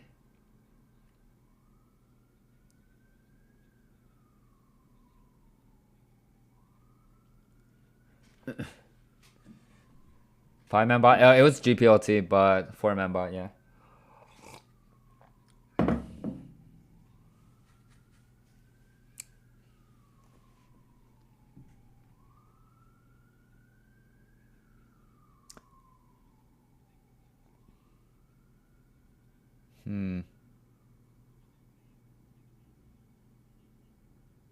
Who's the 80 on Dig Academy? I'm just curious.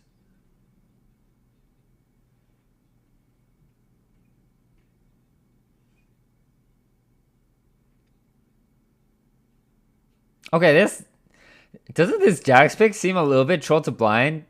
I feel like every time I'm watching it's losing. Uh it wasn't really winning the Vi matchup. Or sorry, it wasn't winning against GP twice now. It lost to Cassante. It lost well, not really lose, but it went even to Olaf. And this pick is really turbo useless in team fights, which is an important quality to have in competitive, you know?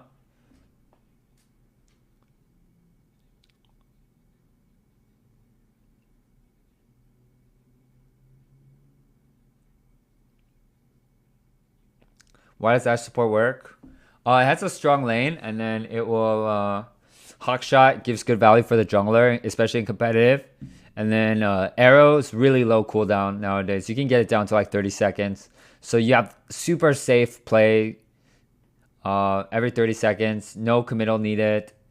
No commitment needed. And on top of that, just her synergy with Imperial Manate's very good. I mean, the thing about Santorin is, oh my god, she's on a ward.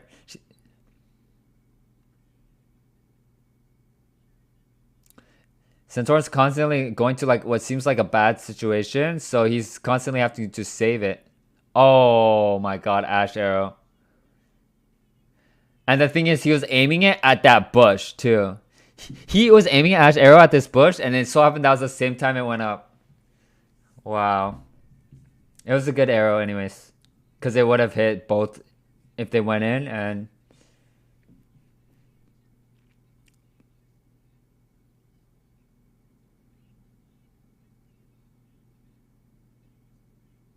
it was good. Oh, Jensen. I mean... This is depressing. I don't know.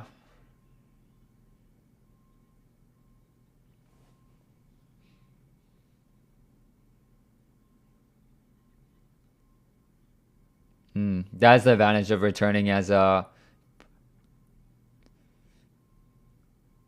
with the same roster is you guys already have the pre-built synergy of like having solved team problems together for a full year.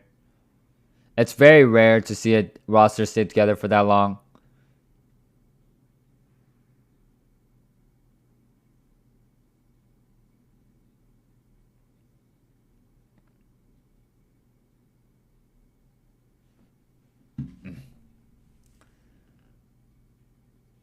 Oh. Oh! Contracts! So clutch with that flash, actually. Azir's E can travel through champions. Wow.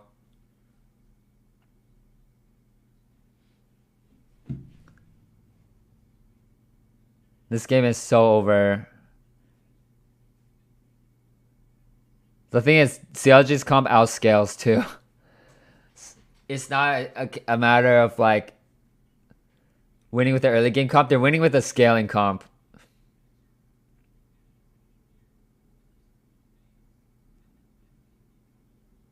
Yeah, that was good.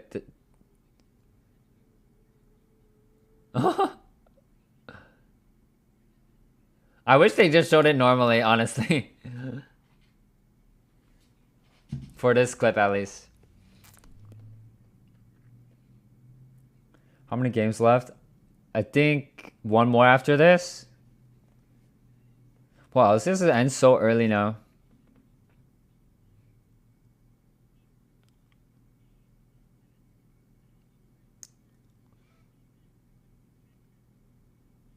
Wow, Loki co-streaming is really exhausting.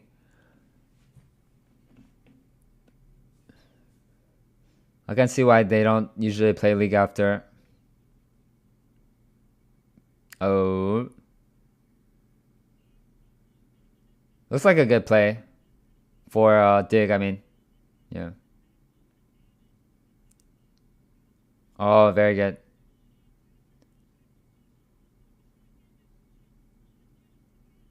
I think Jensen's just gone. His CDs are down. But, I mean, that's the kind of play you need to look for if you're trying to come back into this game where you're getting outscaled. You want to take some more risks at this point. It's no longer the textbook.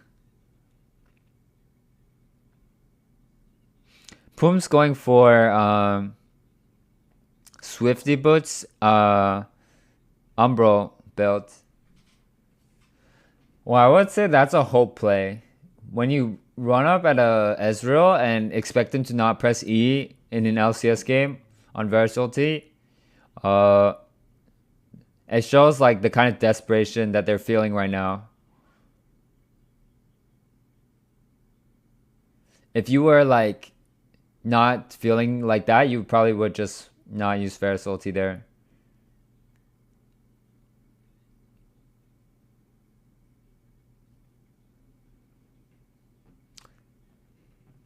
TSM versus IMT, I think it's going to be like two bottom barrel teams playing each other, which is entertaining in itself.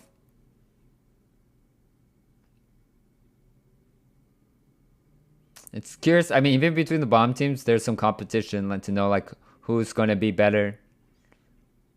Nobody wants to get 10th, you know?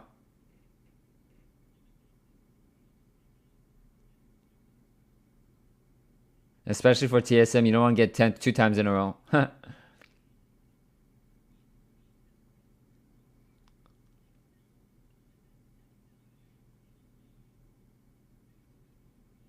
Oh. Oh, he's out. He's out, he's out, he's out. Nice. Let's go, let's go. Let's go, Vincent.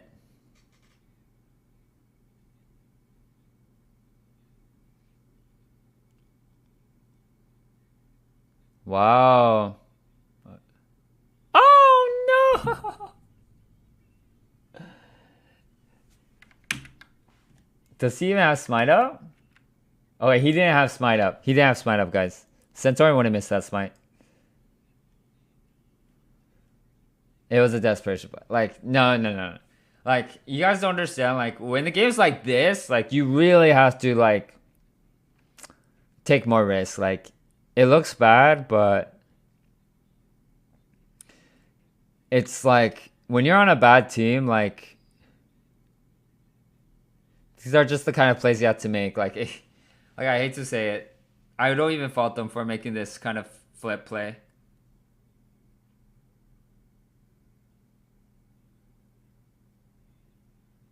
Caster curse.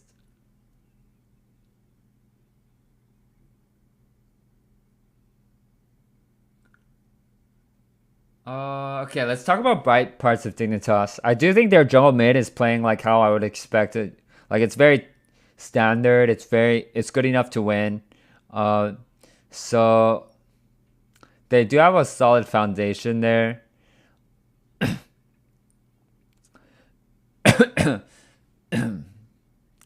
I think between top and bottom. For top, it's kind of hard to tell. He was able to crash the wave and create a slow push. No way that connects. I think Santorin saw it and then he panicked. Because he definitely could dodge that with the Q. Good arrow though. Very good arrow. I like this spell too as well. If you're snowballing and you have the gold, you should definitely go Umbral first. Cuts all vision. Uh, and you just do more damage. You're not just a volley bot. You can also do damage through autos. Mandate being late though is a bit bad for scaling, but you get some of that money back by killing wards. Where I live in LA. Should bio and spawn have tried to walk up to hit the wave level 1? Okay, so what happened was initially they CLG 5-man bots control the bushes, right? But the moment they postured to not hit the first wave, as it came in, what Diggs Bala can do as they can walk with the wave, place the turrets in a spot where they would really have to extend to auto attack the turrets. Because where they were placed was like too close.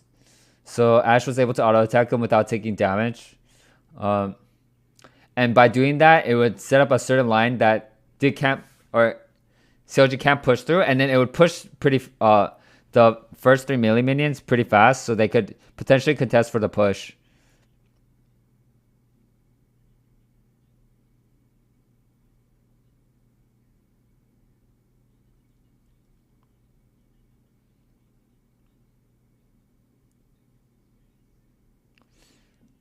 Oh, Mercury Treads or Tenacity Rune? Mercury Treads. Probably both.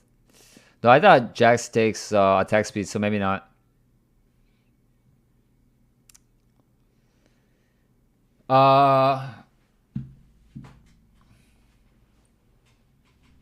I mean, it's very hard, this game. This game, when we're talking about Champ Select win conditions, um, for Dig, it was playing through this bot matchup and stacking dragons with bot prio.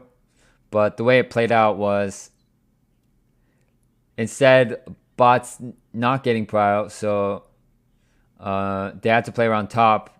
But top is like it's GP, and so it just made the whole game awkward. GP is a very good weak side champion.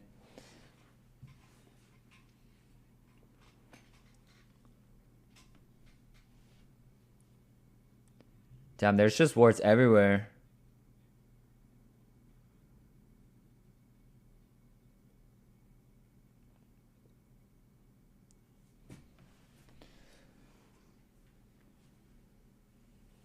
This is tough, huh? I wish they would tell you like how much gold you were making from Umbral Glaive, like from the wards that you cleared, because I feel like, I mean, I guess it tells you how many wards it cleared, so I guess you can times it by 30. I think usually I get like 20 to 30 wards cleared with this item. That's like 600 to 900 gold. The item pays for itself, seriously.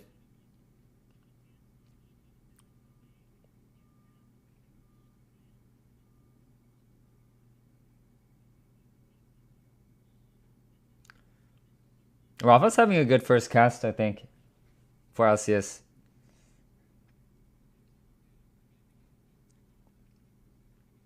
First strike, probably like 100 gold there.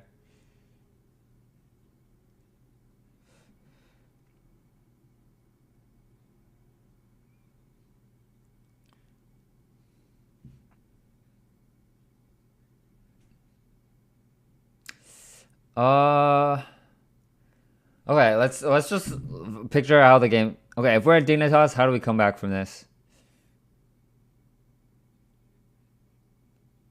Uh, I think you give the third dragon. You give the third dragon. You play for top push. Uh, and maybe if they overcommit to the dragon side, you could think about touching Baron. But right now, it looks like CLG is not giving that window to them. This is good by CLG. I talk about this in my territory video on YouTube, but if you think about this game as like a territorial game, right? They're trying to prevent Dignitas from taking any kind of land in the game. So normally what happens is if you're behind and they go for dragon, right? You take top side control. They get bot side, you get top side. You try to trade as much land back as possible. But in this kind of situation, CLG is saying you can't even get top side control. It's actually good macro. I mean, CLG is not a bad team. We knew that from last year.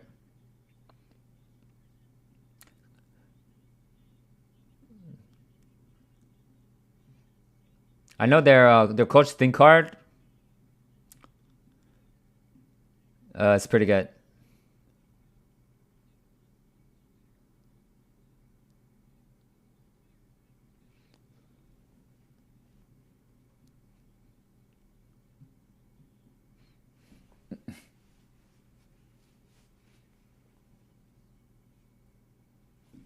Where did Let Him Cook come from? I actually have no idea.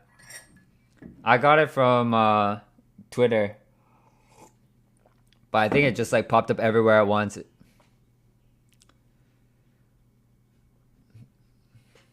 I will say Dignitas is hard to be a fan of right now. Not only are they losing, they're losing in the most boring way possible. Go reaction time.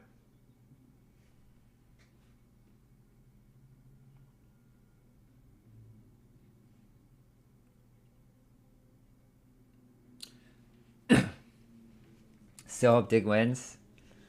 They're looking a little bit lifeless right now, but to be fair, there's not much to be done. If they engage, it would just be an int. They don't have enough damage to follow up. So technically the right play is to bleed out like this, but it's boring. I'm gonna be honest, it's boring. Sometimes I don't want to see the right play. I just want to see some people run it down. If it was me, I'm already running it down. Like, I already know the game's lost, but I'm down to like put on a show. Eve, thank you so much for the 8 months. Thank you. Hope you're doing well.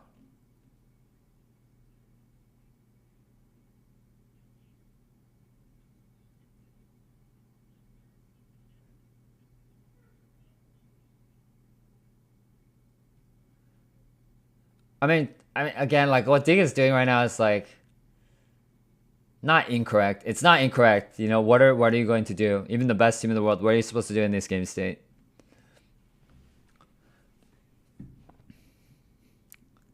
Okay, let's think. What would SKTT1 do here? If you are SKTT1, you want to maximize how much farm you're getting across the board. You want to try to use the teleport advantage on Azir to make a play on the GP with no flash, and then using that to teleport to Baron afterwards when they start it to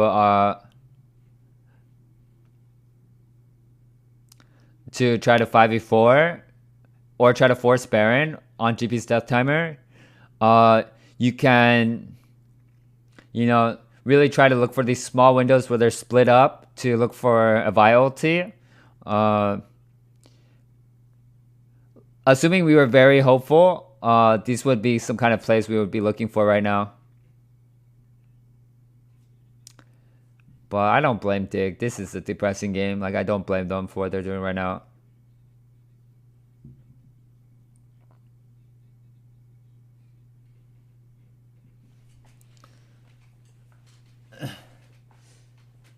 A champion like Ezreal being ahead is like very, very suffocating.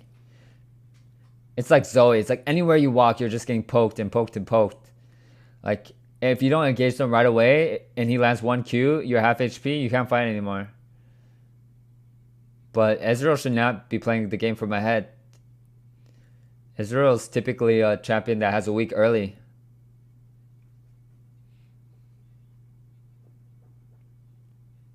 No flash. Yep, this is the play to look for. How about TP? Oh, he got spotted. Vi got spotted.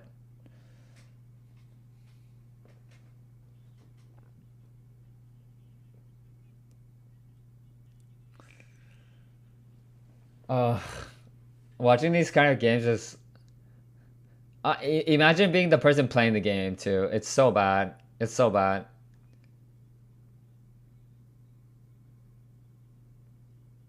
Everyone in LCS has played a game like this before. I guarantee it. They all know what it's like. Like, getting stomped in LCS is like the worst feeling ever. You're just like, okay, what play do we want to go for? It's like, is it even going to work? It's like, oh, it's probably not going to work, but we should at least try to go for it. And then and then you just run it down one at a time, and then the game ends. It's very sad. Dig's comp doesn't have many comeback mechanisms.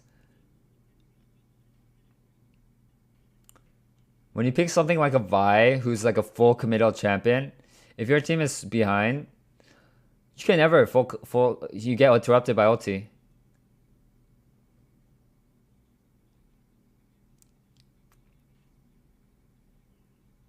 Zhonya's Jax.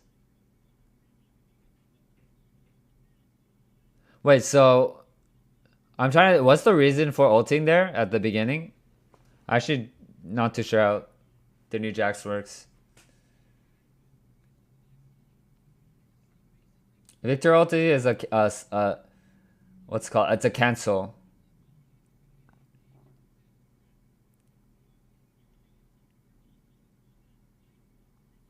I think Santorin can get this, honestly.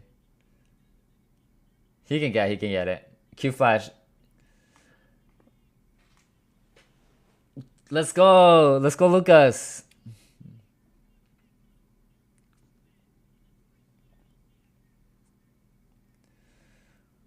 Okay, I low-key thought it would be closer than this.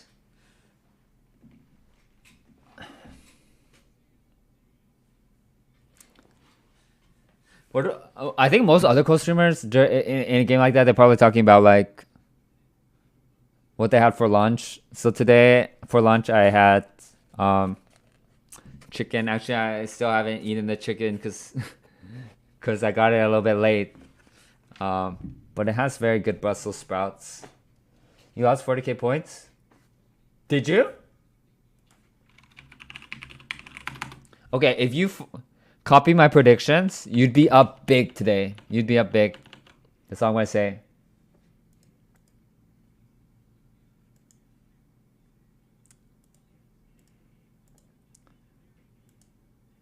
You know what? Points are fake anyways. The channel points is fake.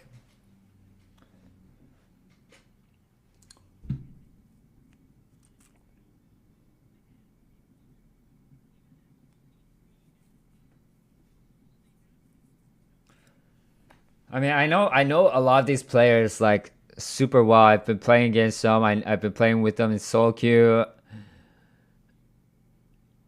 Even when I was playing LCS, I had really good predictions.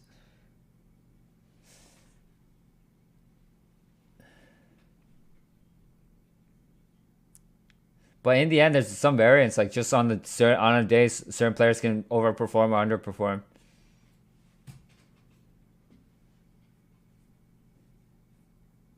Oh, it's Apollo. We love Apollo. Oh, happy birthday, Janela.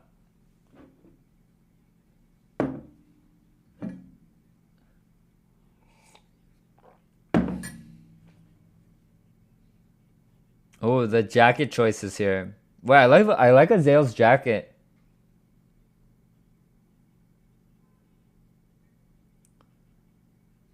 Azale's kind of got swagger. All right, what segment are we getting today or next game with Cutie Cinderella? I find myself looking forward to them right now.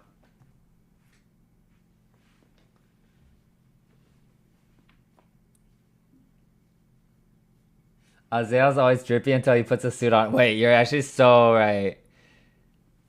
Whoa, I didn't even think about that. Yeah, no, he looks good in this jacket. Do I ruin my day with League on your birthday? Go for it.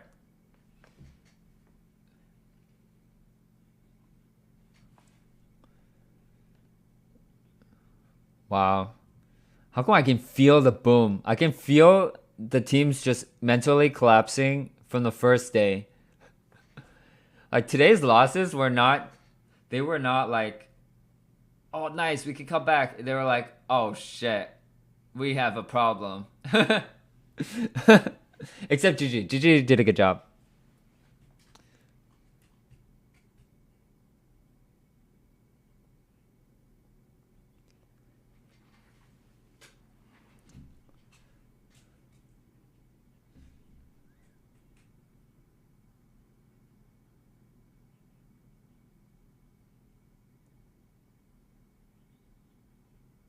Wow, they have so much dead time to fill up.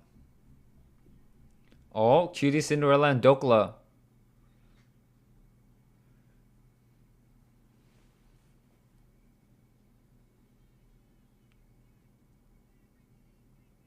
Is she like an official host or just for today?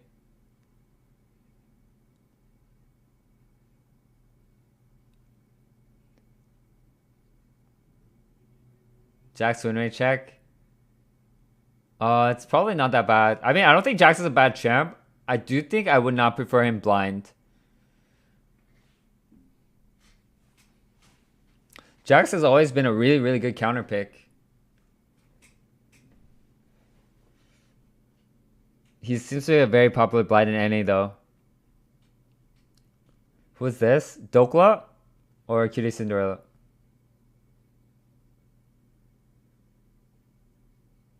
I like Cutie's hosting. It gives that like old scuffed esports vibe that we do enjoy. It's giving similar to Avali.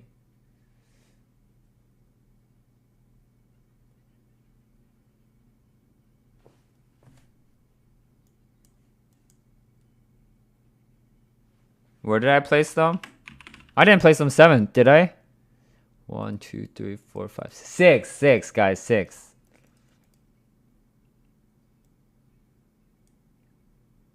Wait, did I not save? Wait, I didn't save, guys. No, this is fake.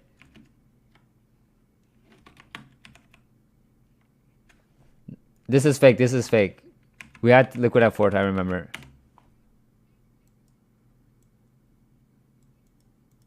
Okay, this looks... And then Golden Guardians, I think... Okay. New standings. Is TSM even better than Immortals? I don't even know. Maybe.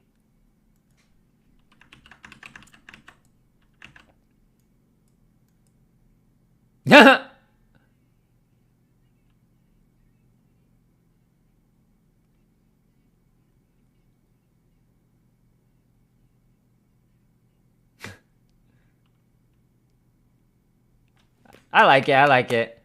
Keep cutie, Cinderella.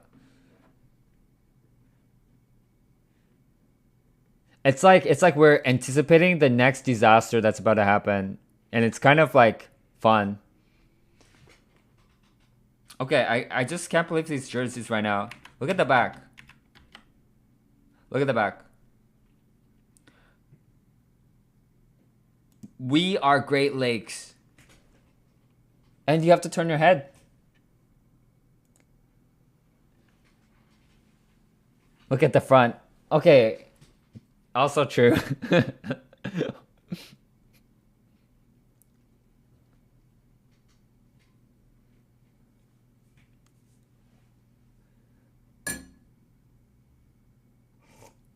We are Great Lakes. Oh, a segment?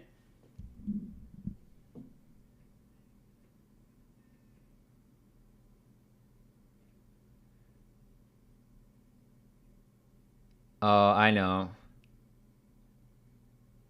This is giving like that One Direction video.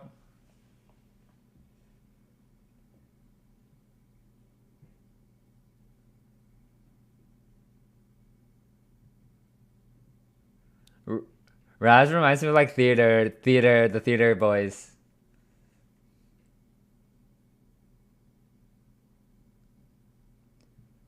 Trust me, it's already is, then just go with it.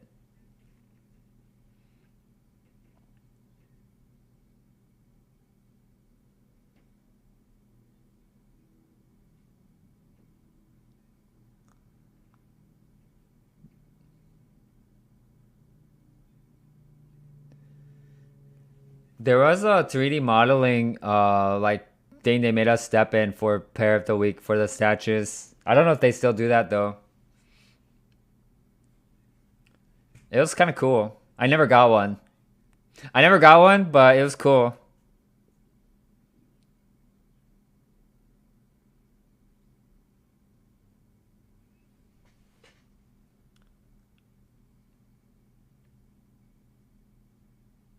Never got what? Player of the week or whatever?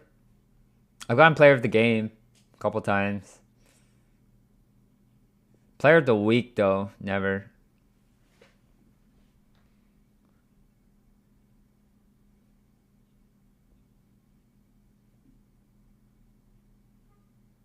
Oh?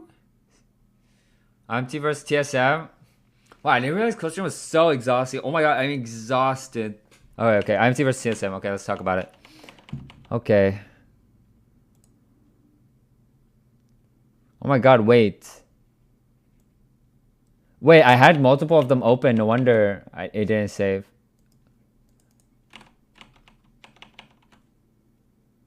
Okay. IMT versus TSM. IMT top revenge. Jungle. Candy. Mid. Ablaze Olive. Tactical Fleshy. TSM. Solo. Boogie. Maple. Neo. Chime.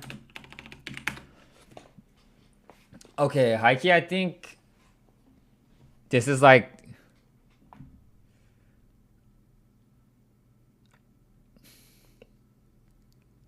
I I honestly cannot tell you who's gonna win this one. Like I wanna say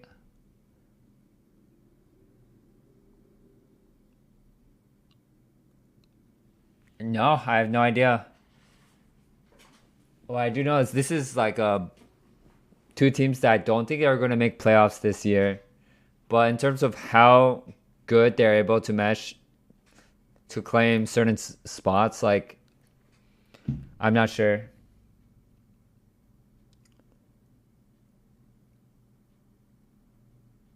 Well, TSM does have some synergy from last year. They do. They're coming off Solo, Maple, and Chime synergy. We do have.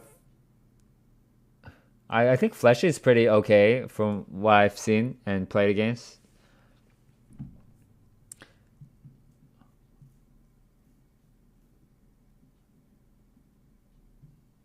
I don't know. What do you guys think? We'll have the chat chime in here. What do you guys think?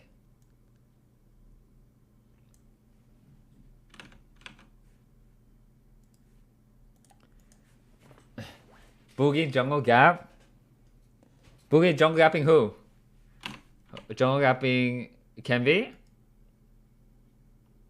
Okay, let's just go with what I had before. What did I have before?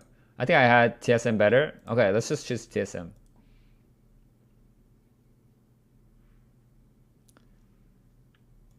I just feel like IMT has way more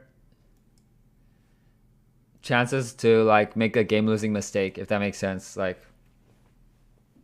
just like way more volatility on IMT. But for the in a similar way, I feel like they also have the chance to just like completely pop off in top or bottom. Their top or bottom has a chance to just completely pop off, I think, versus TSM's top or bottom. So, and same with jungle. I think Boogie has a chance to just completely pop off on Kenvi. Boogie's pathing is very unique and cheesy. He's actually known for that. So, if you guys don't know too much about him, a lot of games he'll create some like really crazy situation just from like the craziest pathing ever that if it fails, it's like really bad. Ooh, what are they doing?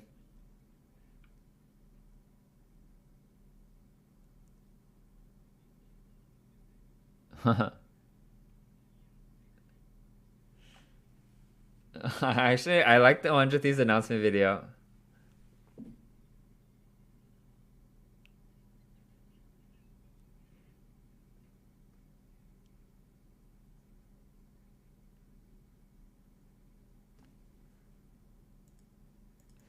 When Zayzel streaming, he spoke highly of Boogie. Boogie is like really good in solo queue. But his playstyle and competitive could be a flip. It could be a very good flip though. Vikla is a really good player. I mean, they won.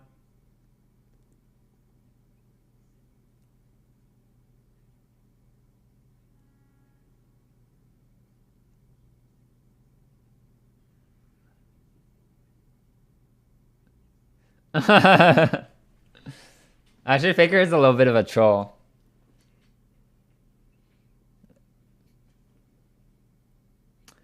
TSM has the potential to be the best in LCS.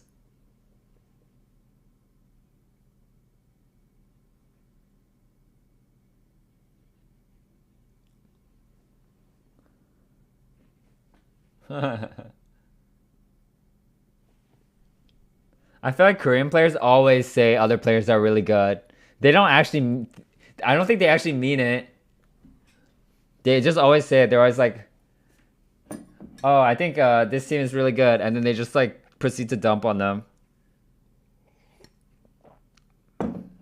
Did you guys see Max Waldo's like most recent tweet? Oh my god.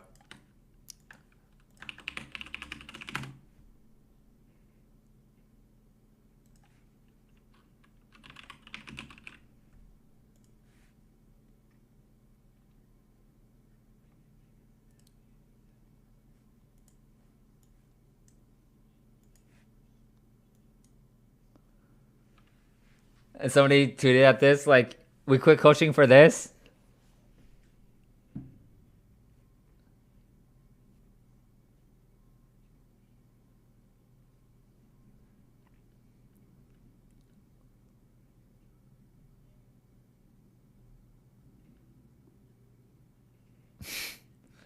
Bro, like this. I mean, you gotta. I mean, the confidence to output this kind of content.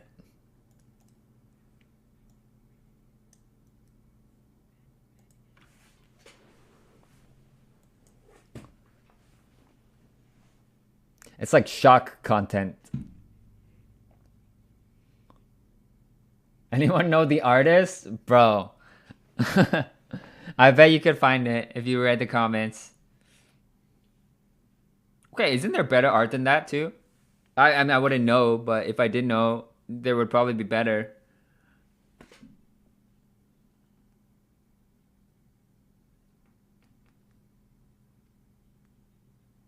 Oh my god, what are they doing?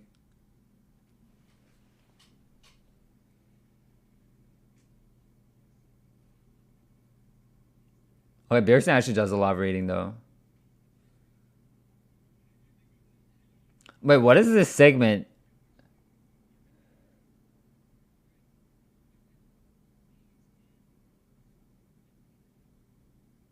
Oh, this is a long segment. What?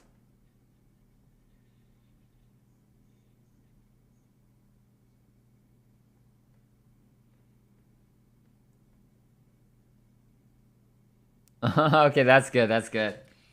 That's fucking good though.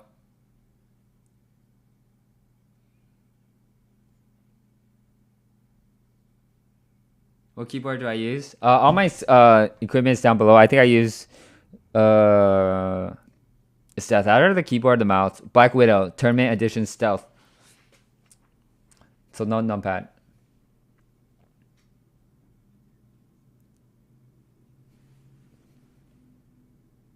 Yep, that was good. Oh.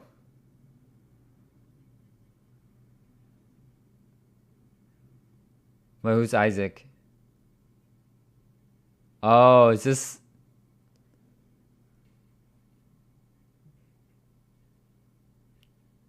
MVP? 100T? I maybe probably not. But if it was to be 100T, it'd probably be closer. Let him cook.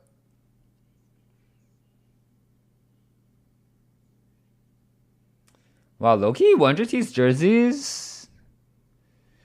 When I first saw that, I thought they were okay, but it looks a little bit weird now that I see it.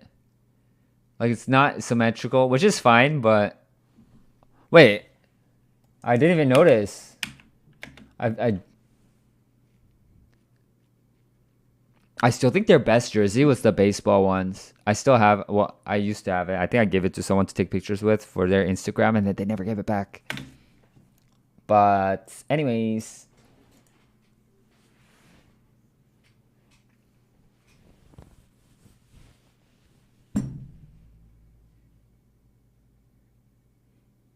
wait, Jollibee uniforms. Wait, I gotta look this up now. What does that mean? LCS Doom Scroll. Huh? So it's like a content?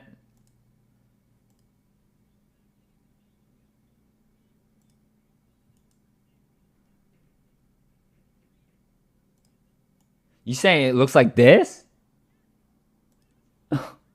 I don't see it. I don't see it. I guess the collar. You are trolling. What? It does not. But you guys are actually trolling.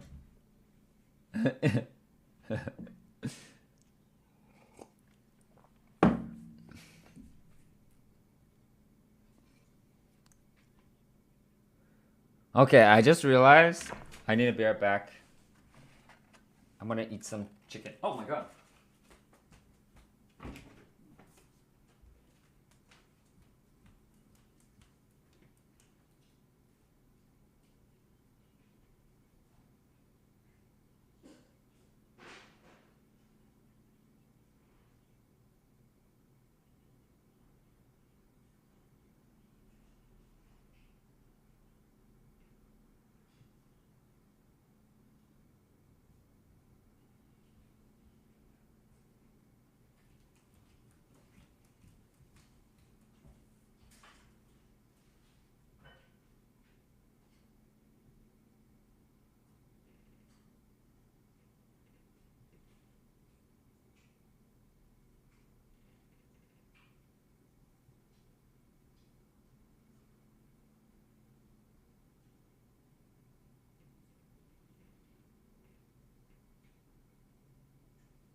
Oh my god.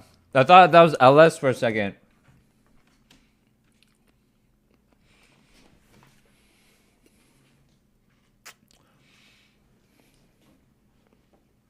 Oh my god, it's Mindy.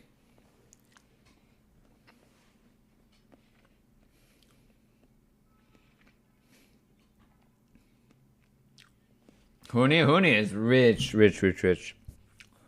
I think he negotiated himself really good contracts every year. He knew at what points in his career he had value, and he just like got max value every time. And he was his own agent too. I think he's hard chilling right now.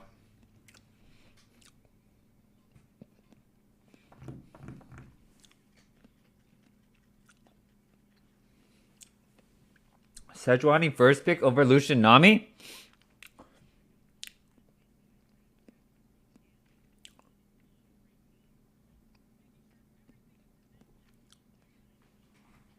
All right, let me start the prediction for this game. This is the last game of LCS. Let's do IMT versus TSM. And I'll do my prediction. My prediction is... Should I wait till I see the draft before I predict? I'm guessing IMT's going for some Draven angle. Or Kalista. They're going to go for something crazy here if they're not picking Ballin on 1, 2, 3.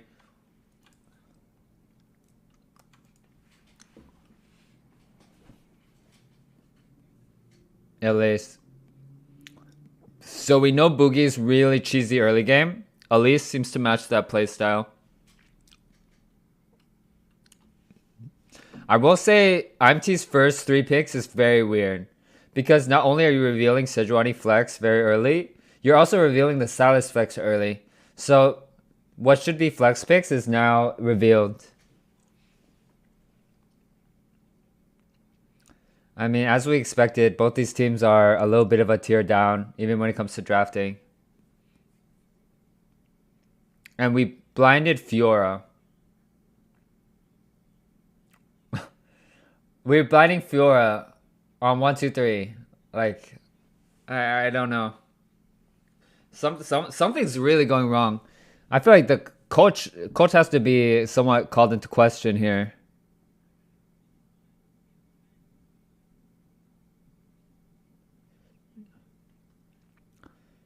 If I'm coach, I don't allow that.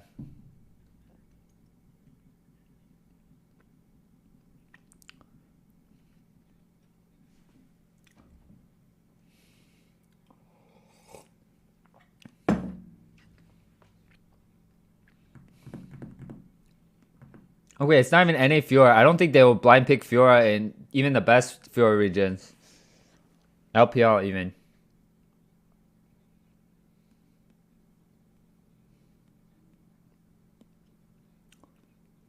Again, Fiora is not good in team fights, so you have to make sure you are winning 1v1. And with that, creates a lot of pressure and kind of responsibility to be very strict in the early game.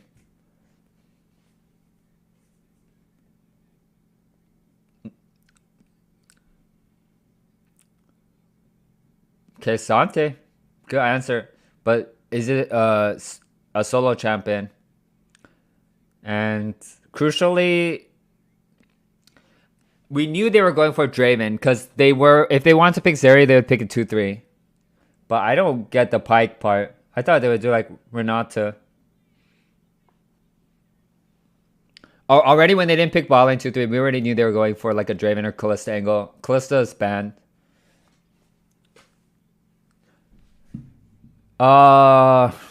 IMT's draft is like very bad for NA. I'll tell you that. I know that's such a bad thing to say, but like, yes, this draft is not meant for any LCS. Like, I'm sorry.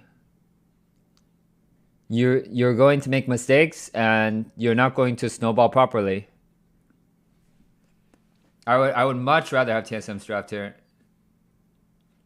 But Talia mid? Whoa, hold up. Okay, I would rather have TSM's draft minus the Talia mid. I'll take a different mid here. Bro, like, what are these teams doing in the draft?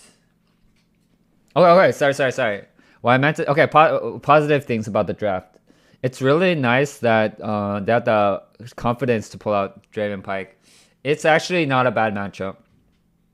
They should. The problem with IMT. Okay.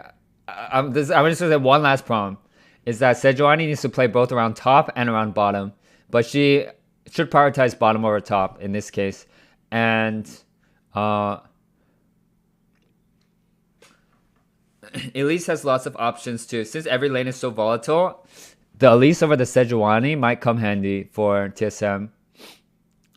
Elise Talia is a very weird mid jungle combo, I will say. Like, Talia is definitely just a comfort pick for Maple, but it's not a good champ right now.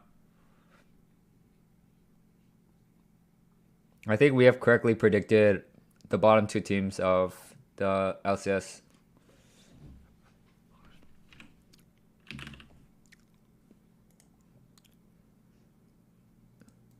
Yeah, I think this is about right.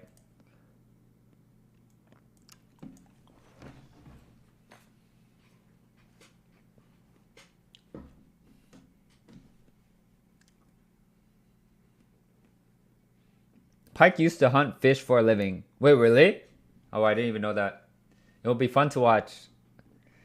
Yeah. No. Of course, these kind of games are always fun to watch. I'm excited. No. I'm actually excited. I just would not personally like that draft for myself. That's all. But if I was to choose a draft, I would much prefer TSM's. Honestly, I don't like either drafts, but I would much rather be TSM's.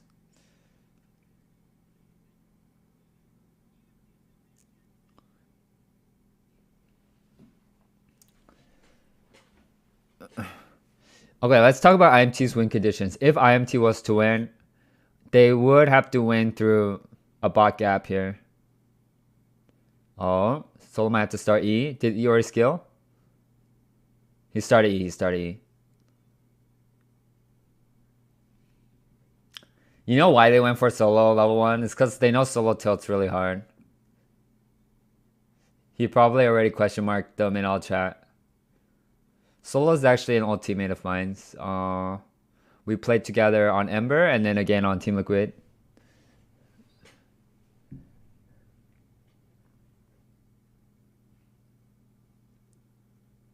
He's very solid. He's a solid player. I don't think he's ever really underperformed in any of my stage matches. He's also a shot caller. He does like to direct the teammates from top lane, which is a good trait. How do you stop him from tilting?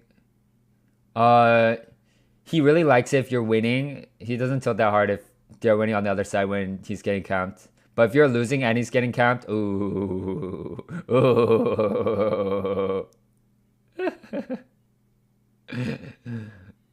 Have fun, 1 hour review. That's all I'm gonna say.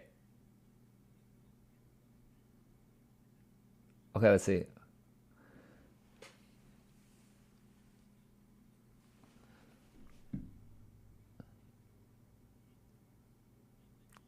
E-Start does affect the top matchup, so we don't want to underrate that. Because Santi normally starts Q. So it looks like TSM's taking the approach where they're just playing this bot matchup really safe. They're scared. They know that if they just don't die, they will outscale. And this is a good and a bad mentality. It's good in the sense that, yeah, you don't want to die, but it's bad in the sense that if you give too much pressure, you're never going to get your items, and you're going to bleed so much pressure. So this is a classic Boogie cheese pathing. 3 camps, red side into bot gank.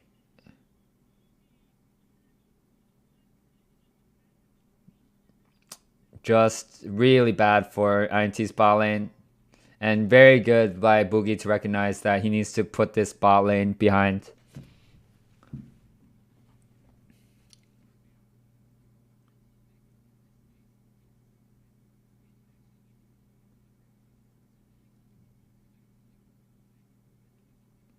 I still think the result is really, really good for TSM's bot lane.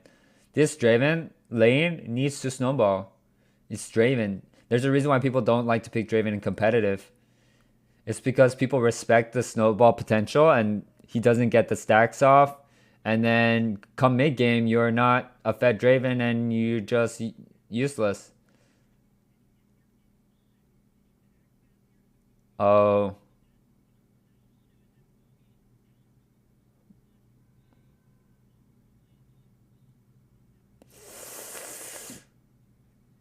Really good for TSM again.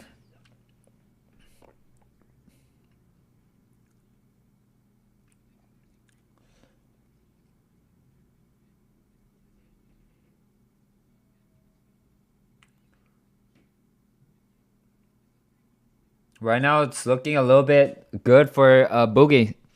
Boogie is good recognizing what he needs to do within the game.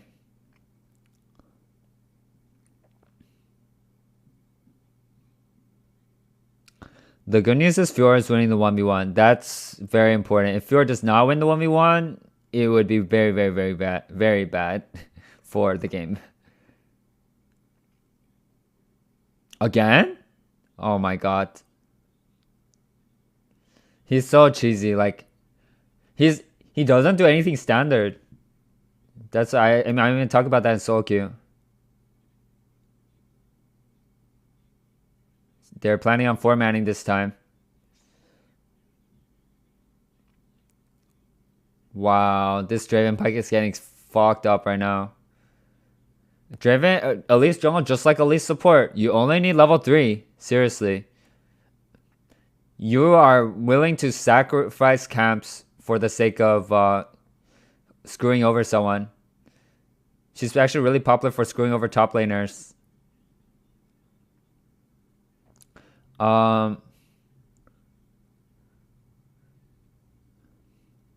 That's why we were really angry at the Elise yesterday for randomly only farming the whole game. When you play Elise, you play for the team. You know? It's not a pick where you just play for camps. It's a very fitting champion for him. Ignite for dominance. There's some nerves involved, I think, right now. I'm wondering if he thought Sejuani would flash forward since Elise had no flash. It's hard for us to know because we're not in their comms, but he could have been calling to all in there. Oh, CSing? Oh, CSing? Oh my god! We missed like half of those.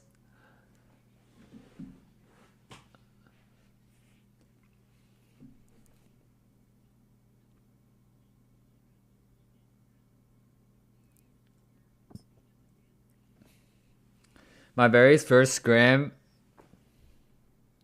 was actually with solo against TSM.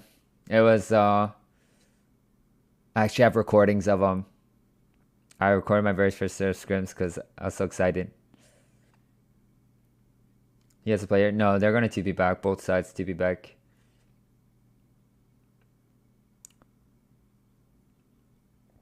Do you think he should have went Bramble Vest with all the healing on the enemy team and against Fiora? I think it's a small change, but I would totally get Bramble Vest here if I was him. Okay, would you rather me pull up the the scrim game right now? I have it. It's in my Google Drive.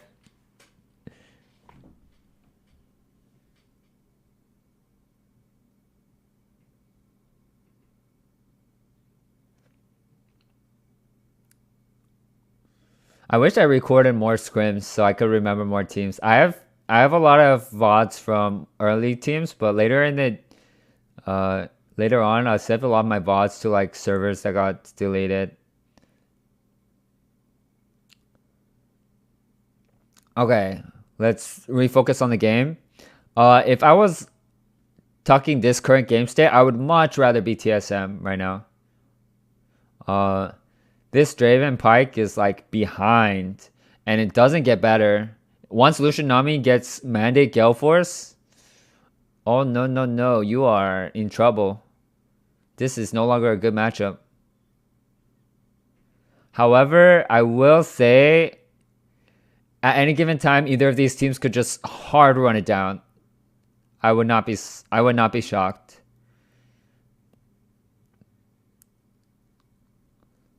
And I will say IMT is way more likely to do that than TSM. Just from what I know about the players.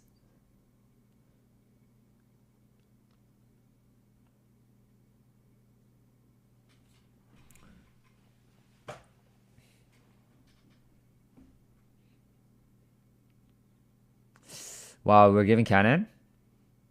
Because you're worried about getting dove. This is the power of hovering. Even though Silas isn't actually there, because he hovered,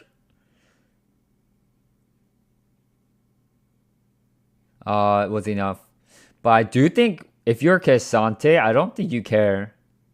K'Sante specific, can he just like drag one person out with him with the ulti? I think with K'Sante, you're more willing to outplay turret dives for that reason. Plus, people are don't really actually want to dive you. You're really tanky. And he has like 100 billion jumps. You could always ult someone and W out with the ulti should reset your W cooldown from what I remember. So you could have W and then you can ulti and then you can W again. So 2 dashes, 1 big push. Like it's really hard to catch this champion. I only know Kazan because we were playing him infinite support. He's so bad support. Don't actually play him support. But that's where I get my knowledge from. If you want to play mid to bot, it's actually quite important that you have one sweeper and you sweep this pathway between mid and bottom. Or take a pink. It's fine. Nobody dies here.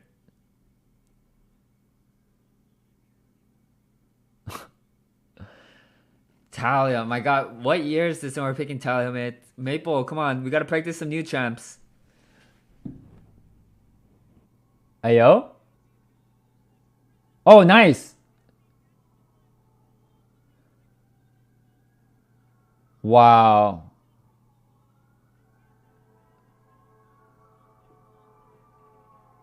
No cash out though.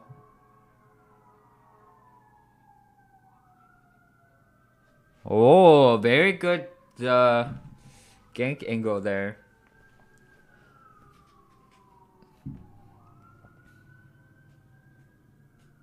Radiant Virtue on Sejuani. That's a very, very big spike.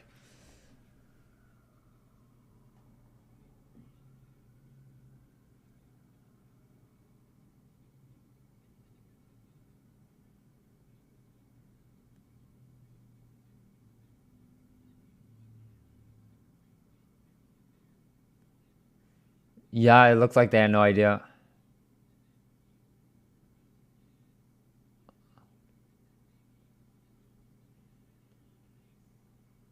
Fleshy. He's good. That was really good. I don't like honestly I have no problems with his gameplay, but like it's just like the most random person to have here, you know.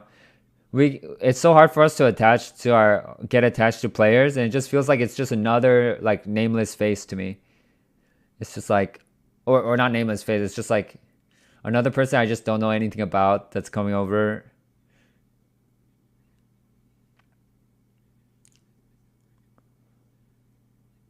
But that was really clean. Like holy guac.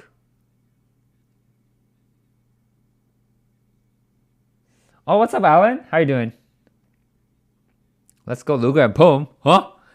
Wrong game.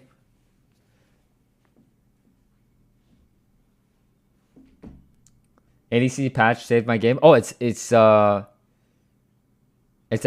Okay. Maybe I should play some League today.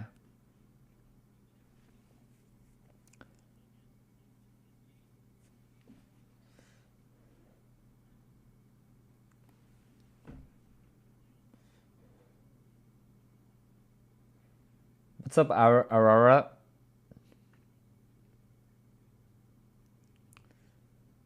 Wait, this goalie got gigantic. It was Harold and it was Pike. And unfortunately, TSM Spot Lane was not able to utilize the Spam Gang spot him. It was a good situation.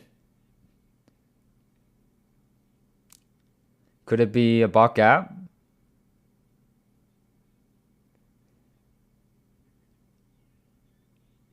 Oh my god! What was that?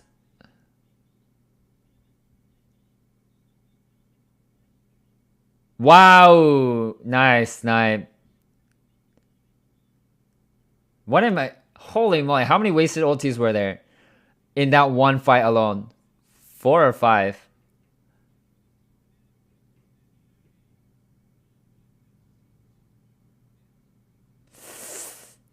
I must say this Fiora blind pick is paying off, honestly. Like, this is the result you want to get from Fiora.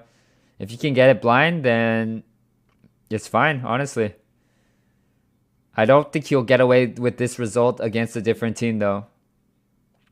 But that could have been their draft strategy.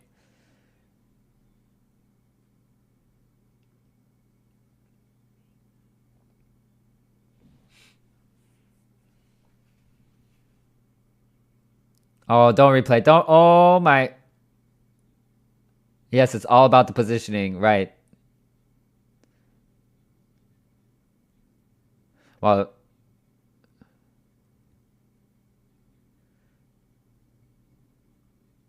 oh, I love Side Solution. Oh, it's so funny.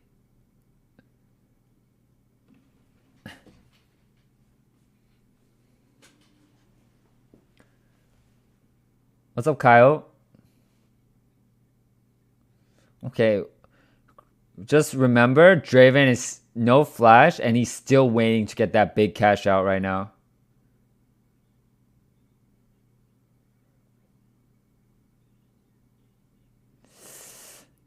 Oh man, I would love to see these teams play against one of the top 2 or 3.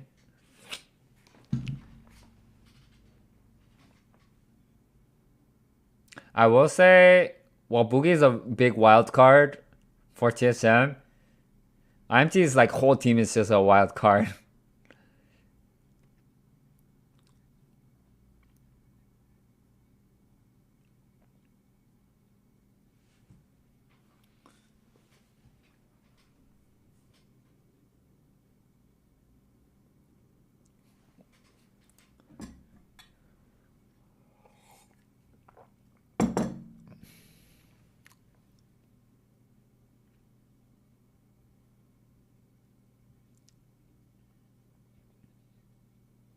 Hmm.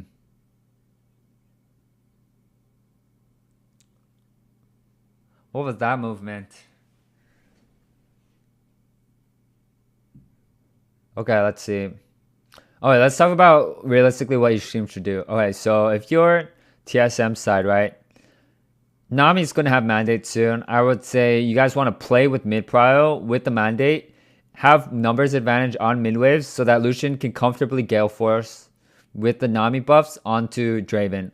Pressure that mid prio. If Draven contests, go. If Draven doesn't contest, use that mid prio to spread it to side.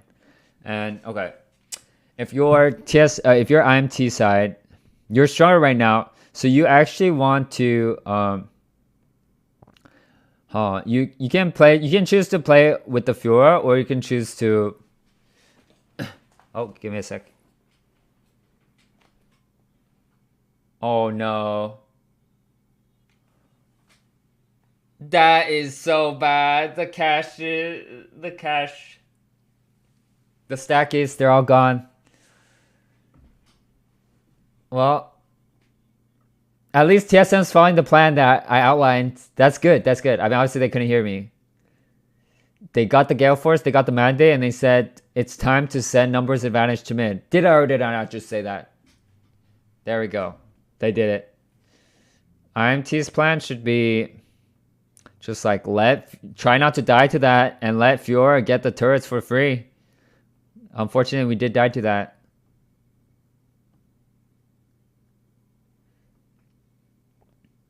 When I call these plays, I call them the textbook play. That's like the normal play you're supposed to make, assuming you're average leveled team.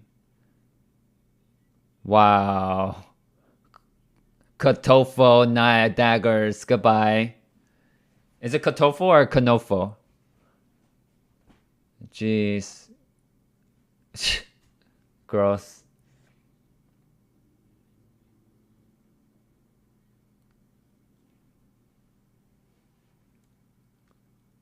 Kotofo? No, it's not Kotofo. Do I mean Natofo? Oh. Oh my god.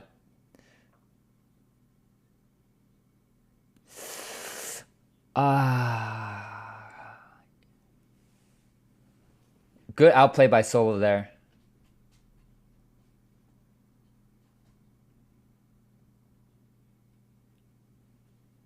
Okay,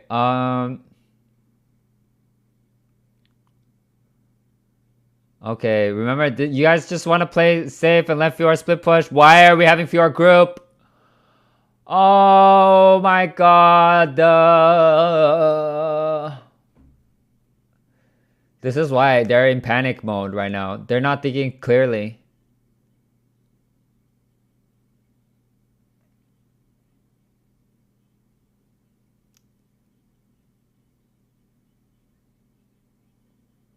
Oh my god. What is Fiora supposed to do in this situation, guys? Focus up. We should have her coming in late for the cleanup.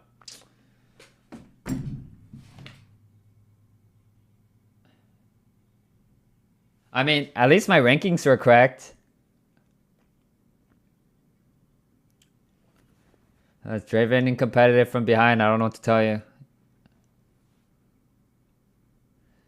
Okay, let's see what Immortals should do. Immortals should have Fiora pressure the split push to create TSM to start the dragon. And then create that uncomfortable situation where they collapse from multiple angles. And then maybe Fiora can TP if it looks good. But you should never, ever just have Fiora group early because she can't do anything in a standoff situation like this.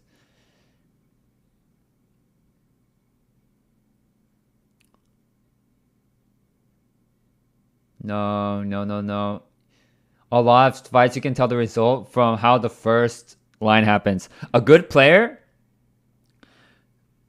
will immediately call out this fight. They can recognize already from the very first line that it's bad. And the sooner you can recognize that, the sooner you can save lives. You can, instead of one person lost, or instead of 4 people lost, you can only lose 1 or 2, right? Another thing a good player can do is, okay, that's good player. If we think even better player can recognize its loss, but also recognize an angle in which they can turn in a losing situation. And that's already past the level of, right now you just want to work on the basics. Then you can work on that. Right now this is just not, we got to work on basics. That's just what I'm going to say right now. 4-1 on predictions. Oh, I'm really good at predictions, trust. I'm always 4-1 or 5, or I guess there's only 5 games. I'm usually like 4-1 or 5-0.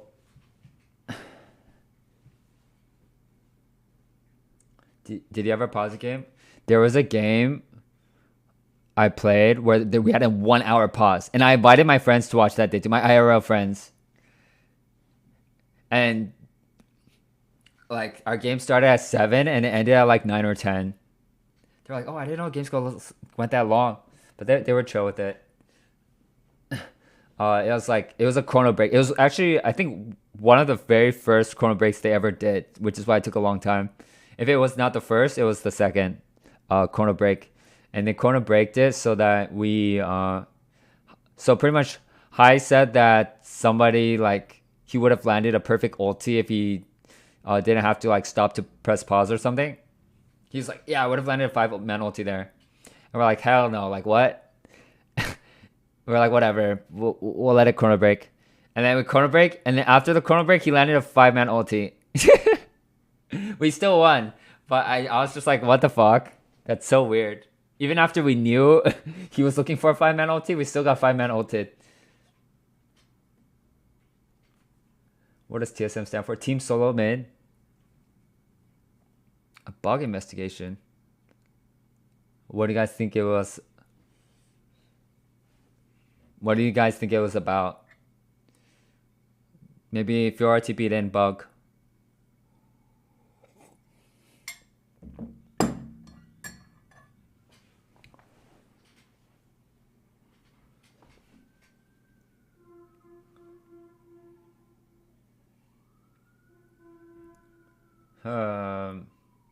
Should we go look for that chrono break? Let me see if I can find it.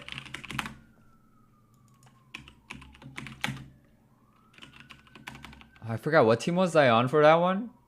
It was against FlyQuest when FlyQuest had Lemonation and High and stuff. FlyQuest, and then I was on. What team was I on? Oh, okay, whatever. Oh, maybe I was on FlyQuest. I don't think I was though. No, I don't think I was. Oh, no, no, no. I was on FlyQuest. I was on Golden Guardians. That's what it was. I forgot that arc. Maybe their support was in Lemon.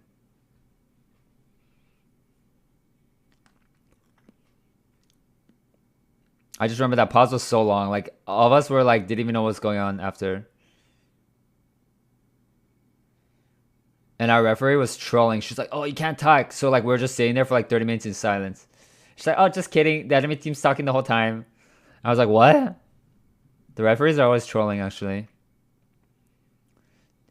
Actually, crucially, I don't care about those trolls, but like one referee really trolled us when we were playing a really important match, Team Liquid Academy, the one where Piglet locked in Rammus, right?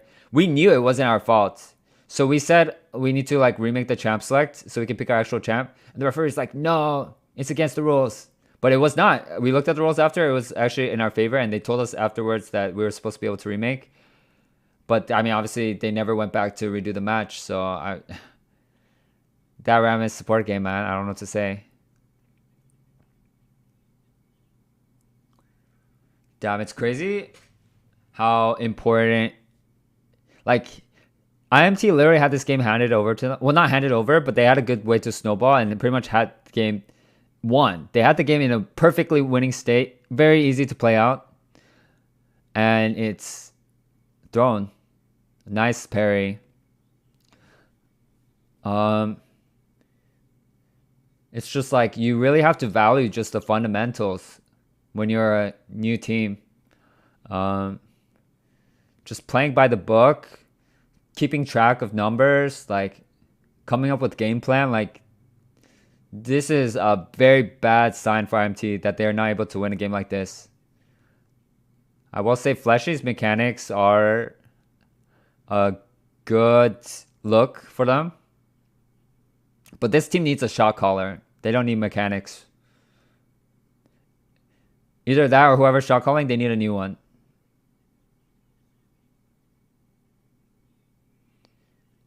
A good shot caller could put this team together. Right now, they have a lot of mechanics and not a lot of good calls.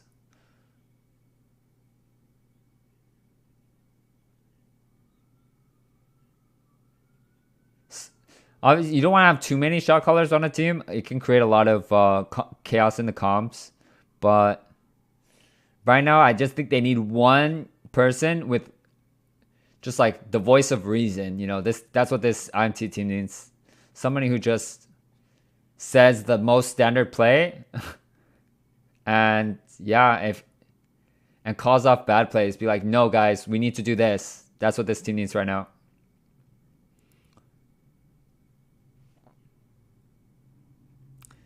And if I'm on TSM, I'm thinking like, Maple, you need to practice like the newer champions. This Talia champion, even though you're good at it, it's not making the game easier.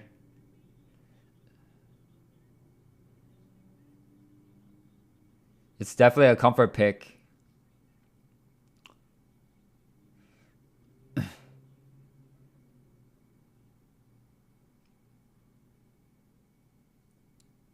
Did he pick Talia for Elise? Oh no, I think he just picked it for comfort. He's good at Talia, but Talia's not good. I think there's a difference. Usually when Talia was good, you picked it for mid prio and you would just constantly shove waves and constantly roam. But right now, Talia's she's a scaling pick that doesn't really actually scale. They changed her to make her not have the same wave clear as she did before, but now do more damage later. But like more DPS and less burst. I think that's actually bad changes for a competitive state. Bro.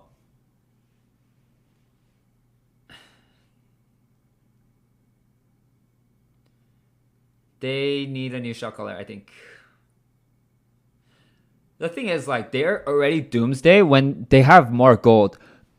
You know what I mean? Like, they shouldn't be in Doomsday mode right now, this IMT roster. Just refocus on your win conditions. You are winning the split push. Push the side. Use that pressure to pull the team towards you. Play around this Fiora.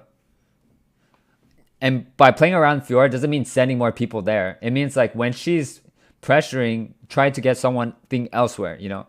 People always think like playing around means like going towards there when that's not always the case. You can play around somebody by waiting for them to pressure and then, or maybe giving her like one set of wards.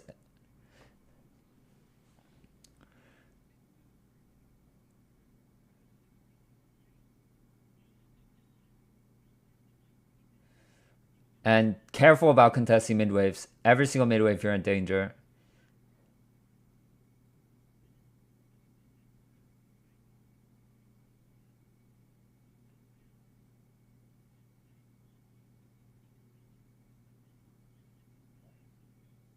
This is an angle where they should TP to counter. Too late. Okay, they get bottom then.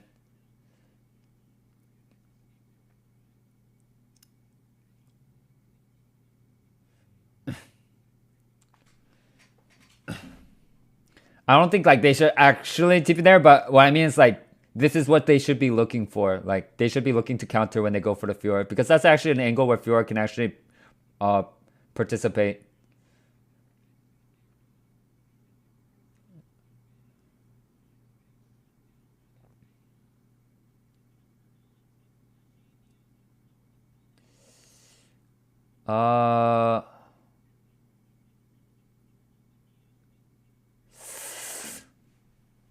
What did I want to say about that?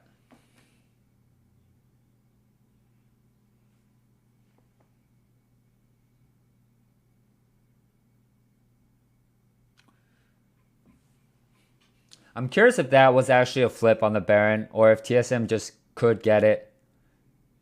I'm pretty sure an LPL team finishes Baron there. At least has Q Smite execute. So it's not really a flip. I think that's like the next level. Before we would worry about flips all the time, but like the next level is just like, this is how much I can execute at. Like let's just burst at a certain number. Most of the times that will compete with Smite. So what I'm going to say here is they committed to this split push strategy too late. You know what I mean? Assuming they were playing to their win conditions earlier, this would be the situation where Fiora would already have the inhibitor, but now that the enemy team has Baron, they can deal with her split push easy. They can always recall and deal with it. So that's when your time has run out as Fiora. Once you lose the Baron.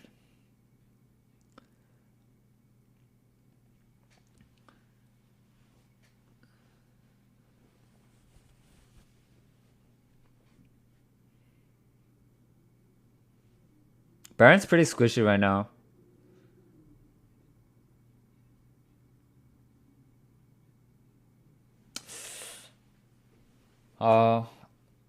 I really feel for IMT though.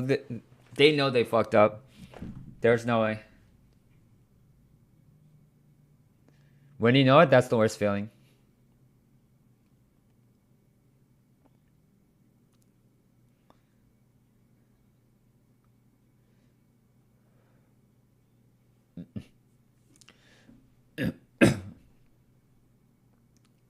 Oh, are they going to get this? They don't have good wave clear. Yeah, I don't know. I would just take TSM's comp over IMT's comp in NA like 10 out of 10 times. I mentioned that in Champs League. Because this kind of IMT comp, you need to be a good team. It's really hard to execute on this kind of comp.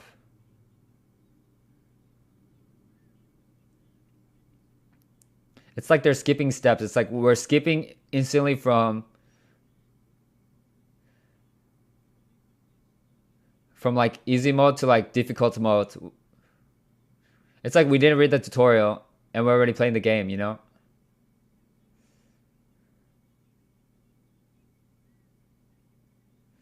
The tutorial is like TSM's comp right here. This is a good tutorial. If anything, like it, maybe minus the tile limit. Oh, he just gave us a thumbs up. Thank you, Maple. Thumbs up to you. Okay, okay. That was a good day of LCS.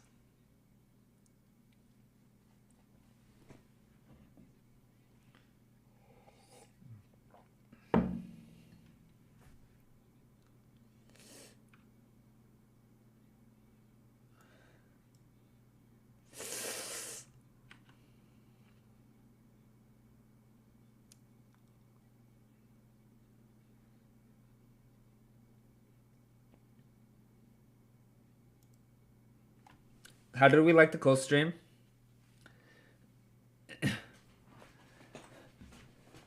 Pyke useless. The thing about Pyke is this champion will always look better if the team's doing well. You know what I mean? Like, he's a cleanup champ, so if nobody's able to get them into execute range, then you're not going to be able to do anything. Now 6 hours of soul cube, bro. Honestly, I'm on like very little sleep right now. I barely got through this cold stream. It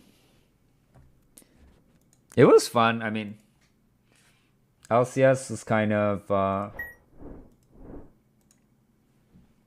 where I spent a lot of my life, so just like being able to give some insight onto what is probably going on through the players' heads. It's really fun for me.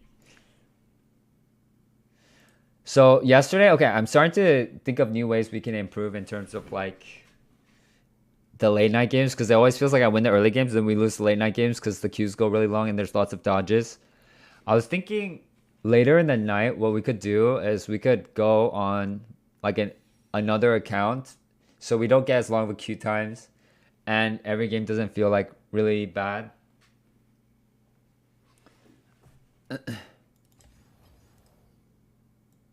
Okay.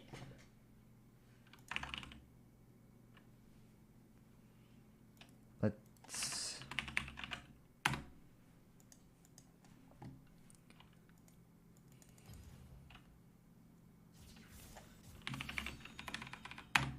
Should we play solo queue?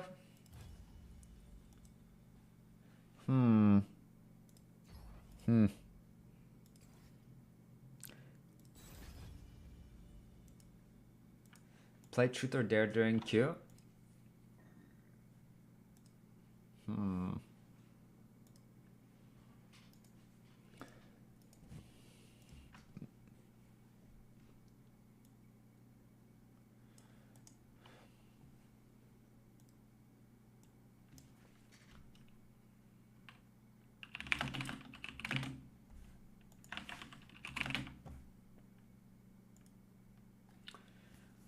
Okay, I would totally be down to stream like Infinite right now. I'm behind on schoolwork. I'm so behind actually. Maybe one win.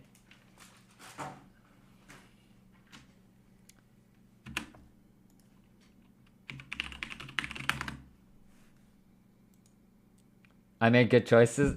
Okay, if you copied my choices for predictions, you would be up so many channel points right now. You could have printed like hundreds of thousands.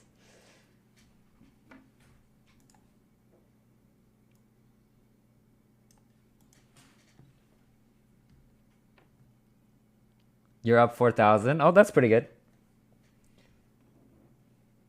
Study stream.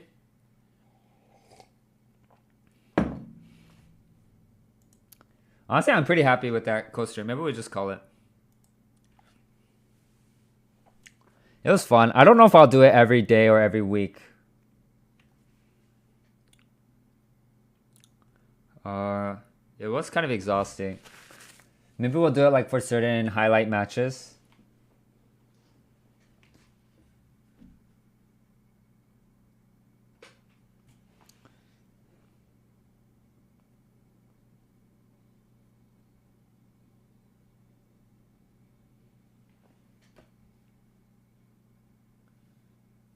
Oh yeah, maybe if we wake up late. Most of the times though, they put like a good game at the first one and then the good game at the last one. It's pretty intentional with the scheduling. All right, let's go through our rankings one more time. One last time. So, does it reflect how LCS is right now? EG, Cloud9 in one tier. FlyQuest, all these teams in one tier. TSM Immortals in their own tier. I think yeah. Seems right. I think the couple question marks, maybe 100T and Team Liquid could have some more room to grow. And CLG could be higher. Honestly, Dignitas might be in its own like tier. Like here. I don't think they're going to be... Honestly, they could be in the bottom. They could be in the bottom 3. I don't think they will be though. But they could be. They definitely could be. Okay, maybe it's like this. And then I think as we finish out the week, we should be able to solidify these standings.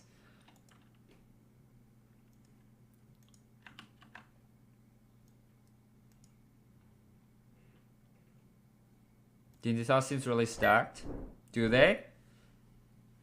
I don't think you realize in competitive, just one sore point is a big deal. Like you can have 4 really good players, but like having one sore spot on the team will make it like hard to win. It's a lot different than solo queue.